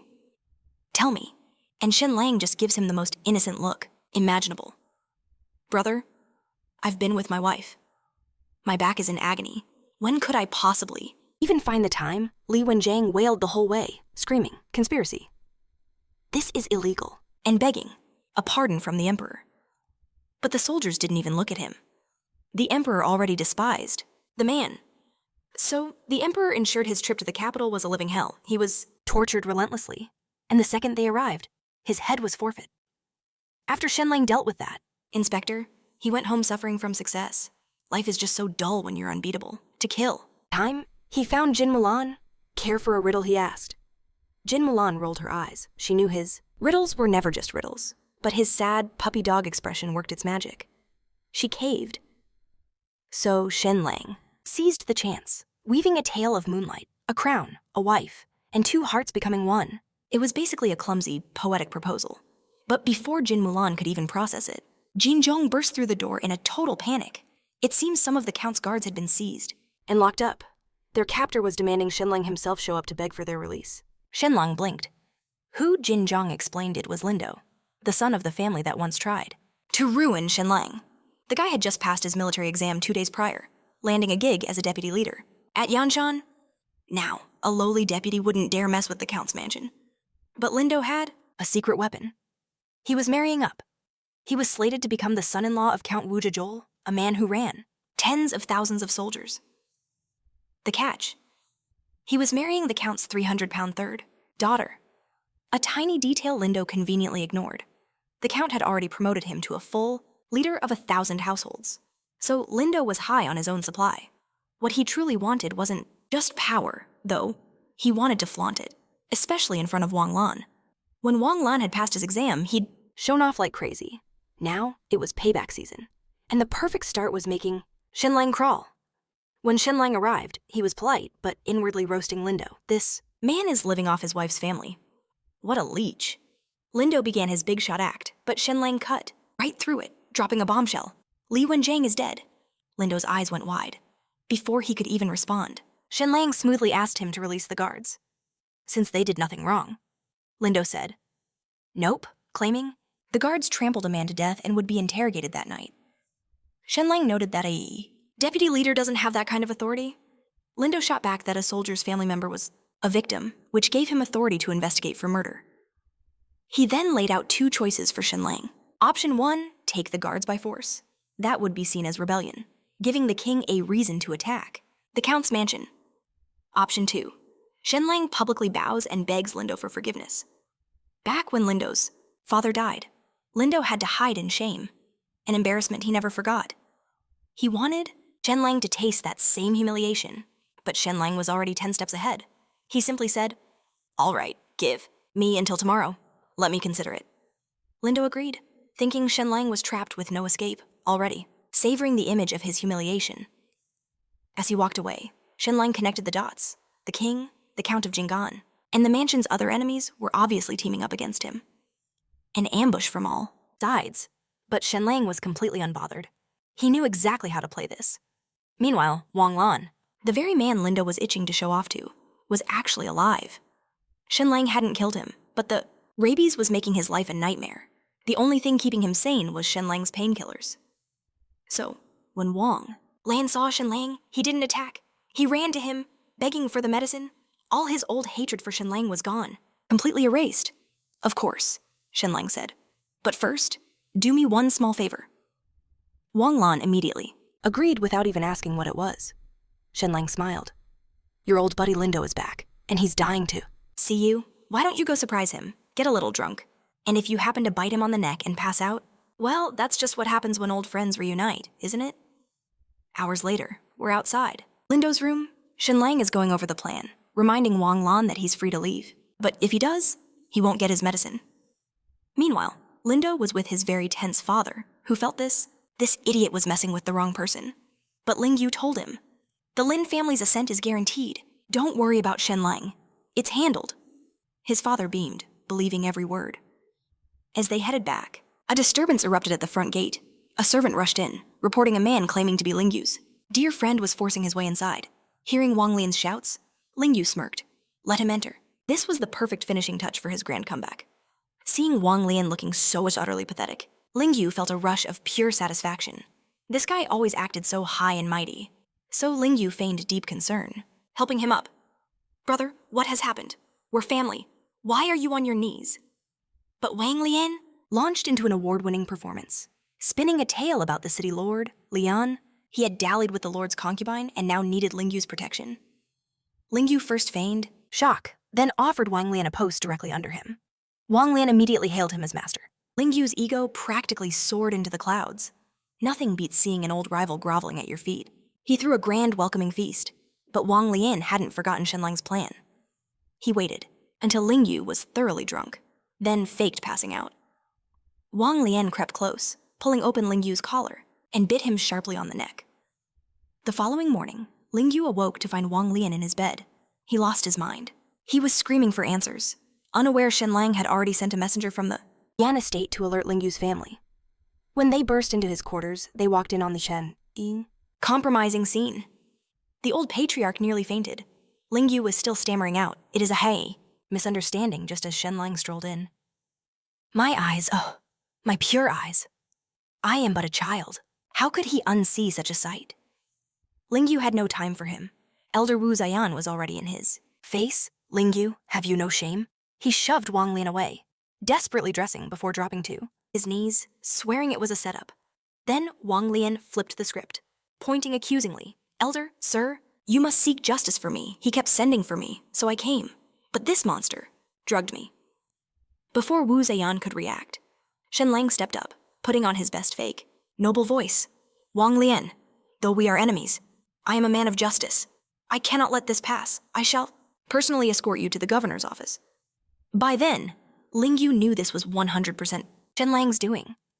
But Shenlang played the innocent. I only came to give you my answer from yesterday. I never imagined this, brother Wang Lian. Let's go. But the old man ordered him to stop. Shenlang turned. Yes, the elder cut to the chase. What do you want? Then he said, your men who are here? The ones you imprisoned without cause. I want my soldiers back. Wu Ziyan ordered Lingyu to release them. Lingyu was seething with rage but was utterly powerless. With the guards freed, Shenlang twisted, the knife again. Oh, and I'm taking Wang Lian with me. I'm afraid you might try to silence him. And just like that, he left with Wang Lian. But Shenlang was nowhere near finished with Lingyu. He had much bigger plans in mind. Meanwhile, the elder, Wu Ziyan, started piecing it together. He noticed Wang Lian seemed strangely sensitive to light and saw the bite mark on Lingyu's neck. As Wu Duan's brother, he knew things. He began demanding triple the payment from Lingyu while inventing cover stories. All the while, his gaze kept drifting to that strange wound. Back at the Earl's mansion, Shenlang walked in and gave Jin Sakai a thumbs up. Mission complete. Guards rescued. Everyone was safe. Jin Shikai was thrilled, but also felt a pang of disappointment, comparing Shenlang to his own useless son. Then Shenlang mentioned something that was on his mind. That Wu Duan fellow, he seems a bit off. Jin Shikai then explained that over 20 years, ago, Wu Zaiyan had lost a competition for a title because he had no heir to continue his line. Before Shenlang could process this, the butler rushed in. "Sir, there are villagers and elders outside asking to speak with you." Shenlang sighed. Who's making trouble now, and went to see what was happening. It turned out to be a massive problem. This year's silkworm harvest was huge, but not one merchant in the entire city would purchase the cocoons. This wasn't just an issue, it was a crisis. Of 100,000 farmers, 70,000 of them relied on silk farming to live. No buyers meant no income for those people. On top of that, you see, a fourth of the count's yearly income stemmed from the cocoon tax, so the estate's finances were on the brink of ruin. Worse, cocoons spoil quickly. If they aren't processed, moths will hatch and ruin the precious silk. The villagers explained the Shu and Lin families had both refused to purchase anything. Even the usual merchants from other counties were nowhere to be found. And for an extra twist of the knife, the Shu family demanded that if anyone was going to negotiate, Shenlang himself must come crawling to their door. He knew it was a setup, but he stayed calm, telling the villagers, "Do not worry, I will handle this." Then he muttered, "These people clearly don't value their lives. I just dealt with Lindu, and now the Shu family wants to test me." An hour later, Shenlang arrived at the Shu residence and got straight to the point. "So you have the nerve to target me again. You see, the Shu family had already used Shenlang's golden silk recipe, presenting it to the crown prince to earn a royal seal. But now, they wanted more. Their deal hand over the purple and rainbow dye recipes, and they would buy, but only for half price. They made it clear this was no bluff, warning him that the entire southern province had conspired against him. He was completely cornered. They gave him 3 days, but of course, Shenlang wasn't about to be strong-armed. He simply laughed in their faces, telling them they were utterly delusional to think he would yield. And then he walked out, back at the mansion. However, he dropped the act, calmly playing chess with Jin Mulan, who was getting absolutely crushed, by the way, like a complete fool. He decided to poke the dragon by teasing her about it. Naturally, she went straight for the jugular. "What exactly?" she asked sweetly. "Were you doing last night?" Shenlang immediately broke into a cold sweat. "Nothing. Just teaching Bing to read." Jin Mulan stared him down with a deadpan expression. "Teaching with your arms wrapped around her and your lips pressed together." She let that sink in. "And wasn't I told you were complaining that we're a couple with no romance? Saying at this rate, Bing's child would be born before ours." Shenlang, at peak shamelessness, threw Bing right under the bus. "My lady, I swear she started it. You know I have iron principles and self-control." But Jin Mulan was already approaching, fist clenched, having heard enough of his nonsense. A moment later, screams echoed throughout the mansion. So, the 3 days Shu Chan gave him were almost up. New rumors spread daily across the lands, each more wild than the last. Shenlang had tried using the Lin family as a backup, but after the whole mess with their daughter, they wanted nothing to do with him, running to the Shu family to warn them. Don't fall for it. Don't let him in.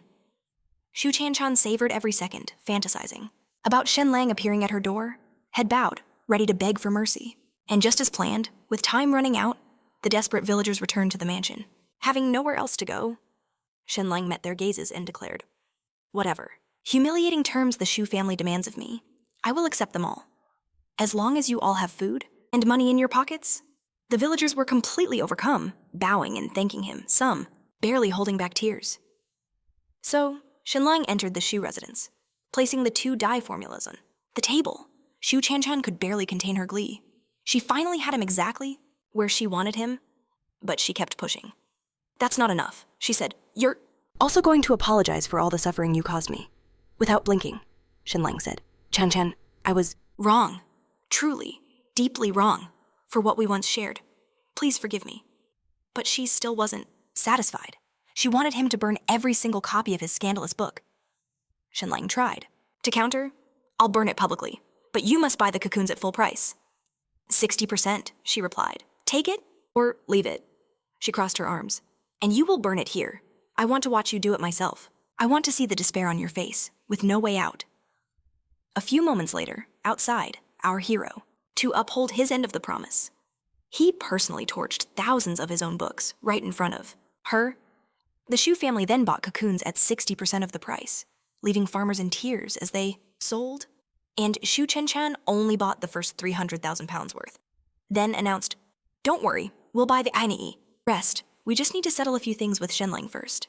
She planned to drag this out and squeeze every drop of humiliation from him. Then, the workshop kicked into high gear, boiling water and extracting silk. The temperature soared past 45 degrees Celsius, even in the storage rooms. Suddenly, the cocoons burst into flames. They tried everything to stop it. Could the whole place just burn to the ground from the Count's mansion? Shenlang watched the distant fire with the biggest smile on his face. The night before, he'd secretly stuffed a white phosphorus into some of the cocoons. That stuff ignites above 40 degrees.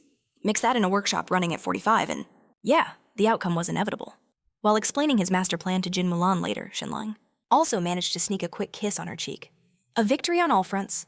The dye formulas, the apology, burning the book, all of it was just a massive distraction. The real checkmate was already in motion.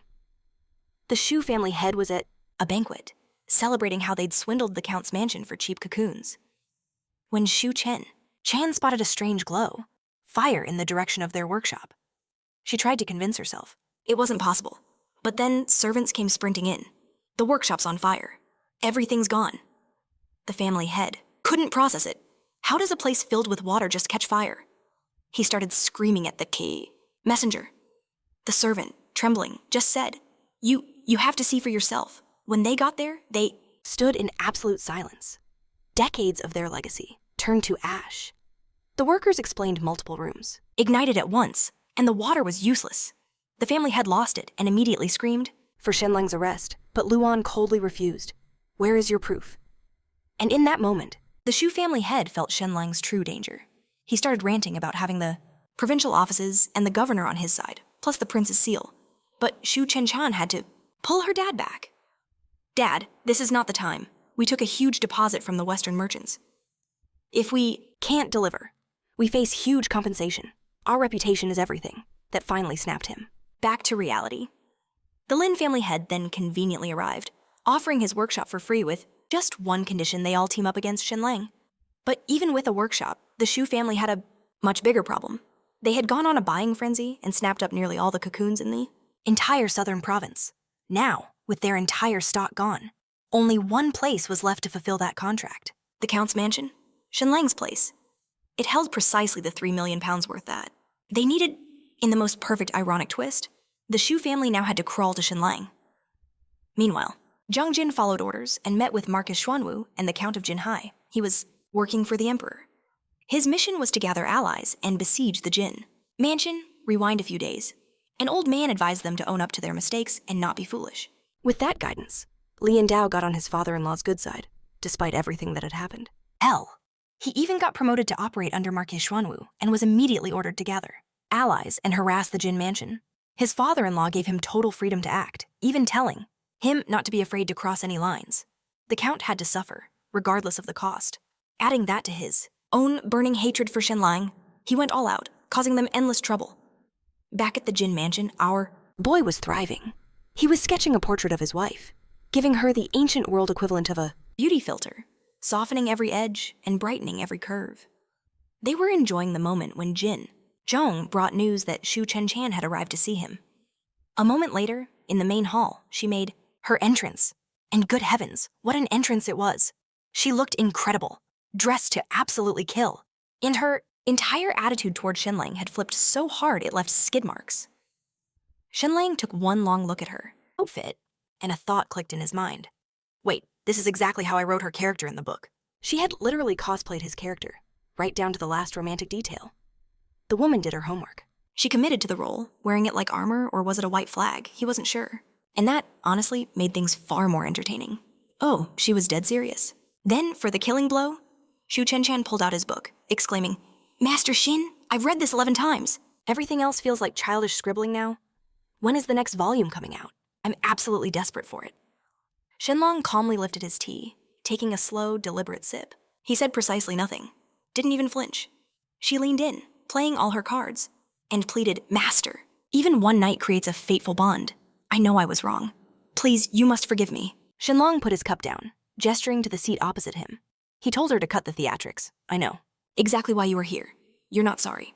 You just need to save your family from the pit they've dug and salvage what's left of your name before it vanishes. He tilted his head. And that's fine. I respect it. Business is business. Let's keep it that way. She smiled, sliding right into her pitch. 3 million? 1.5 times the market price for all your silk cocoons? She thought she was being clever, but our boy stopped her, held up 3 fingers, and said one word: triple. Triple, you want to drain every last drop from us. He just shrugged. If you refuse, we'll build. Our own workshop? She scoffed. You have no workshop. You have no workers. Shenlang's smile was slow. After your family goes bankrupt, your workers will simply become ours. She shot to her feet. You're giving us no way out. She pivoted, dropping a threat on the table. A major siege on the mansion is coming. Agree to 1.5 times, and I'll ensure your family gets through it untouched. It didn't faze him in the slightest. He just motioned for her to leave. Panicked, she immediately jumped to twice the price. Still nothing. Out of moves. She ripped his book to shreds in frustration. Through gritted teeth, she spat. Fine, triple, take every coin and choke on it. And folks, this wasn't cash. They had lying around. The Shu family mortgaged over a dozen shops and borrowed 60,000 gold coins from a private lender, scraping the bottom of the barrel just to afford the 3 million. The farmers were overjoyed. The Count's mansion cleared 188,000 in taxes alone. Everyone in the territory won, except the now hollowed-out Shu family. Meanwhile, that loser Linu was busy attacking the Shu wool court, stirring up trouble just as his father-in-law commanded. But Jin Mulan wasn't having any of it. She was right there, crushing every single one of his pathetic schemes. The dude was basically running headfirst into a brick wall, repeatedly. But this moron wasn't the only problem. Sunan, a longtime ally of the Count and a trusted inner circle member, had quietly switched his allegiance, selling out to the emperor. All while Zheng Chong, that viper, continued to plot against our main character from the shadows.